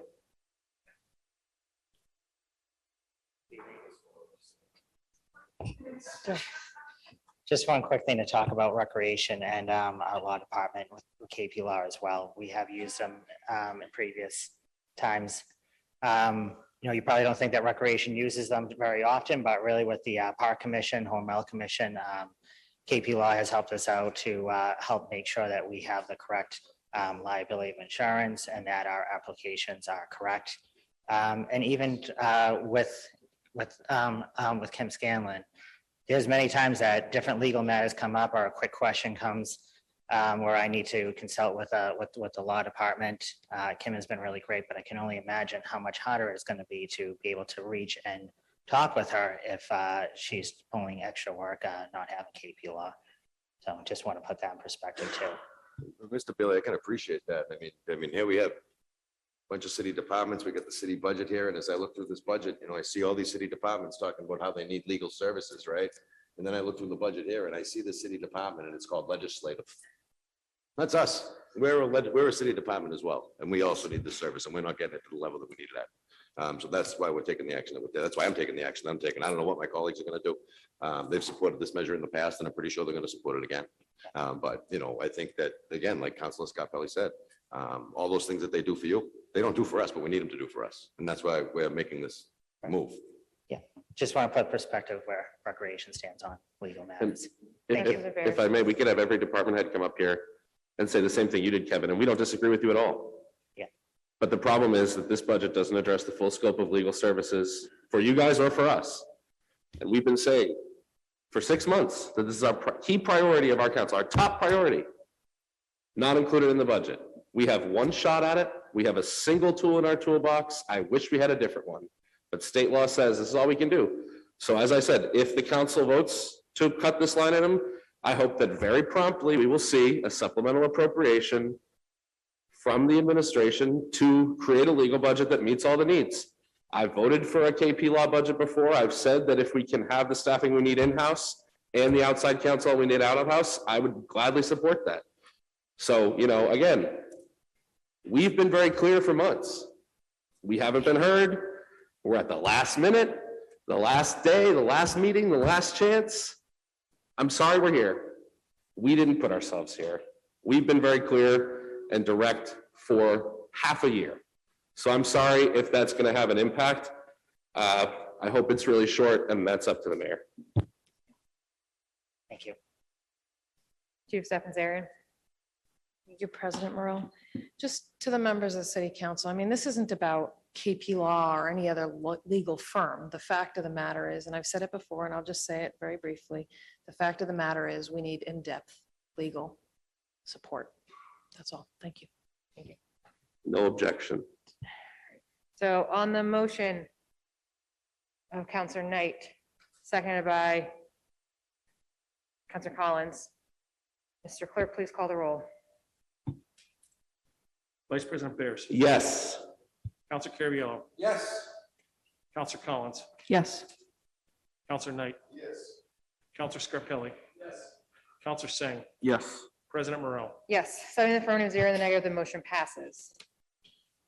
Madam President, last meeting, we talked a little bit about our prestigious Historic Commission, and I had discussed, my desire to slash their budget based upon the actions that they tend to live by, which is, not, in my opinion, good for business here in the city of Medford. Ultimately, we do have an appropriation before us for what looks like $36,500, but part of that's a matching grant. And if I can get a commitment from my colleagues to have a committee of the whole on this to discuss the ordinance, I'd be happy to move off of my defunding of the Historic Commission for this point in time, for us to sit down and have some talk over the ordinance to see if we can create an ordinance that actually works in this community.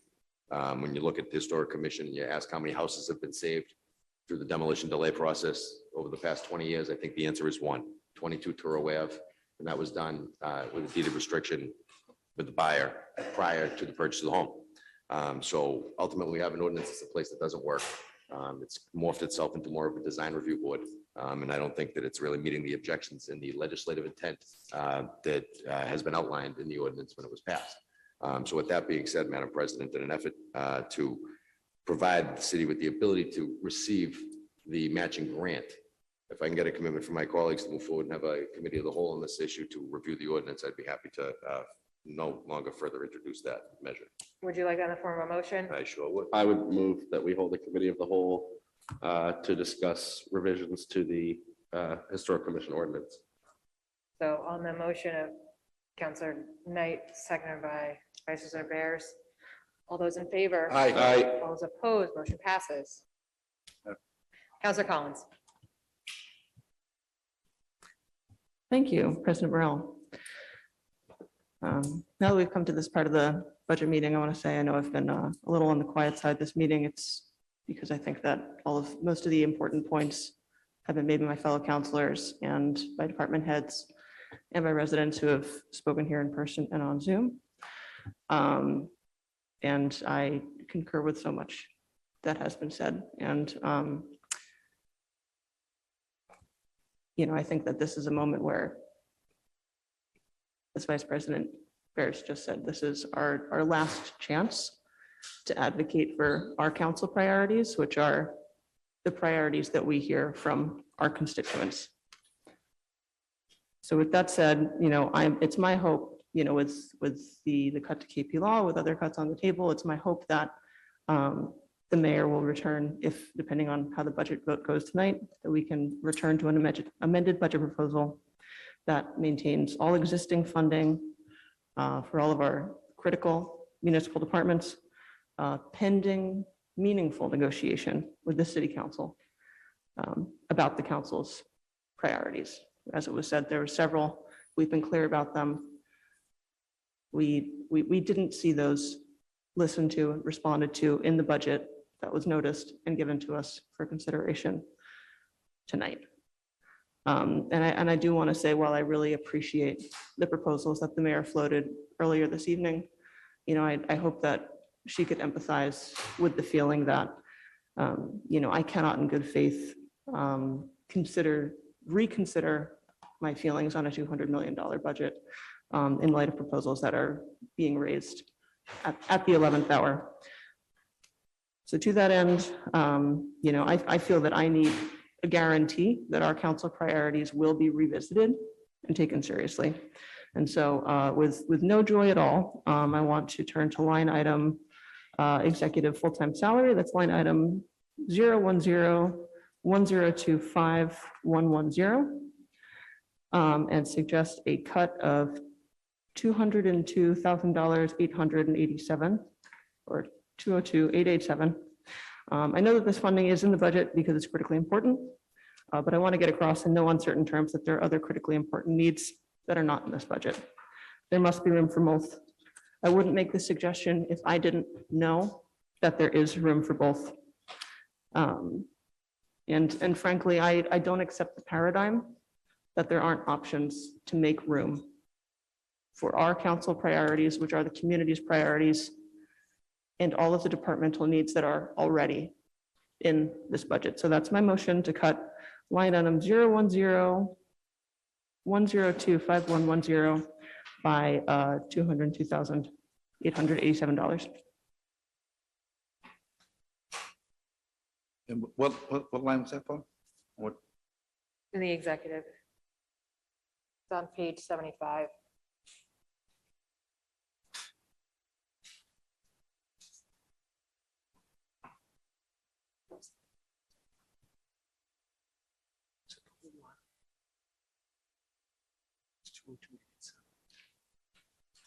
Counselor Collins, it's $202,887 is the amount you're suggesting.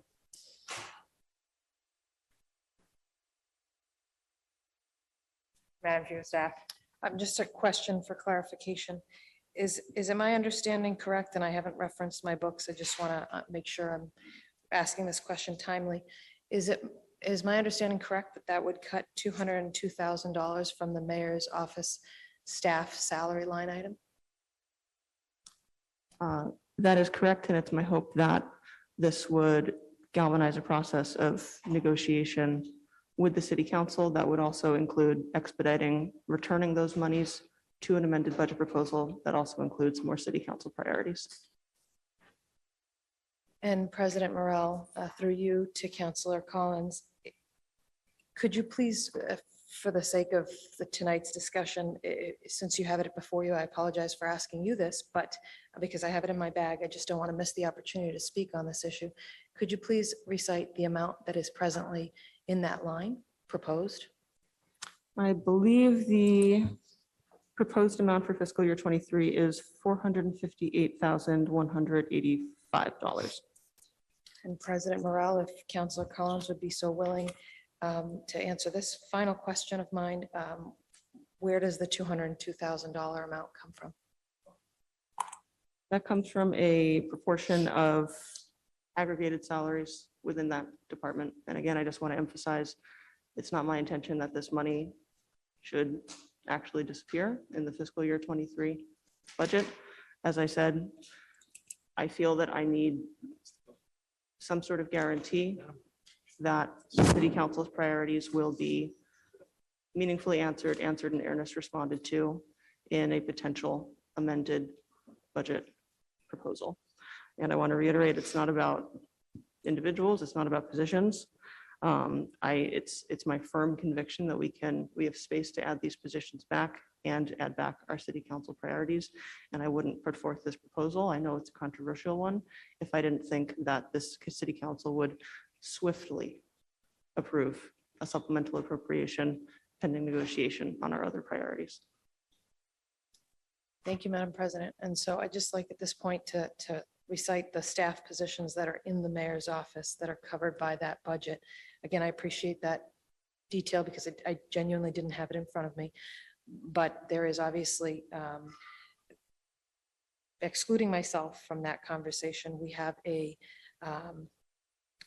communications team that is critical to this organization in terms of externally stating information that's going on within this organization. We have a director of community affairs in that budget who works very hard within the community to further community matters and does a number of different events, is working very closely in conjunction with the director of diversity, equity, and inclusion, who has been recently hired, as you all know, an executive assistant in that office as well. Thank you.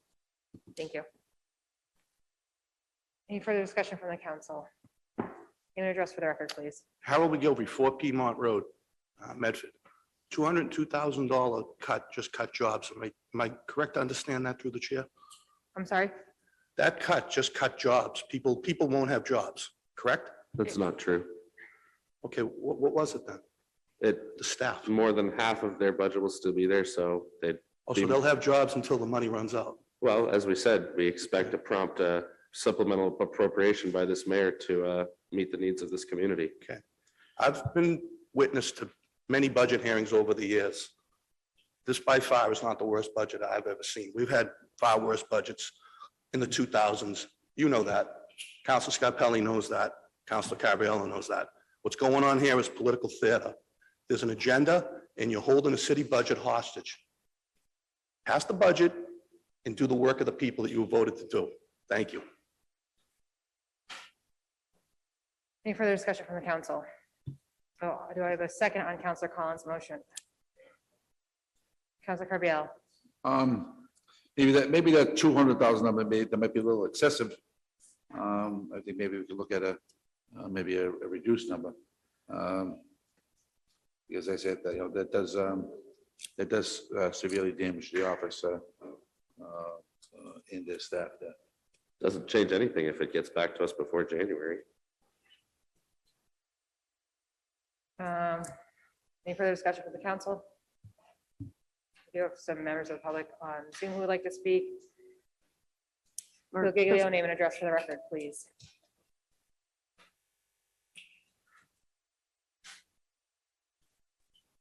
Hi, Bill Giglio, Winthrop Street. I think pretty much what I just witnessed there is extortion. That's nothing less, nothing more. That's it. You guys should be embarrassed. Thank you. Audrey, name and address for the record, please. Hello? Audrey, name and address for the record, please. Audrey Fator, 489 Winthrop Street, Medford, Mass, Medford High School. I'm a 23-year teacher at Medford High School, and I just want to say that what's embarrassing to me is that people are now in an outrage of you guys wanting to cut a budget elsewhere when it's constantly cut on the backs of the teachers. So, it's ridiculous. So I appreciate all of the comments about the support of the teachers, not the charter comments, but it's ridiculous that the people are upset about this when no one's upset about us cutting positions of the teachers at Medford Public Schools. Thank you. Thank you. So on the motion of Councilor Collins, seconded by Councilor Collins.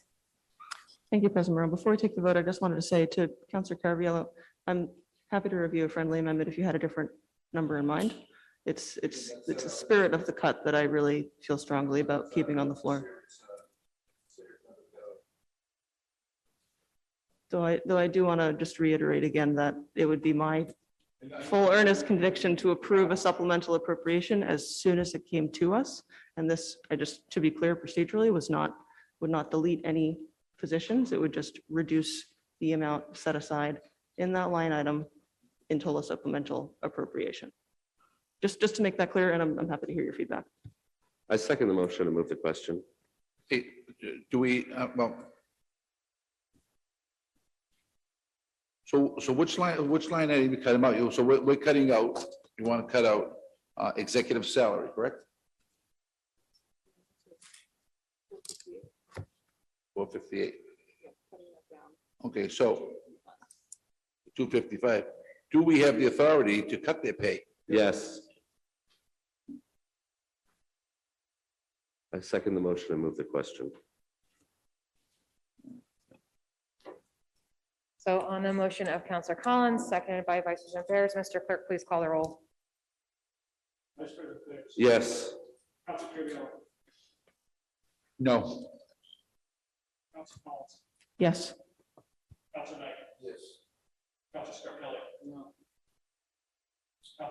Yes. No. 4 in the affirmative, 3 in the negative, the motion passes. I can, Madam President. Councilor Scarpelli. Moving forward, I think when I just caution the council, I can understand when we're looking at a line that doesn't reflect people that are in this building right now. I know we're looking at a supplemental budget, but no one knows what direction the administration going. So I would caution us moving forward that the real people that work in the building, I just want us to think a little bit deeper with that. I should have said something earlier, but the question was moved. But I will support movement when it doesn't have to affect person that's working in our building every day. So, thank you. Thank you, Councilor Scarpelli. Madam President, I'd like to make a number of recommendations to the mayor for increases to the fiscal 23 budget. Okay. My first motion would be to restore as many of the reductions made to the fiscal 23 budget request after June 2nd, 2022 as possible, as well as to provide additional funding to the Medford Public Schools for educators and staff. That's all one motion? Yep. Do you have that, Mr. Clerk?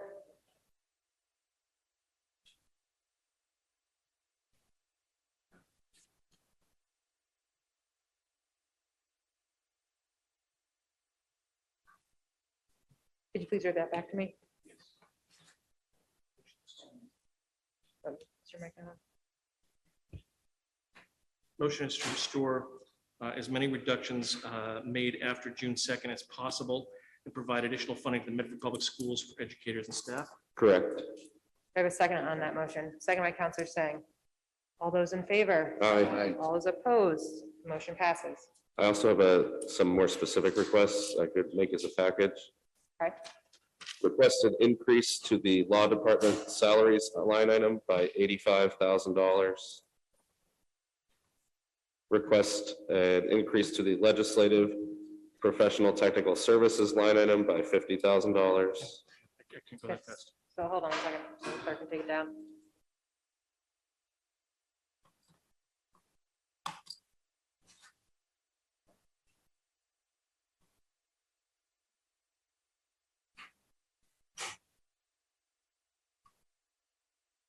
Let me read back what I have. First one is to request an increase of $85,000 in law department salaries. Yep. Second is to request an increase in the legislative professional services budget by $50,000. Correct. Third is to request an increase to the library of $150,000.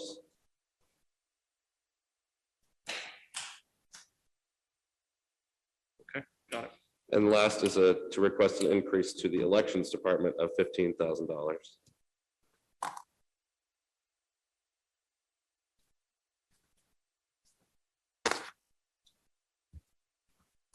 One 150 for the library and 115,000 for. Correct. for the elections. 150,000 for the library and 15,000 Got it. for the elections department.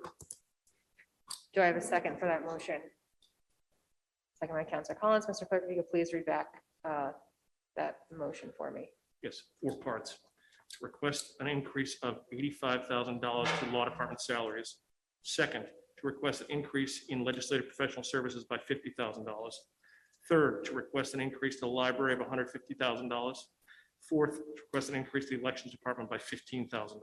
Yes, and I'm just going to add that my intention with these recommendations is once again, with the hope that we will have a negotiation on an amendment or supplemental appropriation to the fiscal 23 budget that allows us to address the priorities and needs of this community, as well as address the impact of cuts made tonight. Thank you.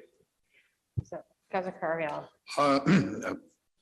Thank you, Madam President. Council Bears, through the chair, Council Bears, does that include the $60,000 that the mayor has already promised for the library? Well, I don't know what it's a promise. We heard it verbally. She made a commitment to 60 to them tonight. And I think it should be 150 and maybe we can meet in the middle. So if you want to reduce the amount, less than 60,000 that she's already committed. Well, it's not committed in any budget for us or any amendment before us. So, my point is that what we heard from the library in the budget hearing is that really what we need is 150,000. No, I agree with you. And the mayor did say, if I understood right, that she was going to give, she committed another 60. Right. So if that's true, then that could be included in the The chief 150. of staff can you, is that what the mayor said? President Morrell, through you. Yes. Yes, confirming that the mayor did indicate that she would recommend to, because the statutes that pertain to the budget require that the mayor make the recommendation. By her making that recommendation this evening, essentially, the city council can vote to move $60,000 from the executive salaries negotiated budget to the library. Okay. That is exactly what that transaction would allow. And I would also add to this that the potential cuts that are being discussed here, I just want to speak mechanically about what is likely going to be the scenario that will unfold. Once June 30th passes, free cash is no longer available until it's certified again. So even if there was to be some discussion on a supplemental budget, it would be restricted to the amounts that are no longer there. There's not going to be an availability of additional funds somehow at that point in time. So I just want to caution the council, and I hope you all understand that there's not going to be funds until fiscal 22 is closed. And that usually happens in the fall. And if it happens in the fall, that's usually when we've had, good staff reconciliations going back over the course of the last years in a consistent manner. That hasn't been the case. So we are behind. We are certainly shooting for the fall to have free cash certified. But I just want to make sure that you all understand the ramifications of your discussions. And I would also defer to our finance director, Bob Dickinson, or our consultant, Sean McGoldrick, if there's any further comments on the availability of funds and the point that I'm making, if they have any disagreements or otherwise further information to add. Thank you. I would I would reduce my motion to 90,000 for the library from 150,000. And I would make a further motion to accept the mayor's recommendation to transfer 60,000 from the negotiated salaries line item to the library. Madam President, I, as one member of this body, support increasing the funding to the library, but I don't support taking out of the negotiated salaries line item. That's the money that's been set aside to pay for cost of living adjustments for the people that came up here and told us their story this evening. I withdraw my further motion. So I just don't feel comfortable taking out of that account, because all we're doing is robbing Peter to pay Paul. We have a problem over here and a problem over here. We're gonna take it from over here and put it over here, and then we'll deal with that problem later. I don't think that makes good sense. I think it makes political sense, but I don't think it makes good fiscal sense. Any further discussion? Council? Wow. On the motion of Vice President Bear, second by Councilor Sang, Councilor Collins. It's been a while. Councilor Sang. Mr. Clerk, please call the roll. This is on the motion as amended to 90,000 for the library. As amended. If you could read it back, Mr. Clerk. But you're withdrawing the motion to transfer. Correct. I've withdrawn the motion to transfer. You are keeping but you are reducing it to 90,000. Sure. I guess we'll see what happens. I really wish we weren't in this position. Vice President Bears, Yes. Councilor Carviallo, Councilor Collins, Yes. Councilor Knight, Yes. Councilor Scarpelli, No. Councilor Sang, Yes. President Morrell. Yes, 6 in the affirmative, 1 in the negative, the motion passes. Any further discussion or motions from the council at this point? Mr. Murphy, if you'd like to come back.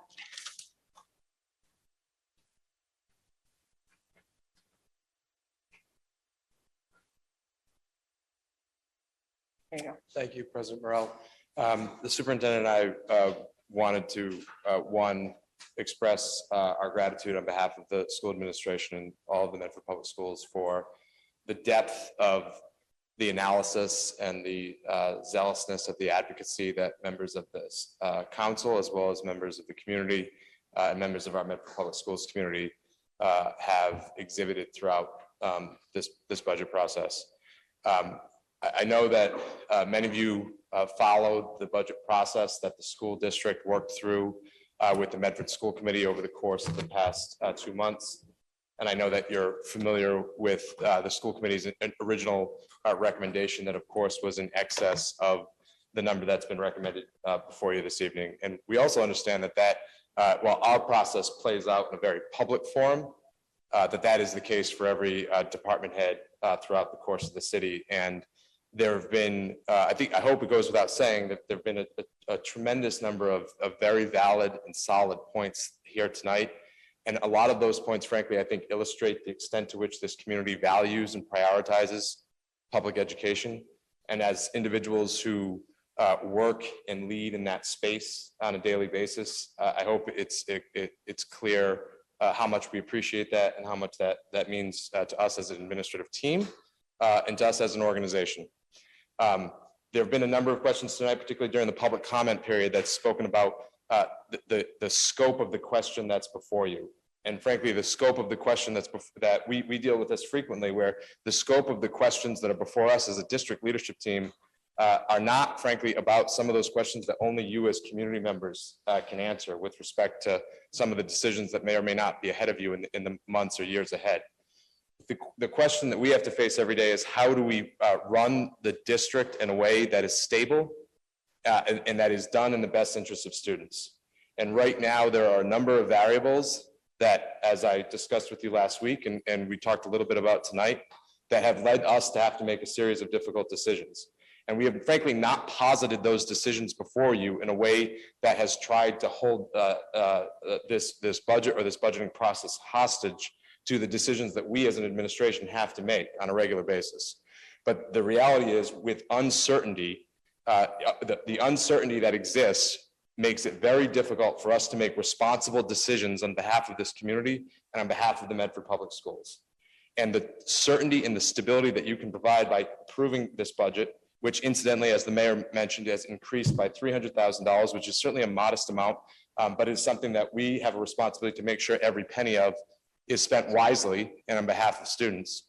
And so we're moving in the direction that we need to go. And I'm very confident that the advocacy by this council, by the Medford School Committee, and by the faculty members that spoke and by the community members who spoke will continue after whatever budget is adopted. But right now, what the Medford Public Schools need is stability, and the way in which you can help us to instill that is by approving the budget that's before you at the approximately $69.3 million. And we're grateful to you for your time. Thank you. Thank you, Madam Superintendent. Yes, I just want to say, Madam President, and to the council, thank you again for your support of the Medford Public Schools.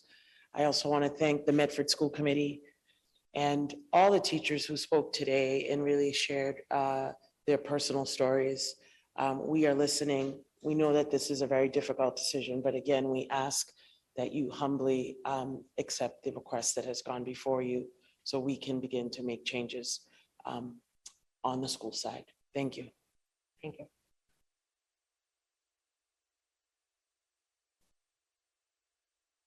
Dr. Dickinson. If I may, I'd like to amplify those comments. I get very nervous about talk about kicking the can down the road for 45 days and having the budget just roll that way. There's a lot of operational things that would have to be done. We would have to get a 1/12 budget before the council we don't have one of those right now.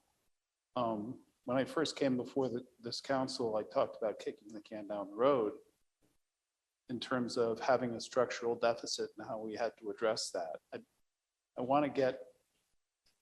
I would really urge that we get this budget passed so we can actually have stability and start addressing all these concerns.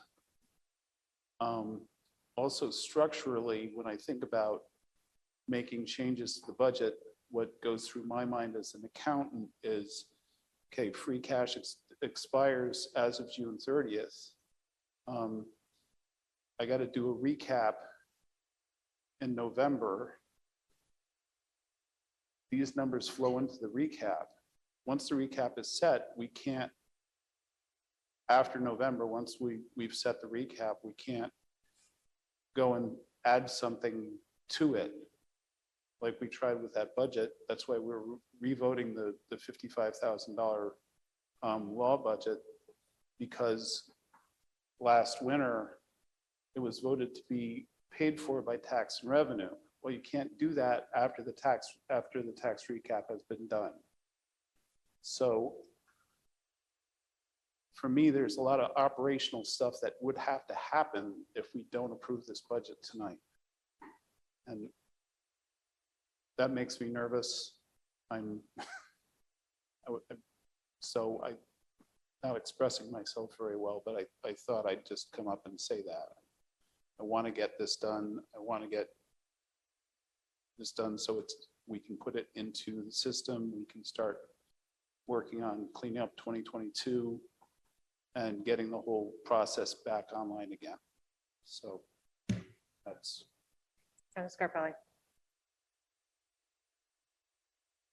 So again, I'm going to reiterate the same thing that I said earlier. And this isn't a gotcha game or anything like that. I just want you to realize as nervous as everybody seems to come to this podium right now, this is how we've been feeling. Do you people understand that when we ask for revenue, we ask for reports, when we ask for something and we don't get it, do you realize that we go and we have to answer to people? And this is difficult. This is very difficult.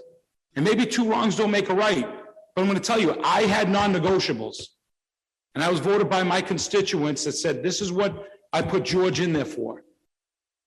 And I'm telling you, the way that I feel I've been treated on behalf of the people that put me into this position, I can't vote on the budget. I asked for simple $50,000 so we have representation here for us, because I don't want to be put in a position that we have. And I can respect our directors coming up and saying how difficult that is. I understand that. I feel exactly how you feel because I'm in that seat. But as an elected official, we really have one purpose that we have any power on when we don't feel that we've been respected or we're not getting what we need for our constituents. Now, you can call it political theater, whatever you want, but the truth of the matter is, this is the only bargaining chip we have, this vote. And it pains me that we have to go through this. But I cannot support this budget. This whole process has been a mess. It's been a mess. And you could blame every other angle, whatever you want, but not to have a dialogue with us has to pay a dividend, it has to pay a price. And that's why I feel comfortable in understanding that, well, I'm willing to roll the dice and vote no on this budget. Because I'm not happy. Apologize for that, Madam President. Thank you, Councilor Scarpelli. Director Dickinson. I understand that. I have to say I do understand that. I'm simply speaking from the point of view of trying to keep the bills paid, trying to keep the lights on. That's been done for the last year by hook and crook, basically. There's a lot of things that have fallen by the wayside because of that. That's just from my point of view. I want to be able to get to do the actual dirty work of my job. So I thought I'd bring that up just to tell you what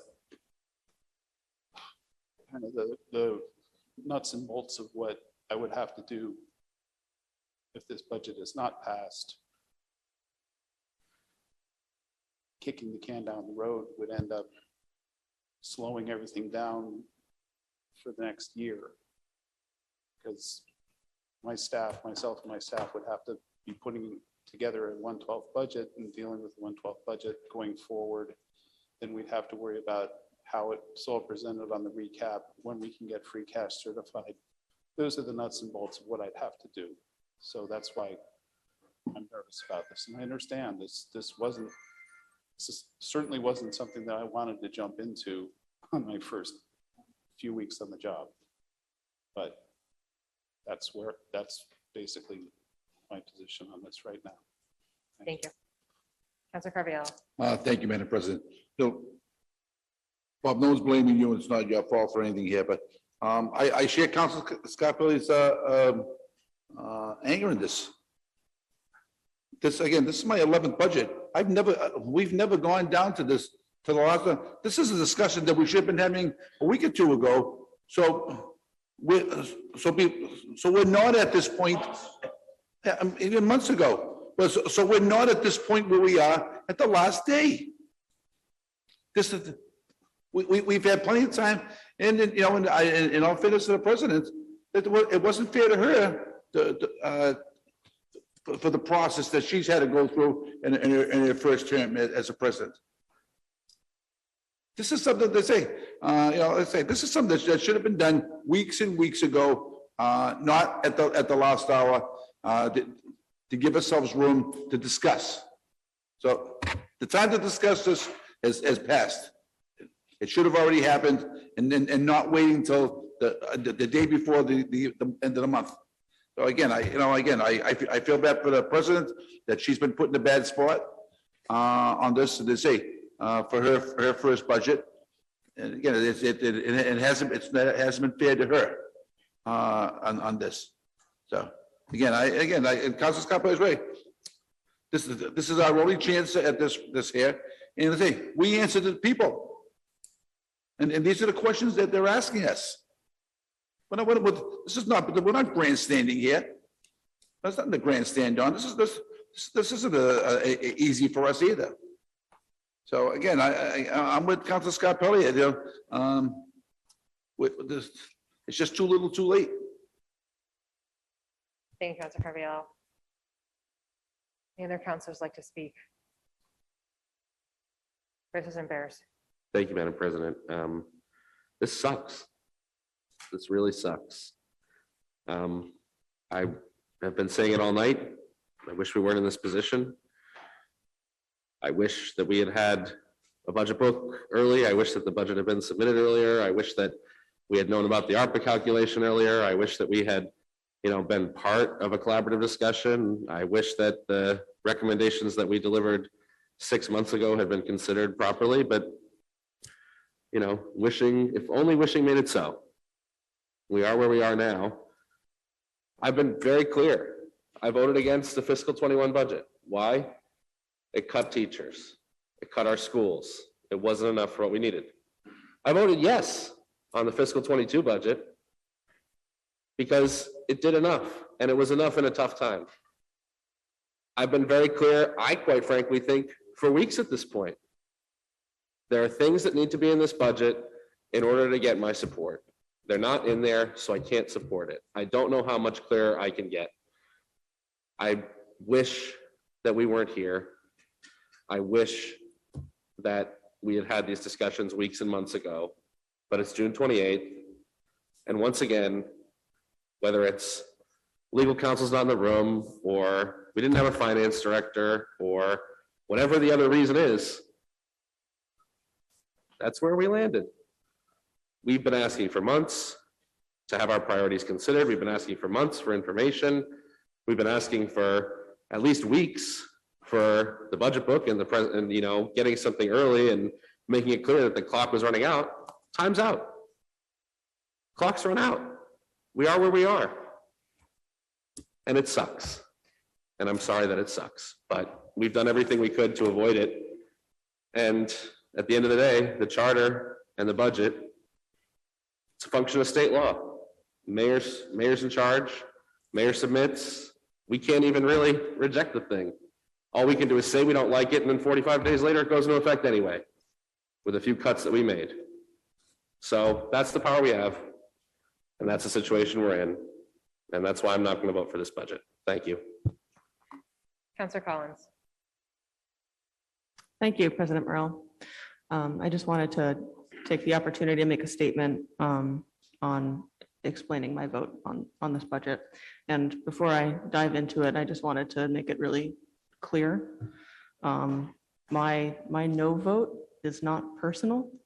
It is not a referendum on the skill or the integrity of anybody in this administration. It's because I see an unambiguous need for a bolder budget. And I have to save my support for a bolder budget because I feel that's why I was elected. Since before I sought office, I've been feeling alarmed by our city's lack of capacity for vital basic services. If I knocked on your door during my campaign last year, you probably heard me talk about my aspirations. For example, for the city to start an Office of Housing Stability, an Office of Immigrant Outreach, for the city to be a leader in net zero development, invest in local public health resources, grow our tree canopy, fund a fully modernized website, and on and on and on. And my conviction that it is necessary that we push for more and better and more equitably distributed services in our community is why I'm sitting in this chair today. I'm well aware that that list I just mentioned comprises some pretty ambitious policy goals, and I am very, very well aware of the constraints that our city, like all cities, operates under. We always have to be realistic about what is achievable in any given term or any fiscal year, but this budget goes far below just being realistic and achievable. This budget does not, to me, address the bare bones, basic, uncontroversial fundamentals. We're not looking up at the ceiling. We are looking up at the floor.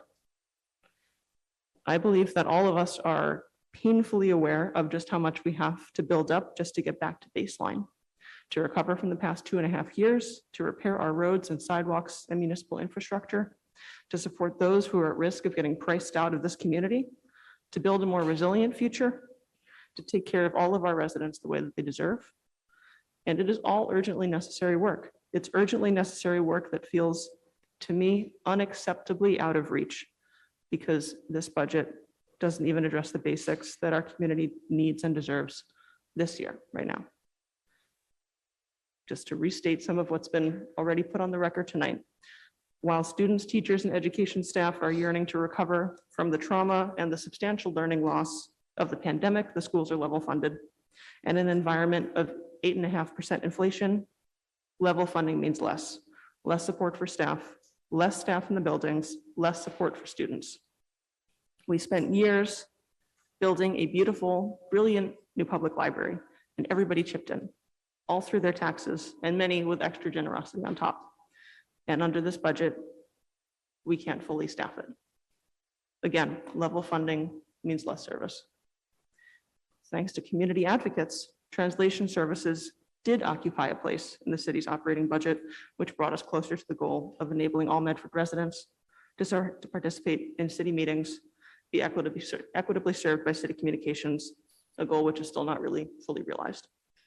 But in this budget proposal, there wasn't even room for translation services anymore. It's been shifted to one-time funding, ARPA, which, as has been stated, expires in December of 2024. Something so fundamental as making sure that what comes out of City Hall will be receivable and intelligible by all constituents has no place being relegated to one-time funding services. Finally, this City Council is where residents come to advocate for any number of issues facing the community, from potholes to public safety to public health. The channel that we have to respond to those issues with is our power to legislate, to craft ordinances and zoning that reflect our city's wants and needs, to enforce our standards for a safe city and organize for a livable future. But with no dedicated legal staff for the council, after many, many requests, and our critical phase 2 of zoning going, without a commitment, we aren't being given the necessary tools to do this job. I want to know how to be an effective legislator when we have to join a weeks-long queue to get a legal opinion on an ordinance, which has been my lived experience in the first 6 months of my term. I want to know how to craft smart and thoughtful zoning reforms that will protect us in the climate change future when we don't have $50,000 for a zoning consultant, which for context is 0.025% of our current operating budget proposed for next fiscal year. These are not, to me, trivial or petty matters, matters of convenience for me and my fellow counselors. It's more important. This hampers are the only channel that this body has to address issues like housing stability, tree canopy, environmental standards, language accessibility, infrastructure safety, and on and on. When the city council is denied tools to be effective, the community loses its advocate. I know that even under ideal circumstances, we cannot do or even start all that needs to be done in a single year. But this administration had told us explicitly that this year, the city is expected to do more with less, and that the plan for next year is to make do with potentially even less than that. I cannot condone that plan, and I cannot condone that trajectory. The stakes are too high, and the needs are too great. I know that because we've been hearing from you, and not just about the library and the schools, and how hard it is to give our municipal workers the pay and the support that they deserve. I hear from you about after school and infrastructure and basic constituent services and housing stability resources that you need and we cannot provide. I need a commitment that the unassailable values that this administration promotes, like equity, security, sustainability, inclusion, that these are values in practice and not just in words. And this budget does not yet make that commitment. I desperately want to see a budget proposal that makes a good faith effort at exemplifying those values, that goes further. I want to see a proposal that says, we will move heaven and earth to fund our schools and our community spaces, and acknowledges that we cannot afford to defer on climate change, and represents a real plan for making this community better every year, supporting all Medford residents the way they deserve. But I haven't seen that plan yet. When I do, and I hope I see it soon, I will vote yes on it. And then I will work with my fellow counselors and this administration to make those values manifest in our community. Because throughout this term so far, I can confidently say that this council has sought a collaborative approach with this administration. But this is a moment where we must insist on reciprocity, collaboration in the service of our critical goals for the community. Because what I'm waiting for is what the community is calling out for. In sum, this budget, less than we deserve, less than we need. I wish that we had the opportunity to negotiate about this, to dive into these questions weeks ago, months ago. This is not the process that I wanted. This is not the tone that I wanted. I don't like any of this. But I know that we have options for doing better for next year, but also for fiscal year 23. And that's why I can't accept this proposal. And that's why I'll be voting no on the budget. Thank you for letting me take the time. Thank you, Councilor Collins. Councilor Singh, I know councilors have some kind of closing statements. It's 12:11 a.m. Just We'll sharing try my time, best to Zach. keep it short. Does Shane get paid for next day now? Because he's been here for two days, so Shane should definitely get paid twice. Yeah. Councilor Singh. Thank you. I didn't speak too much today because I wanted to make sure the public had a chance to speak, and I didn't want to belabor too many points. I wanted to come before you all here today and tell you about how our city really dreamed big and how we created a budget that really combined ambition and actionability. But unfortunately, these last 2 weeks of budget hearings have been grim. Lack of transparency and lack of revenue means that we've been put in a difficult last-minute budget crisis. And we on the council are just as frustrated as you residents are. We keep hearing that this is a pandemic problem, but the reality is that we're 2.5 years into a pandemic that's affected every single city in this Commonwealth. And yet Medford is unique in facing a crisis like this. In the past few months that I've been on city council, I've worked particularly hard to foster a friendly and cooperative environment, especially with the mayor's office. And, I've worked hard to recognize shared priorities, the housing production plan, the comprehensive plan, climate action plan, improving diversity and equity. And I've worked very hard to operate in good faith, even taking some pretty difficult votes, which mainly supported the mayor's priorities. I've tried to be reasonable and open-minded with the red lines and requests, making sure that they are actionable, they are achievable. And over the last few weeks, I've asked future-focused questions about our department's plans and ambitions to improve our city. And the answer through our many, many hours of meetings is clear. We have volunteers, we have employees, and we have department heads who are flush with ideas about how we can improve city services and how we can lift up the standards of living and how we can ensure that Medford is safe, just, and inclusive. But the true grim reaper that we face is not a city unwilling to move forward. The true grim reaper we face are budgets that box us in. which is unfortunately what is on the agenda tonight. I understand where the mayor is coming from. I understand that this was a difficult budget to put together. And I thank the mayor for calling me today and for talking through my concerns. You know, we're elected to make difficult choices. I haven't slept more than 5 hours a night since the beginning of the month. But, you know, for the sake of transparency, I can't conscionably vote yes on this budget. You know, there's just some of the simple priorities, right, that we on the council have been talking about, and those on the school committee have asked as basic asks. And, you know, this budget doesn't even really delve into the more ambitious concerns about investments in true community safety, the expanding translation programs, veterans programming, et cetera. Those of you who've tuned into city council meetings before know that at the end of the day, when I take a difficult vote, there's really one question, there's one litmus test for me. And that question is, does this improve the lives of the residents of our city? You know, the answer tonight is regrettably no. I don't think this budget as it is would help the longtime resident for whom our roads and sidewalks now pose a challenge to accessibility. It wouldn't help the veteran or the new college student coming home who can't afford to settle down here in their hometown. And it wouldn't help the renter who's facing an eviction notice. It wouldn't necessarily help the parent and child who are catching up on elementary math after 2 years of the pandemic. And it wouldn't help the Black, Brown, or Asian people in our city who are facing threats of safety and violence. We as a council, we're ready for the difficult conversations to get our city back on track. And perhaps most importantly, we are ready, and at least personally speaking, I'm excited to work with the city administration to find a way forward. But the clock is ticking. We have little time to solve a financial conundrum. And I think everyone's expressed this. We just don't, it sucks. We don't want to be in this position. But the measures that we've had to take are the only tools that we have as a city council to try to get a budget that's even better for our city. This is our only chance for us to build that more ambitious city that we want.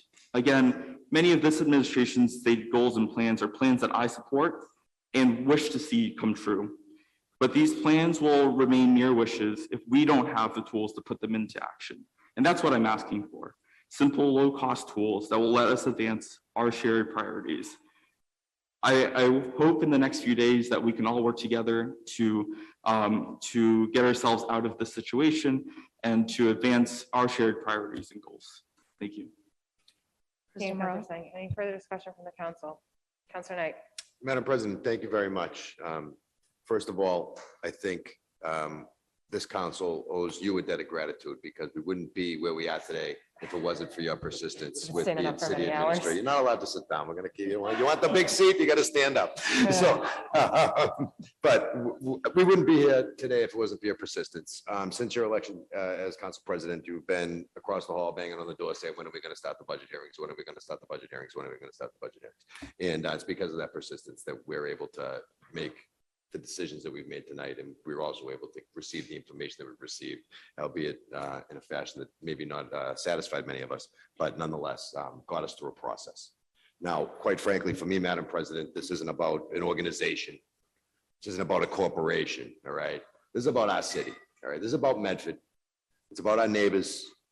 It's about our family, our kids, all right? It's about the men and women that go to work every day and try to make this city great. And when we look at what's going on before COVID and since, we've seen an absolute HR nightmare when it comes to various department heads in this building. We've seen the council call for quarterly meetings on the financial health of this community to no avail. We've seen the councilor beg and plead for a copy of the monthly warrant articles, showing us where the money's being spent, to the point where we've had to ask that the solicitor draft an ordinance for us. When COVID hit, I thought it was the perfect opportunity for us to hit the reset button, to look at some zero-based budgeting, where appropriations are actually based upon measurables, not a recycled budget from when Mr. Glioni was the town manager, with little modifications throughout the last 40 years. So here we are asking for information.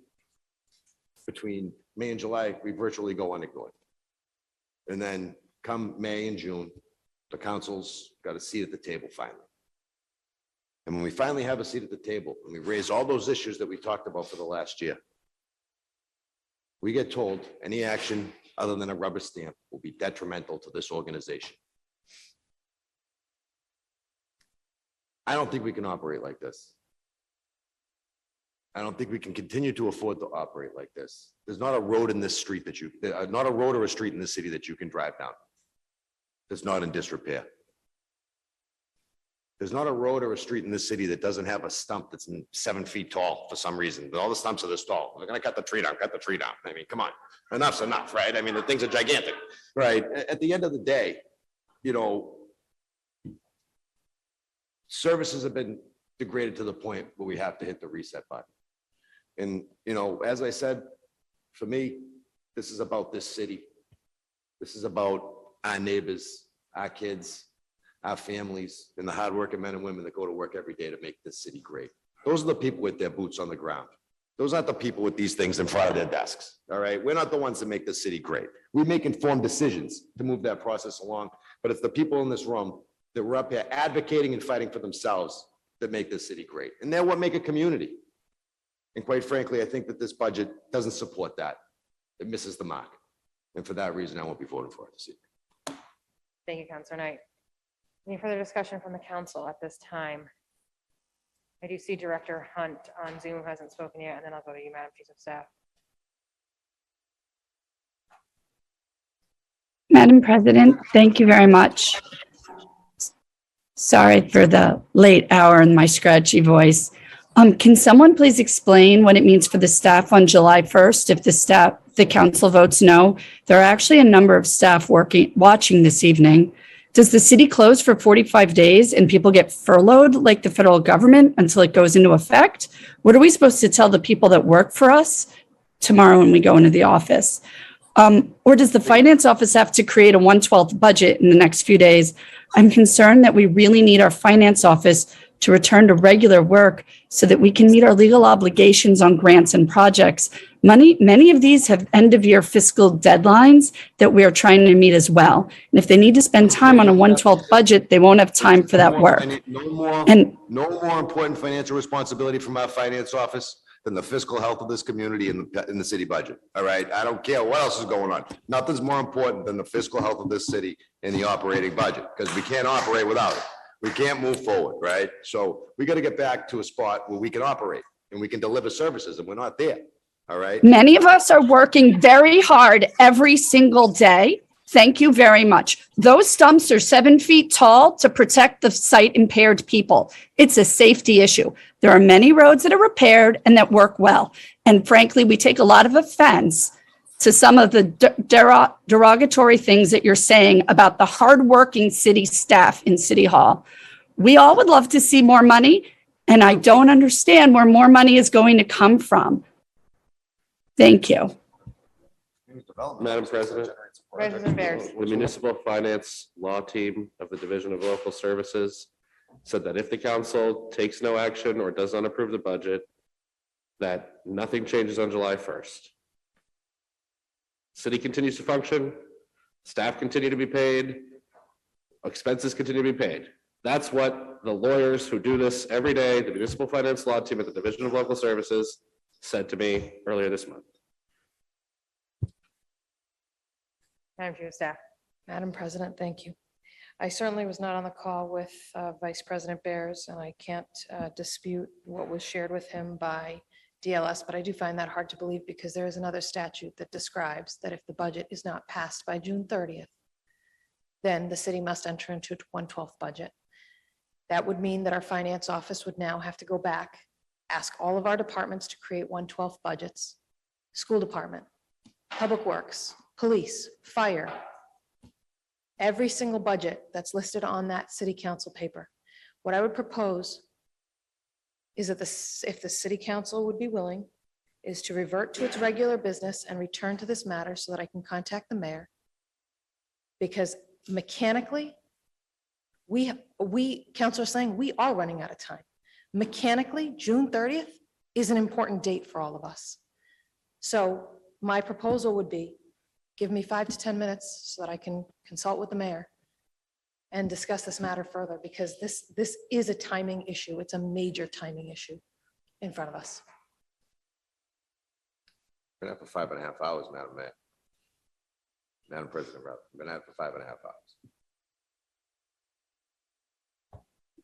It's 5 minutes. It's just 5 minutes. Let's I go have for it. still have a question as to whether or not a meeting can even go past midnight into the next day when it's Well, it been already posted for has. yesterday. It has in its standard practice. I mean, I don't know what answer we're gonna get in the next 5 minutes. So I have a motion from Counselor Collins to return to our, because we still have a We move full to paper- agenda. There are 3 items that people are still here on, 22-429, the Community Preservation Committee appropriation, the appointment, and also, which is 4:30, and also I think Ms. Cuddy's been here around the National Grid paper 22-409. So maybe we could take one of those and see if we get a different answer in the next 10 minutes. Do I have a motion to, Motion to table paper 22-408 and take up paper 22-429. on the motion by Supervisor Barris, to table paper 22 Sorry, dash, 409, my apologies. motion by Supervisor Barris, to table paper, what's this, budget paper 22-408 and take up paper 22-409, Yes. seconded by So moved. Counselor Singh. All those in favor? Aye. All those opposed, motion passes. 22-409 is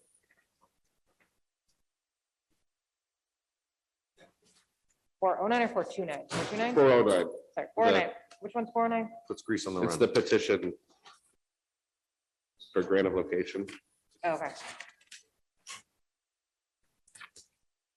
22-409, legal notice, petition for grant of location.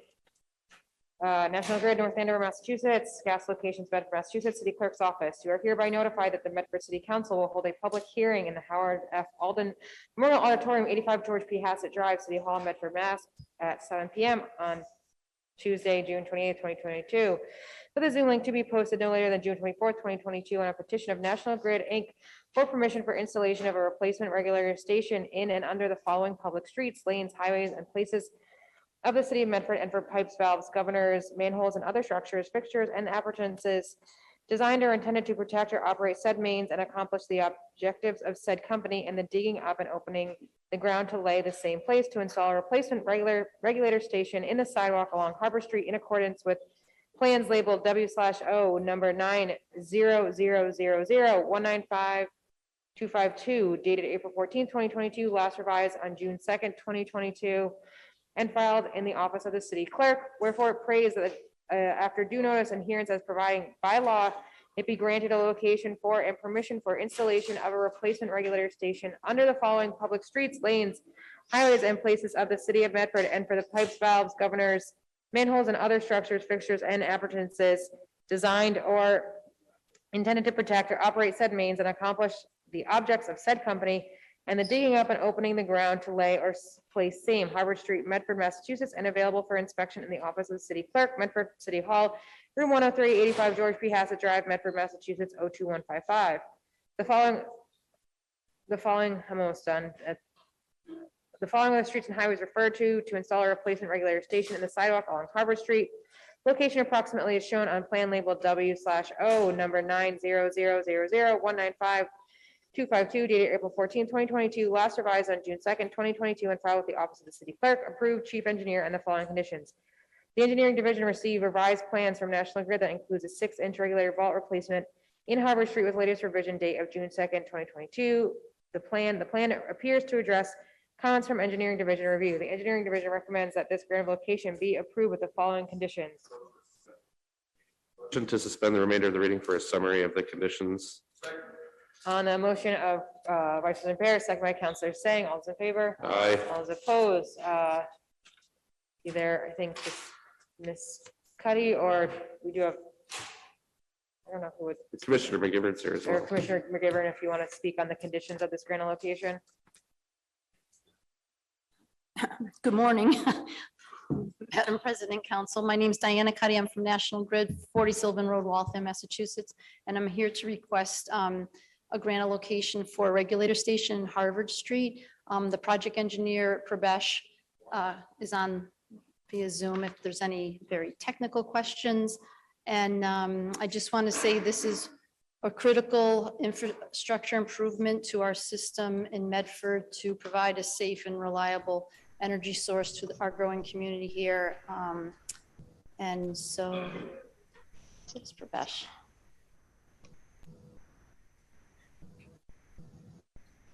Councilor Knight. Two questions, Madam President. The first question is, it appears based upon the reading of this application that all the work will be done exclusively along the sidewalk?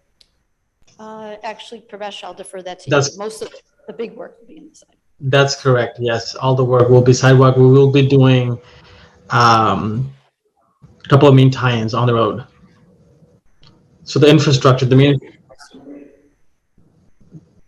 I think it's two small tie-ins in the street. to Oh, tie okay, in the small pipe, tie-in into the street. But the big regulator vault will go into the Will be- sidewalk. Well, there correct. needs to be, That's there needs to be a correct. traffic management plan there. Will the road be closed down for certain There will portions be a of the day? certain point that, so actually, yes, and this is, like I mentioned, is a very critical project to us. So in preparation for tonight, Prabesh and I have met with the City of Medford Police Department and the traffic management plan. We've met with Tim and Owen and, you know, Todd Blake. gotten everything ironed out by them. Go ahead, Prabesh. Yeah, so yeah, we met with Todd Blake, the Medford traffic engineer, as well as the police chief to iron out the traffic management plan. As part of the project, we will have to shut down Harvard Street and reroute traffic through Boston Ave, College Ave, and George Street down back to Main Street. But not for the whole duration of the project. Correct. Correct. I heard Somerville really likes it if you can detour the cars through Somerville instead of Medford when you do that. But all right, thank you very much. Now, how long is this going to take? We propose 8 weeks. 8 weeks. 8 to 10 weeks. And when are you going to be doing the work? During the day? Yeah, that would be part of the permitting. We spoke with Owen and the police department and the traffic. And so I think the hours we have identified. I think it's 9 to 3, I believe. Thank you very much. Yeah. Any other questions from the council at this time? Sure. And set up to make sure that the neighbors all are informed. I know that one of the biggest things that we're seeing, especially with the Eversource project, is a lack of communication with the neighbors. Is there someone that's going to be the person that's going to be meeting with the neighbors and giving them the updates? And then if it affects any, I know we always have issues with neighbors, that senior citizens that need access to their driveways and, you know, access to getting out for doctor's appointments, whatnot, but I want to make sure that's there, so. Right, so Matt Carmody is a supervisor on this project, and he's done a lot of work in Medford. Also, this regulator station isn't like a big, long main replacement or new Good. main. It's localized to in front of 171, 173 Harvard Street. Okay. We've spoken to the homeowner there. And anything else like that, yes, what they typically do is they'll send out letter notices, and then they'll also put the little flyer things on the Okay. doorknob. Just to notify them that there is going to be some restrictions in travel flow. I think that'll be very helpful. Thank you. Yes, yep. Thank you. This is a public hearing. I do need to open the public hearing. So if there is anyone who would like to speak in favor of the paper at hand, please speak now. I think, Ms. Cuddy, that would be you if you want to speak in favor of the paper. Yes, I'm in favor of this project. Thank you. Anyone else who'd like to speak in favor of the paper? Seeing none, this portion of the public hearing is closed. Councilor Knight. Madam President, if I do recall, there was some discussion when they were doing some Green Line extension work that we had Harvard Street paved curb to curb, if I'm not mistaken, at one point in time, maybe within the last several years. Maybe the city engineer can, the former city engineer and now DPW commissioner can. Yeah. Who's still awake by now, watching? Yeah, I'm still awake. Yeah. I'm holding. Yeah, we did pave Harvard Street, and there was a bunch of work, including gas work done. This was brought to our attention. After that, we did explore alternate locations with National Grid, and this did seem like the best location as far as impact to the community goes, size of the construction project. It's not the greatest location as far as traffic and. Forget about that stuff. Sure. When did we repave that street? Was that within the last 5 years? Yes, it does So- fall under moratorium, yes. So when they do the tie-in, they have to go curb to curb. That's correct. So the way that we handle these situations is curb to curb with an offset that the engineering division determines in the field. So to offset longitudinally, so curb to curb, and then we see what makes sense for the time. Okay, all right. Yeah. So we get it this way, but you guys will figure out this way. Exactly. Okay, thank you very much. You're welcome. Actually, that is built into the budget for these types of projects, just so you know, because we do curb to center line or curb to curb, depending on the field conditions. Thank you. And as this is a public hearing, is there anyone who would like to speak in opposition of the paper? In person on Zoom?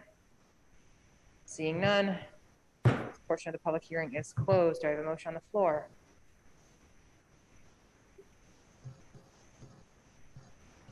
So we do have a new, with the new council rules, it's a 6-day public comment period, so.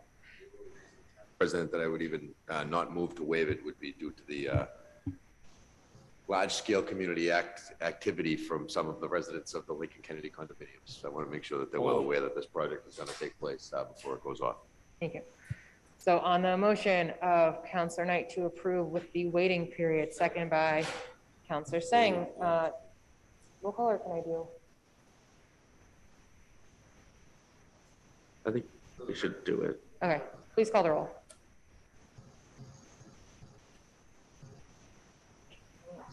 Yeah.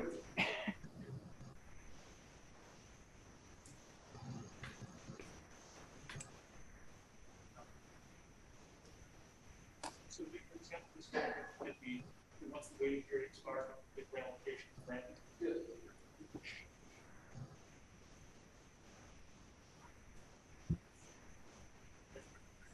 Yes. Council Kerry. Yes. Council. Yes. Counselor. Yes. Council Singh. Yes, 7 in the affirmative, 0 in the negative, the motion passes. I'm going to pass off to Thank you. Vice President Ferris. Thank you.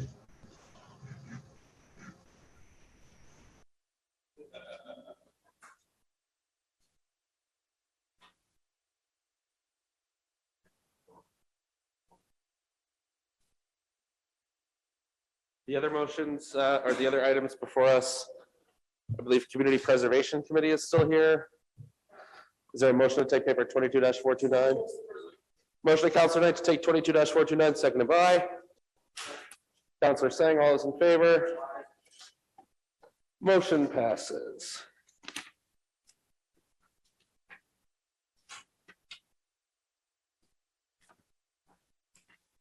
Twenty-two 429, June 23rd, 2022. To President Morrell from Mayor Longo Kern. Dear President Morrell and members of the City Council, on behalf of the CPC, I respectfully request that your honorable body approve the following recommendation, requesting the appropriation of $65,500 from the CPA General Reserve to the Medford Historical Commission for the Thomas Brooks Park Master Plan Implementation Phase 1. Project will be tracked in the General Reserve, Community Preservation Fund by category General Reserve. Enclosed, please find a copy of the project summary. Thank you for your consideration. Respectfully submitted, Brianna Longo Kern, Mayor.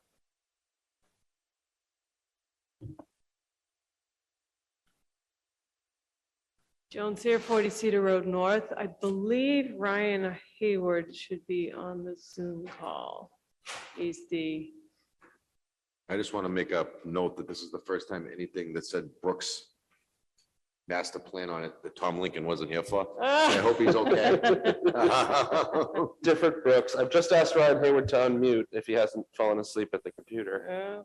Here he is. Name and address for the record, please, Ryan.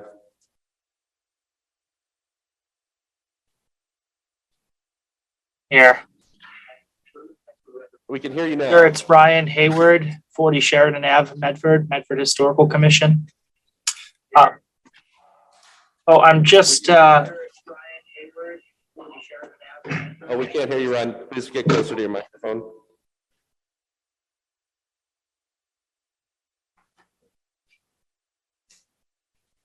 that I had to turn off my TV.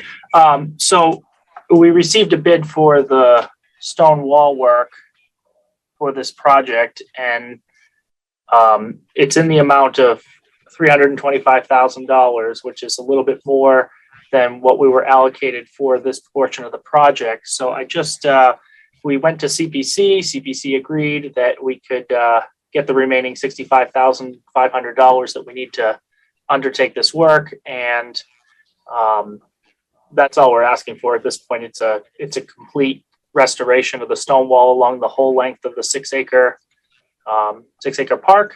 And the consultant was pretty clear that he'd be able to undertake that work this year and get it done. So we're asking if you guys allocate that work. It'll be the last portion of this project. We completed the archaeological dig portion of it. We're about to undertake the restoration on the brick wall. So this is the last component that we've been chasing, basically. Thank you, Mr. Hayward. Questions from the council? Counselor Knight. Move approval. On the motion of Counselor Knight to approve, seconded by Counselor Singh. Mr. Clerk, please call the roll. Vice President Bears. Yes. Council Carviallo. Council Collins. Yes. Councilor Knight. Yes. Councilor Scarpelli. Yes. Councilor Singh. Yes. President Morrell. That's everybody. Council Carviallo was absent. 6 in the affirmative, 1 temporarily absent. The motion passes. Thank you. Thank you. I believe actually the last thing we had on that someone's been waiting here for is Mr. Schrader. Oh, the appointment, sorry. My bad. It's late. It's early. 22-430. Is there a motion to take that off the table? Or to take it under suspension by Counselor Collins, seconded by Counselor Singh? All those in favor? Opposed? Motion passes. 22-430, June 23rd, 2022. To the Honorable President and members of the Medford City Council, City Hall, Medford, Massachusetts, 02155, Community Preservation Committee appointment. Dear President Morrell and members of the City Council, I respectfully request and recommend that your honorable body confirm the appointment of Matthew Lemming of 12 Willis Avenue to the Community Preservation Committee for a term of 3 years. A copy of Matthew's resume is attached. Thank you for your kind attention to this matter. Sincerely, Brianna Lego Kern, Mayor. I don't know, Joan or Matthew, if you, all right, we'll go. Hello, my name is Matt Lemming. Live at 112 Willis Avenue. I'm a 29-year-old renter here. I do a lot of work in Housing Medford as well as housing advocacy through the Unitarian Church in Medford. I work as a scientist down at Mass General Brigham. Yeah. Thank you, Mr. Lemming. Questions from the council? Counselor Knight. I believe that the way that CPC is structured is that there's certain statutory positions that are required, representatives from the Park Commission, right? Representatives from the Historic Commission, and then we have some open positions as well. And those open positions would be subject to council approval where the other positions are not, if I'm not mistaken, correct, John? It's been a long time since we worked on this one. I know, long time. It's amazing.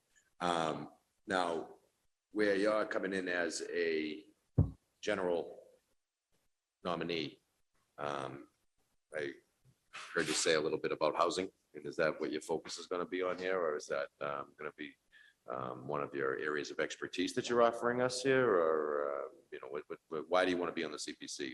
Why should we vote for you, I guess is the question. That's what they ask me when I run for office every year. Let's ask you that question. Well, the 3 areas the CPC focuses on is open areas and recreation, historical preservation, as well as housing. Obviously, my chief area of interest is housing. I mean, I'm a renter here. I'm a postdoc. I make like $53,000 a year. I would like to stay in Medford long term. Obviously, a part of doing that is, being able to afford to live here. So I have I'm very personally invested in housing affordability in this city. And so just, sorry, I'm a little bit nervous. Questions? And can we expect you to fill out the duration of the term? Yes. Counselor Morel, President Morel. I have no questions, just the fact that you stayed here all night for this moment makes you clearly qualified for the role. So thank you for being here for 6 hours and into the next day. Same to you, Joan. Any further questions from the council? Counselor Collins. I would move approval. On the motion of Counselor Collins to approve, seconded by Counselor Sang. Mr. Clerk, please call the roll. Can we do a voice vote? No? Okay. No, this is the confirmation to the CPC. Let's just do a roll call. Counselor Carviallo. Yes. Counselor Collins. Yes. Counselor Knight. Yes. Counselor Scarpelli. Counselor Singh. Yes. President Morrell. Yes. Vice President Bears. Yes, 70 affirmative, 0 the negative, motion passes. Congratulations. Thank you. Thank you. At this point, I've been notified that paper 20-400 that was on the table has not been requested to be taken up tonight. That was the coffee cart.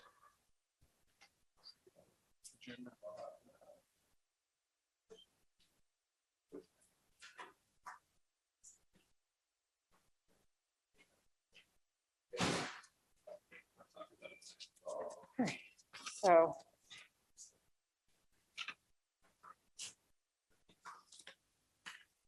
Do I have a motion to take from the table 22-408? Or do you want to go through records?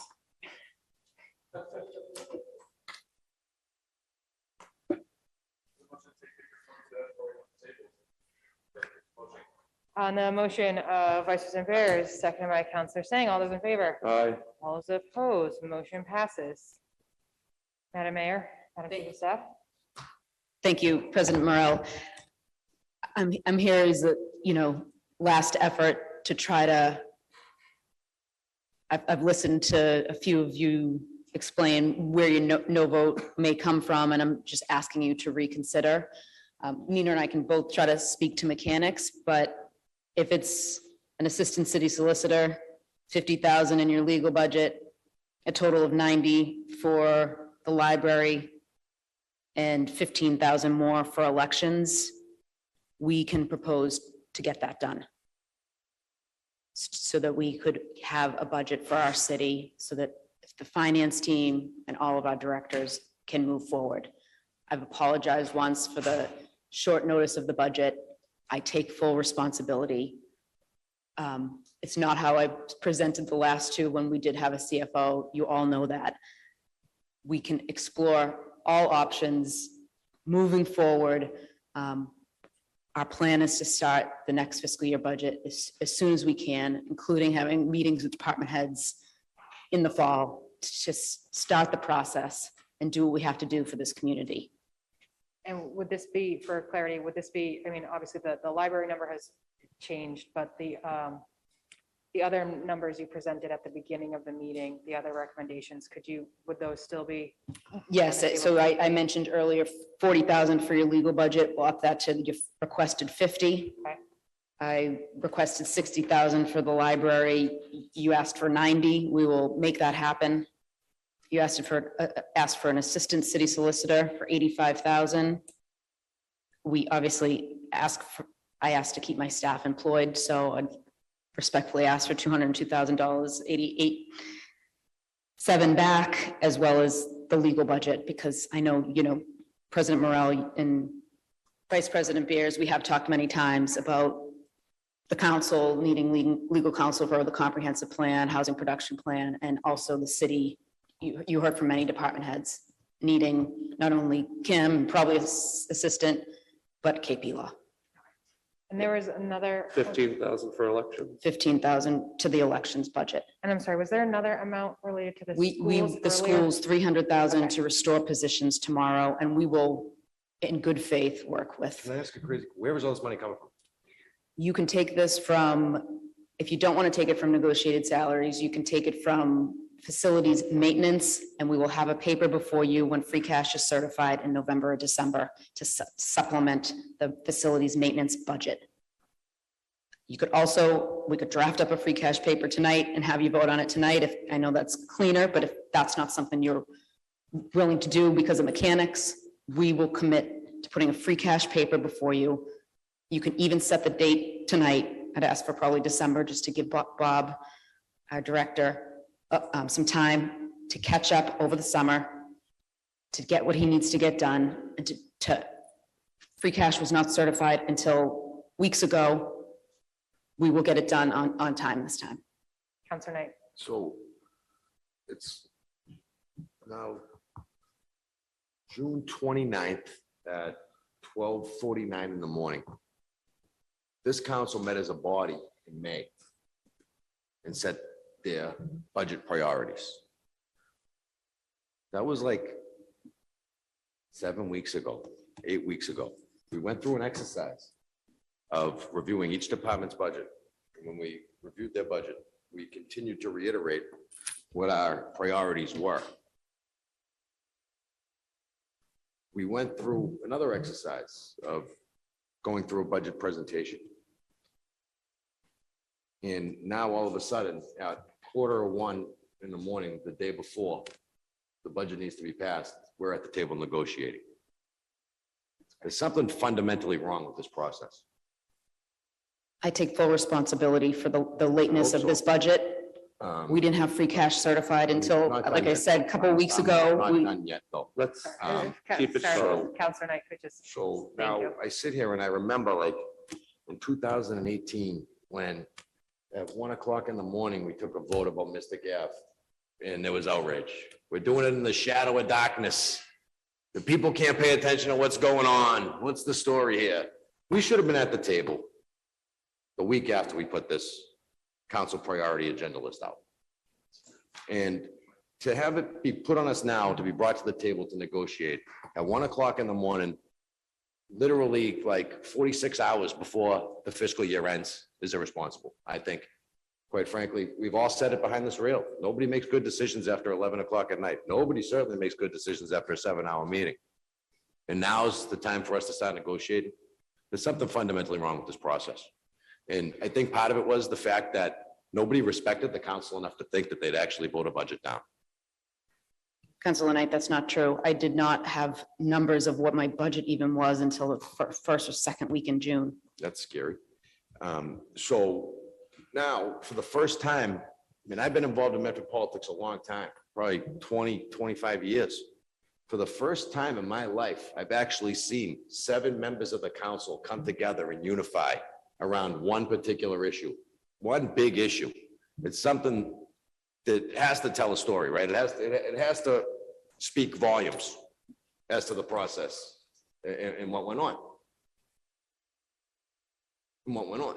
I don't think it's fair that we're sitting here 1:45 in the morning trying to negotiate a deal to pass a budget less than 2 days before the fiscal year closes, when we were beating down the door starting in April to start this process. We put our priorities out well in advance, well before the department heads gave us theirs.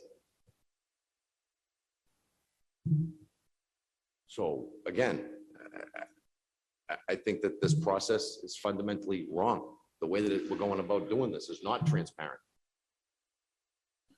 It's not transparent at all. I mean, the taxpayers are sitting there watching this meeting for the last 6 hours. And now all of a sudden, we get everything we want after we heard we're not going to get anything. I'm very confused by this process, Madam President.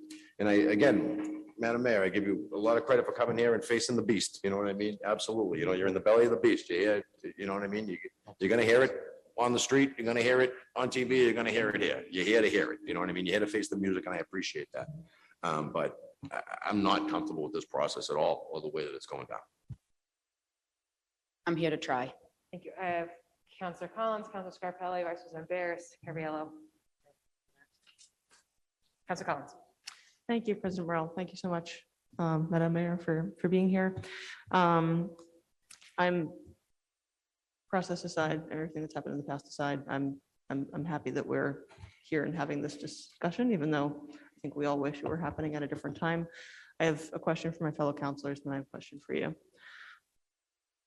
The list that you've laid out sounds good, and I can hear that it reflects the priorities that we've articulated.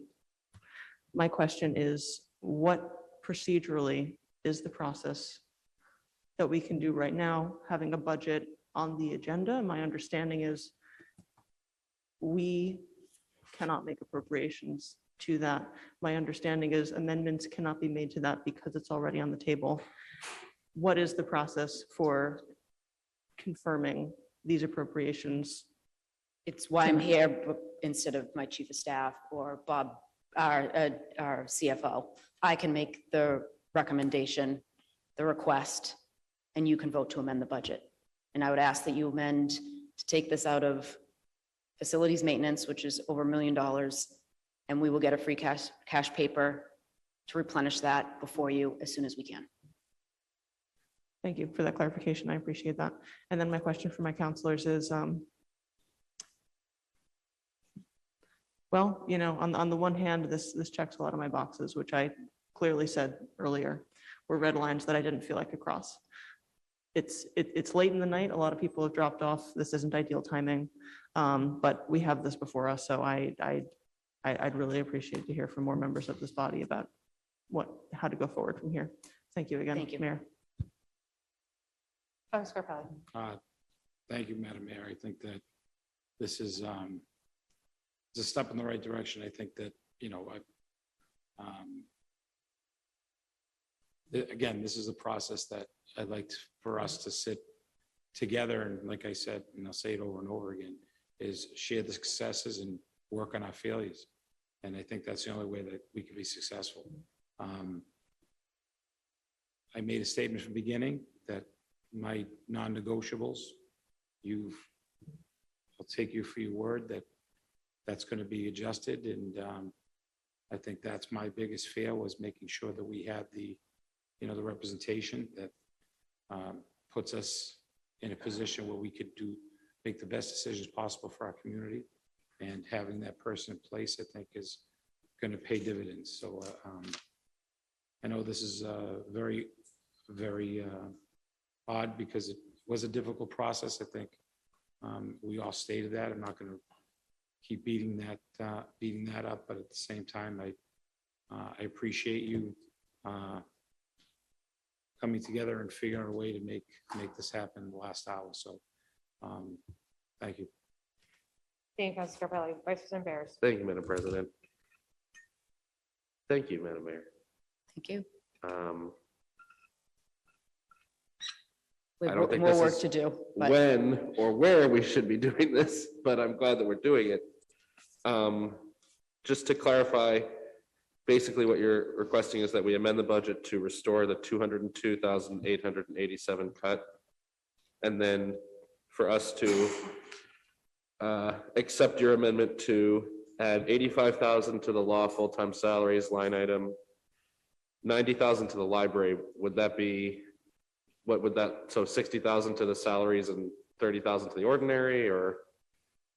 I don't know. I think I can just ask you I'm recommending that you take 90,000 out of facilities maintenance to give it to the library. Let's let Director Kerr do as she may. We want the library open as much as possible. Okay, 15,000 to elections, and then 50,000 to legislative, professional, technical, and that's a total of 240,000. That's correct. And then the 202 plus the 81.6. You want the 81.6 as well? Okay. Do we think this may qualify for us to put out? I mean, we're scheduled to be here at 6 o'clock tomorrow. Could we do an emergency meeting or a special meeting tomorrow? We don't think so. Councilor Carviallo.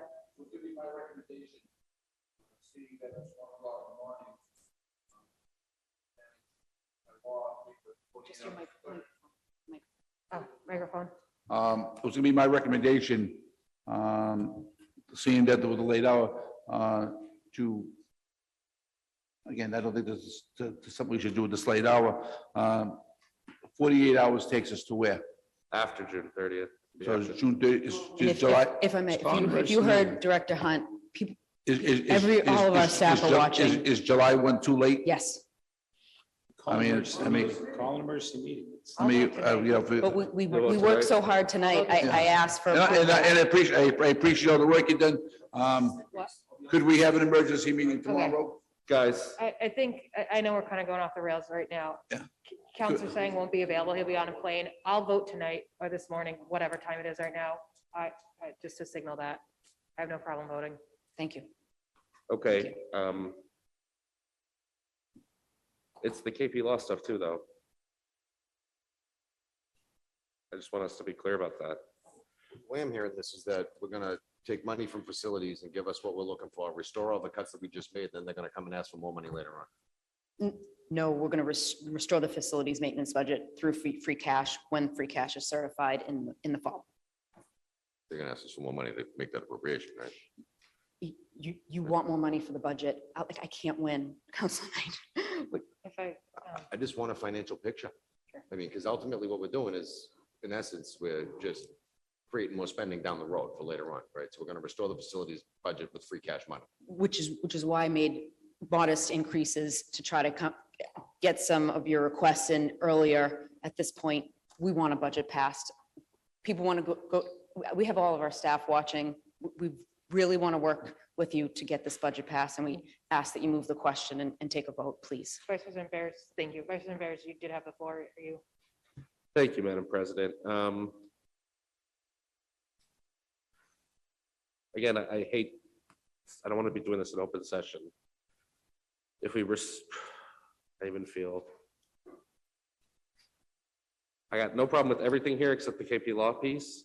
And I don't even have a problem with a piece of the KP Law piece. I don't know. It's our retainer amount. They do everything under our retainer. It increased to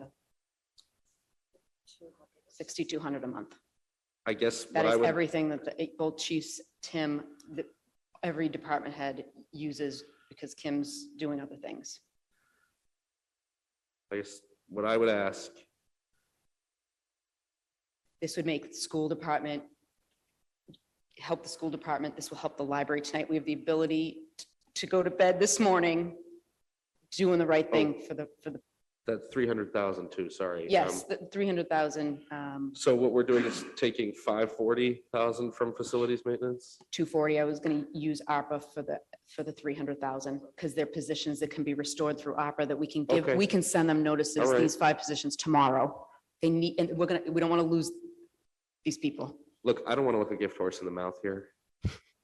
And I feel like I just don't want to end up back here. I really don't. When we're doing the next budget, We will do better. okay, I really, I'm crossing my fingers here. I'm taking a leap of faith here. I'm willing to do that, Thank you. but if I get fried again, You won't. I really hope not. And he's gonna kill me if we.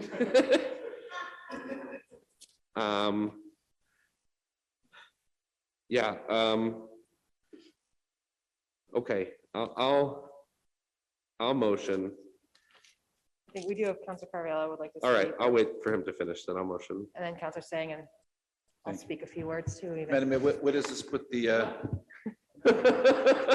where does this put the teacher negotiations? Teacher negotiations, I believe, well, I don't know, Dave, it's irrelevant to the budget as it relates to negotiations. We have about 20 contracts that we're working on to settle. Well, So a yes vote on the budget. Will not have a direct impact on our negotiations, but we will continue to bargain. But what No, about the excuse me, raise? that was not What about the what the raise they're looking for? I'm sorry? So a yes vote, where does it put the teachers on their raise that they're looking for? Councilor Carviallo, as I said at Counselor the Carviallo, if we could previous just one at a budget time, hearing, please. we are not going to negotiate collective bargaining agreements for the teachers or any of the other valuable collective bargaining partners that we have in public forum. I didn't ask you to. You just asked if it would cover a raise. I know, I just asked, where does that put them? Where does that? I'm sorry, I don't understand. we're going to continue to engage in good faith bargaining with all of our bargaining partners, including the teachers. And approval of this budget, as I said earlier, will give us the stability that we need to put us in a position to restore as many positions as possible, as quickly as possible. And I would join the mayor, the chief of staff, the superintendent, and everyone else who has urged you to please pass this budget. Thank you. Thank you. Counselor Singh. It's one, I'll keep it simple. Thank you for coming back and thank you for listening. Thank you. Thank you. Oh, okay, thank you. And I'll be brief. 'cause Can I it's move the only thing I approval? can do. Oh, no, that, no. It's the only thing I can do is, I try to be as much a straight shooter as I can be. We ask for these things, perhaps in a way of, a way to get attention, and you're delivering, and I can only act in good faith on what you're promising. I have been, burned a little bit before. That's brought us here, but I'm going to act in good faith. And I know so often here, we'll reference our families sometimes, but we don't reference the fact of the hours and hours we're away from our family. And I've been looking at my phone all night because I have a very unhappy 6-month-old that I want nothing more than to be with right now. Yep. But to get to a budget that we've been fighting for months and hours, and what feels like months in this very meeting, that I can go home, and I know he's 6 months old, but that I can go home and say that we fought for something, and we got what we asked for, and we got what our residents asked for, and we got what the people deserve. And the mayor came to the table. That feels so much better than going home at 1 a.m. and saying, yes, I have no idea what's going to happen next. So I thank you. Again, I wish this timeline happened over the past several months as opposed to the Me past too, several yep. hours.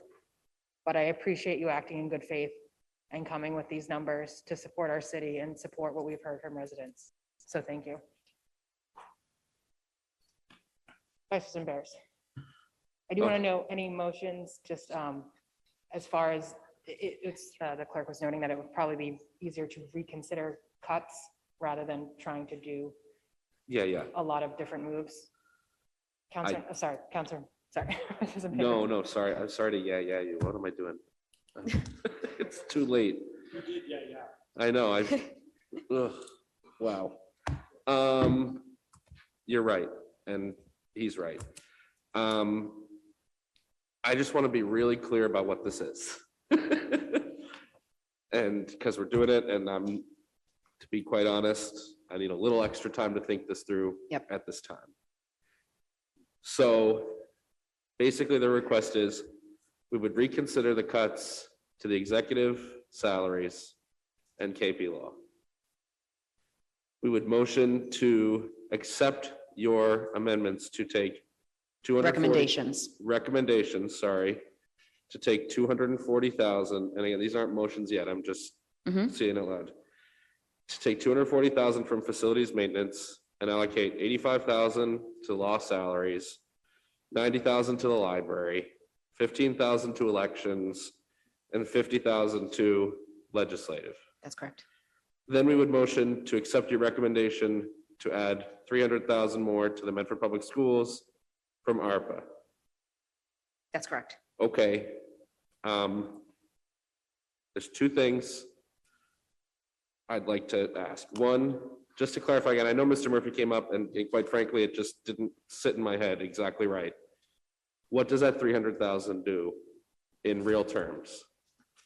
Yes, I left the paper I'm at sorry, the Mr. Murphy. office. The 5 full-time positions it will restore tomorrow. So what I said is that it will allow us to restore as many positions as possible, as quickly as possible. It is not the case that it will lead to the immediate restoration of all budget-related non-renewals, although it would be it will accelerate that process considerably.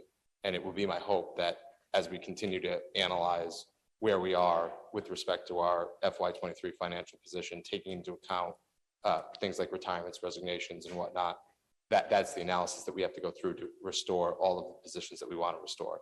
This will give us a substantial head start in that and allow us to do it on a much faster timeline, to which, as the mayor alluded to earlier, given that we are now in a race against the clock with respect to wanting to retain that educator talent, it is an imperative from the school department's perspective that the budget both be passed and that $300,000 that the mayor's recommended be included. Okay. Thank you. That makes sense to me. And then the other thing I want to ask. Thank you. Regarding the assistant city solicitor, would you be willing to put in the job description that up to half of the time, or 20 hours a week, or however you want to do it, would be devoted to working with the council if we needed that time in a given week? Yeah, I think that's along the lines of what I brought up at the last budget, that KP Law and Kim would coordinate to always have an attorney before you. So I think we can make sure that an assistant spends some dedicated time with the council. We say up to half the time, up to 20 hours a week if needed? Can we? Point of information on that? Then Counselor no Knight. point of clarification, I guess. Doesn't matter. We can just make an ordinance that says 20 hours a week will be dedicated. 35-hour work week, so. Yeah. Okay, 17 and a half. What? Does that address your question? My question is, when's it gonna be filled? I mean, we can say, oh yeah, sounds good to me, and then, come January, February, March, we're still waiting for the position to be posted and filled. I think we have to post building and IT, so this will come after that. Those are Could you high priority. give us a date certain when the posting would be completed? 2 to 3 months. The posting or the hiring? We'll try to do both, but I don't know for certain because we want to see what candidates we bring in. So not, I mean, when would it be posted? Yes, 2 months max. September 1? Yep. At the latest? Mhm. I want to flush this out. September 1. I'll reserve motions for one more second to see if anyone else has any questions at this point. Any other further discussion from the council? I'm assuming that the mayor would maintain her position as the appointing authority relative to the assistant city solicitor's position. Yes. Regardless of, Yes. Any further questions from the council? would a member of the council be eligible to serve on part of the selection committee, considering that, or the city clerk, therefore, even where the person's going to be working hand in hand with the council on the selection committee as they go through the interview process? Yes, I can definitely think through that. I know Councilor Carviallo said in our veteran interviews, we have councils helping us, solid waste task force. So let me think through that, but I don't see a problem of having a counselor involved in one of the 2 or 3 interviews. How's this any different than the veterans office, right? Okay. You consult with the council leadership. I am not around during the day. Motion for approval then? I would motion to reconsider, well, the winning side has to motion to reconsider the recommendations first, okay. Wait. Go in the air conditioner. Oh, yeah, can we get a key to these boxes, please? I know we asked for it 2 weeks ago. Okay, we'll work on that. I have sent an email on that. I will follow up. That's a good point. Well, what else? Does anybody need me to walk their dog tomorrow? Okay, motion to accept the mayor's recommendation to reallocate 240,000 from facilities maintenance and reallocate it to 85,000 to the law department. If I may, President Merrill, can I Yeah. just work with President Bears to craft this? Sure. I'm just going to add the words from facilities maintenance in the ordinary expense line. Okay, we should work with the clerk, really, I think, yeah. We'll work with the technical language, yeah. Yeah, we'll get to it, then we'll reread it, then we'll make corrections if needed. To move, yeah, so 240,000 from facility maintenance ordinary to 85,000 to the law department permanent full-time salaries. And I'll give the clerk some time here.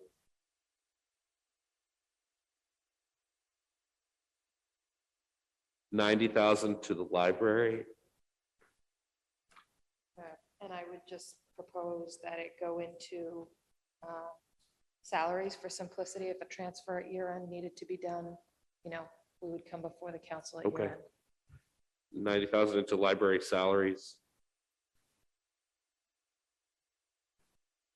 15,000 into elections, full-time salaries. Is that the best, easiest place? I think expenses probably, because I'm assuming it's covering expenses. Okay, yep. So which line would that be? Or just ordinary? Ordinary expenses. Elections, ordinary, 15,000.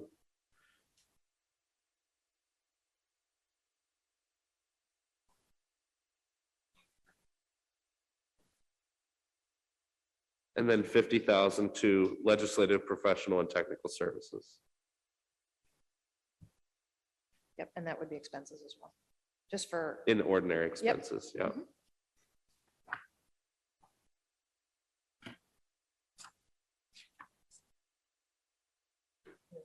The 300,000. Yes, please read that back. Okay, the 300,000, because. That's, yeah, I think we do them each separately, yeah. Yep.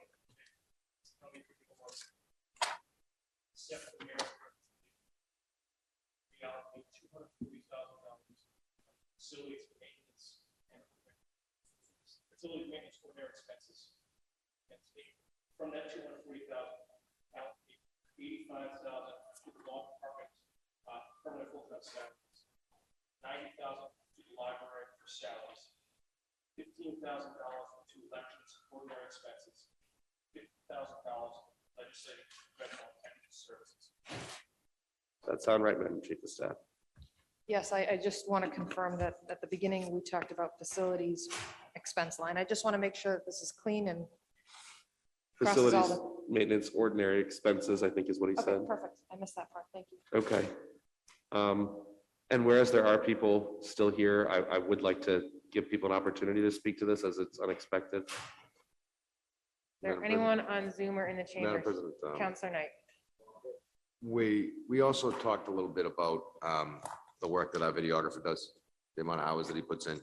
The fact that, you know, his salary, that position hasn't changed in terms of stipend for now, as long as I can remember. But where we've made such a move to the hybrid version of meetings and the like, I'd like to see some sort of a cost of living adjustment or a salary adjustment to the videographer. And if we look at our budget here, we do a purchase of videographer services.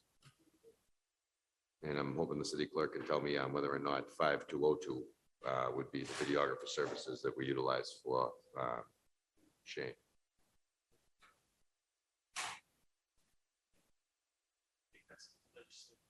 Yes. There's more than enough money in there to raise his salary.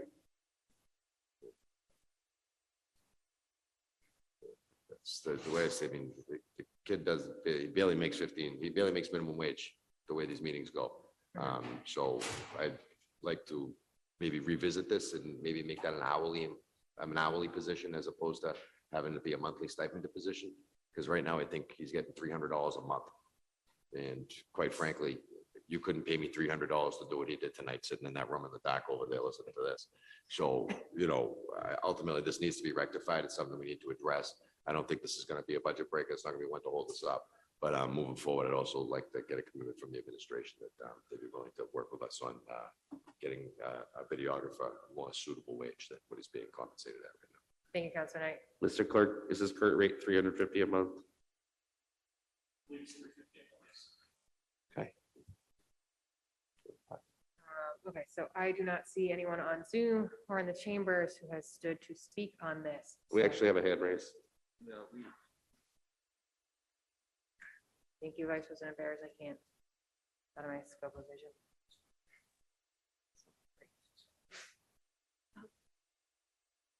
Hi, Molly Kibbe, 9 Medford Street, Somerville. I was just wondering where the 300,000 for the teacher salaries, where that is coming from out of ARPA, if that could be clarified just for my records for management. That's the next item. We're not there yet. Okay. Sorry. Sorry. No, I apologize. So on the motion, do any counselors need that? Vice President Bears? Just could we, on the request of Counselor Knight, could we have the chief of staff commit to that? Madam Chief of Staff, I don't know if you were able to hear any of that, to Counselor Knight's request to just continue conversation to turn our videographer position to an hourly rate to better reflect the amount of work that's done. Or a better stipend, particularly for nights like this. As far as the amount, and we have increased that amount. I vaguely remember Mr. Colbert is paid $350 per month at this point in time, correct? Yes. And so I know we've gone up on that number. I would need to refer to another piece of paper that I have as to whether that's exactly where that is. I don't believe we made it all the way where the city council was looking to go in their request, simply because we're trying to balance a number of different things. And while this is small potatoes, and I don't mean to say Mr. Colbert's impact is small potatoes by any means, but in terms of actual bottom line dollar monetary impacts, the reality of the situation is we're just trying to be equitable across the board. So I know we've made a modification to that. I just don't remember the exact number. I'm happy to go refer to my document and be right back in 2 seconds. What do we go to? Went to 4, could we go to 5 instead? So I mean, if he does 8 meetings, right, And at $500. I'll just be able to tell you what's in the budget. I don't have the authority under Mass General Law to modify budgetary numbers. The more than 4, it's not actually a budget question. The good Lord, I can't believe we're here. Legislative, page 80. There's more than enough money to pay that rate to Mr. Colbert within the budget. We budget 9,600. 350, I mean, I just can't do that math in my head at this point. 350 times 12 is 4,200. 500 times 12 would be 6,000, so we'd still be 3,600 short. That doesn't come out of that, that comes out of a different line. So, you know, we have 9,600 budgeted, $500 a month would be 6,000. It's really not my place to bind anything on this matter. I don't have the authority, but I'm happy to recommend that we have further discussions on it, and I have no objection to it if that's helpful. Okay, are you good with that? All right.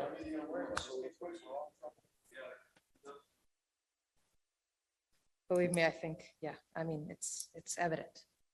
Yeah, this meeting alone's worth $350. Do you want a motion around that, or is just the verbal commitment enough at this point? Okay. Brand new day. It's a new So- world around here, I guess. We're about an hour and a half into a brand new day. On the motion, could you read it back one more time? Please, if you could, Mr. Clerk. Motion by Vice President to accept the mayor's recommendation, take $240,000 facility maintenance for your expenses. Your microphone. Take that Microphone. Take that $240,000 and break it down as follows. Move $85,000 to the law department permanent full-time salaries. Take $90,000 and move it to the library salaries. $15,000 to the elections ordinary expenses, and $50,000 to the legislative professional and technical services line. On the motion of Vice President Bears, seconded by Councilor Carviallo, Mr. Clerk, please call the roll. Vice President Bears. Yes. Councilor Carviallo. Yes. Councilor Collins. Yes. Councilor Knight. Yes. Councilor Scarpelli. Yes. Councilor Sang. Yes. President Morrell. Yes, 7 in the affirmative, 0 in the negative, the motion passes.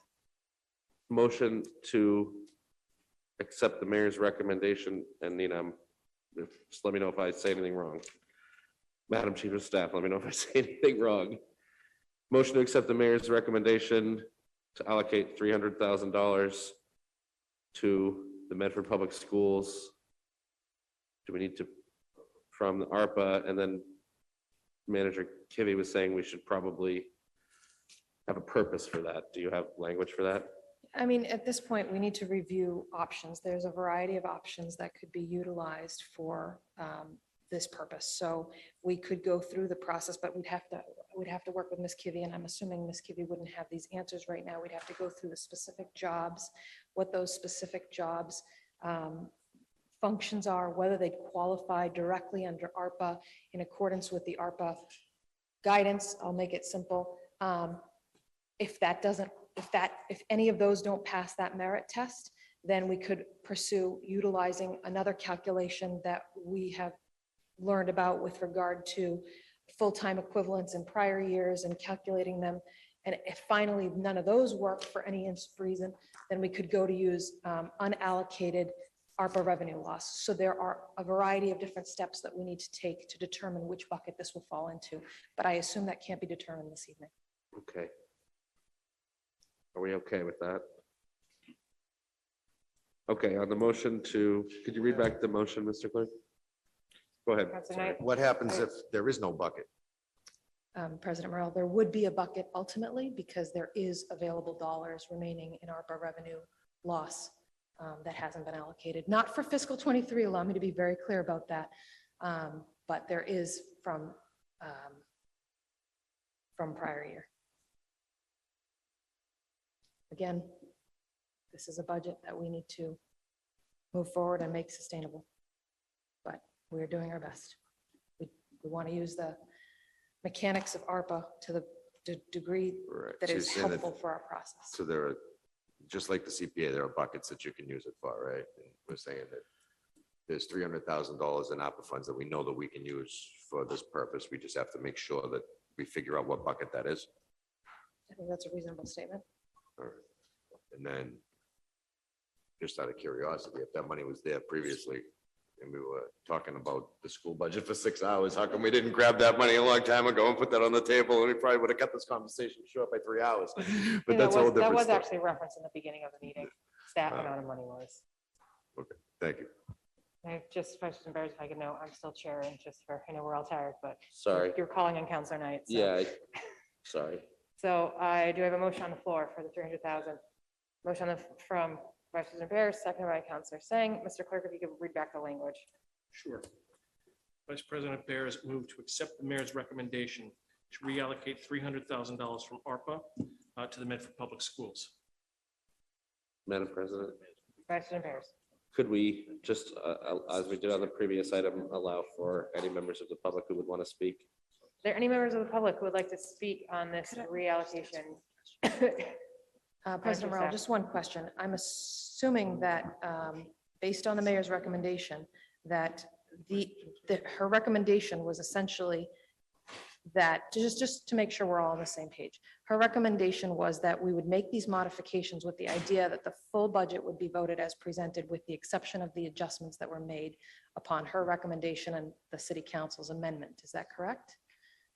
Sounds right. Yeah, And so we're going just to to reconsider confirm, the the other. executive, the expense line for the law budget would include the presented value on this paper. Yes, the plan is that any votes we have to reconsider. Thank you we'll do- very After we much. take this, we'll reconsider those votes. If Thank you. There is a motion on the floor to do so. Thank you. So on the motion of Vice President Bears, seconded by Counselor Singh, Mr. Clerk, please call the roll. Vice President Bears. Yes. Counselor Carviallo. Yes. Counselor Collins. Yes. Counselor Knight, Step down. briefly absent from the chamber. Counselor Scarpelli. Yes. Counselor Singh. Yes. President Morrell. Yes, 6 in affirmative, 1 absent, the motion passes. Motion to reconsider the vote taken to cut line item 010-151-5302. That was the cut to the law professional services of 81,600. On the motion of Vice President Bears to reconsider that cut to the law services, seconded by Counselor Singh. Although, Mr. Clerk, please call the, I think that's a roll call. Please call the roll. And I got to do a slip.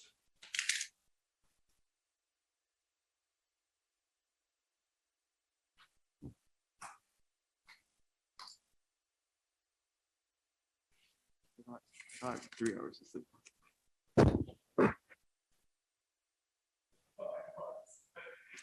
Okay, this is the motion to reconsider Yeah. on the 81,600 that was cut from the budget that was amount paid to KP Law. This is just the motion to reconsider at this point. Vice President Bears. Yes. Counselor Carviallo. Counselor Collins. Yes. Counselor Knight. Yes. Counselor Scarpelli. Yes. Counselor Singh. Yes. President Morrell. Yes, 7 affirmative, 0 in the negative, the motion passes. We have a motion to restore the amount, or Counselor Collins? I think we actually would motion to reject the Okay. cut, yeah. We just motion to reconsider, so that would be a motion to reject. Yeah. So would it be to reject the cut or to accept the cut? Basically, we're back at the point of the Okay. cut. Well, that's not necessarily true. We're basically at the point of where the cut was proposed. Okay, So right now, there can be a motion to approve. We all vote no, and it's not approved. There's a motion to reject. We all vote yes, and it's not approved. so do I have a motion? Motion. Second. Motion to approve the cut. So we're voting on the motion to approve the cut. Okay. We're not, Oh, okay. I'm just listening. we'll vote. It'll be clear. I think we're all working in the same direction. I'm just listening. Yep. Mr. Clerk, if you could please call the roll. Counselor Collins, his motion to approve the cut, and then who's the second? I'll second. Vice President Bears. It's to approve the cut. Correct. President Morrell, could you just clarify which cut we're referring to? This is the law, the 81,600 at this point. To approve the cut? Then we'll vote no, and it won't be cut. Yeah, we're just trying to.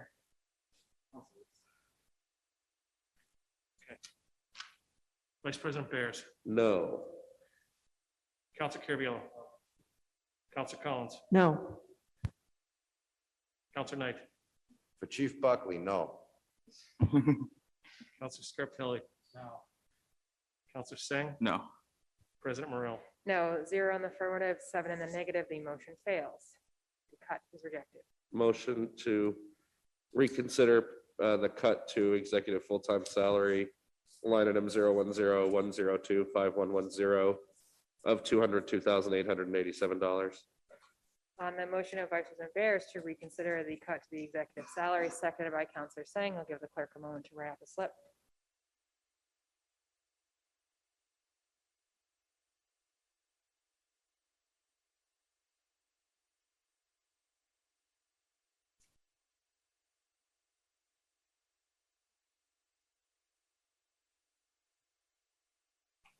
Motion by Vice President Bears, seconded by Counselor Singh to reconsider the vote on cut to 5110, which is the executive salary.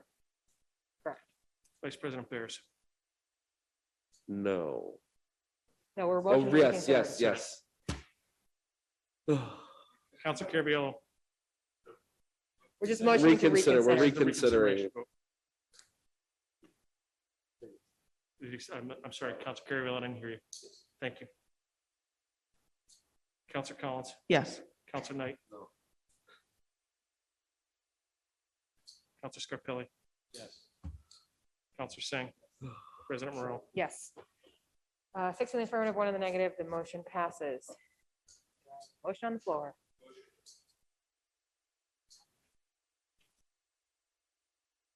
Let's just be consistent. Yeah. No one's having fun. Sorry. No one's having fun. No, wait, sorry, it's motion to accept. Just for consistency. Correct. Okay. So on the motion of Counselor Collins to accept the cut, seconded by Counselor Singh, Mr. Clerk, please call the roll. Give So me a quick second, sir.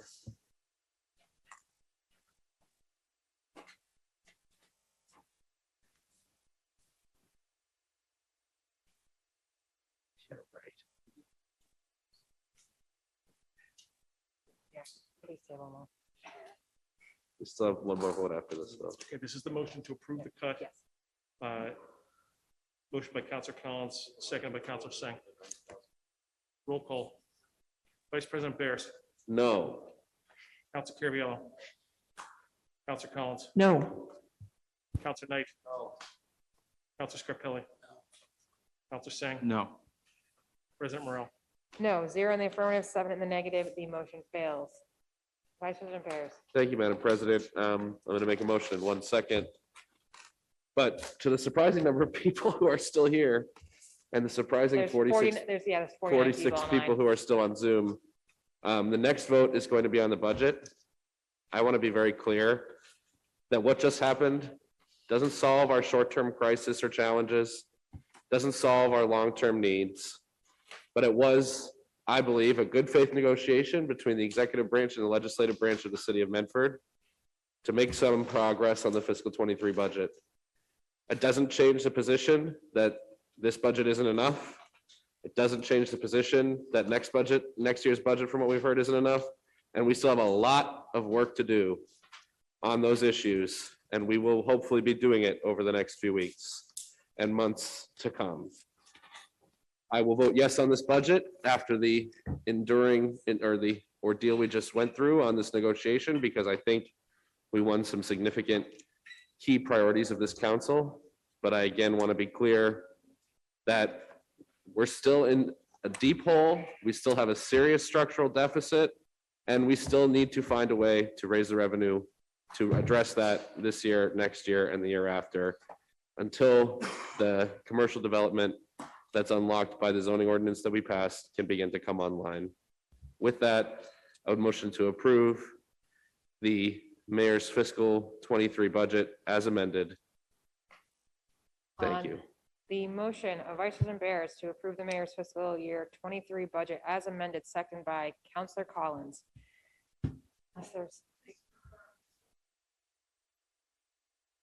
We're going to hold a committee. We're going to revisit. Counselor Knight said he would. I never offered the motion to reduce the thank you. budget. Yeah, thank you. I said that we'll talk about it via ordinance as Thank opposed you. to So there finance. was basically everything's as presented with the exception of the items. Thank you. I appreciate it. Counselor Knight. No. Madam President, at the beginning of these discussions, I explained the reasons why I was going to vote no on this budget. I'm going to have to find something else to talk about now that we got two lawyers instead of one, all right? All I wanted was a part-time lawyer and we got two. So I'm very happy with the compromise that we were able to reach with the administration. I will be voting in favor of the budget this evening based upon the fact that we were able to restore $300,000 to the schools. Two young children, two young public school children. I think this is going to make a big difference. I've also been talking about ad nauseum, the need for this council to have the tools in the toolbox necessary to do the job. And with the appropriation of $50,000 for us to continue looking at phase 2 for the zoning consultant, and also $85,000 for assistant city solicitor that will work part-time at the city council, I think a lot of our concerns are going to be addressed through those two mechanisms. So with that being said, it was a pleasure to work with the mayor. I was glad to see her here this evening so that we could actually work something out and negotiate it. And again, like I said, thank you to you, Madam Mayor, for the work, Madam President, for the work that you did in putting this together. And also thank you to the mayor for coming down here to the belly of the beast and facing the music and being able to work with us to negotiate something that can satisfy us. Thank you, Counselor Knight. Counselor Collins. Thank you, President Morrell. I'll keep this as short as possible. In the remarks I made earlier, I mentioned solicitor for the council, zoning consultant, schools, libraries. From the bottom of my heart, I want to thank the mayor and her team for coming back to the table, for making sure that we crossed back over those bright lines that I had and many of my fellow councilors had. This has been a wild evening. It's been a wild budget season. When describing the mayor, during last year's campaign through this term, I've said she's a good faith actor. I want to thank her for providing evidence of that tonight. I hope that we can have this kind of direct line of communication and exchange more often. But for now, I just want to say thank you to the chief of staff. Thank you to mayor. Let's pass this. Thank you. Counselor Singh. Thank you. I think it's important to reiterate this, this by no means solves our revenue crisis. It by no means solves our needs deficit, but it's not just a win for the council. This is a win for affordable housing. It's a win for libraries, for schools. I'm glad we were able to get some work done tonight. Thank you, Counselor Singh. Any further discussion from the council? Just briefly, I already noted before, just my thanks to the mayor. I want to thank the council for their willingness to take part in what has been a very wild ride of a budget season as we navigated this strange place. I think it is a testament to how far this body has come.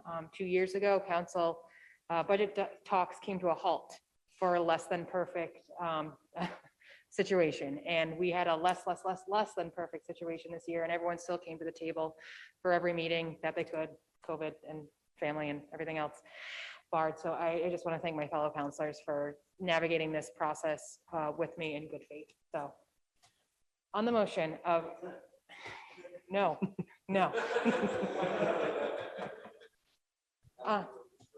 On the motion of Vice President Barris, seconded by Counselor Collins.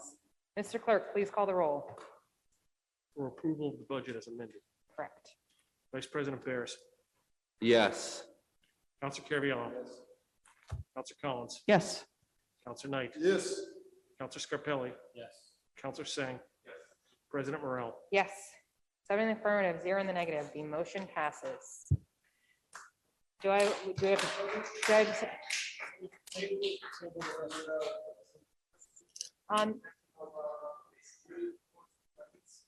That's all. No, let's just get them done. On the motion of Council Carviallo to table the remainder of the agenda with the exception of the committee reports and records, seconded by, Second. all those in favor? Aye. All those opposed, motion passes. Records of the meeting of June 21st, 2022 were passed to Councilor Collins. Councilor Collins, how did you find them? I found them in order and I move for approval. Second. On the motion of Councilor Collins, seconded by Vice President Bears, all those in favor? All those opposed, motion passes. Reports of committee, June 21st, 2022, committee of the whole report to follow. This was the budget meeting on the schools.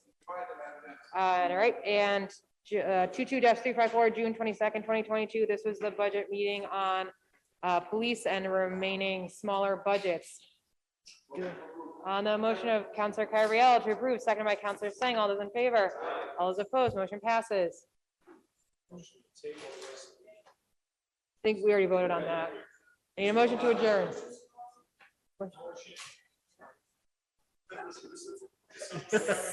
Someone give me a motion to adjourn.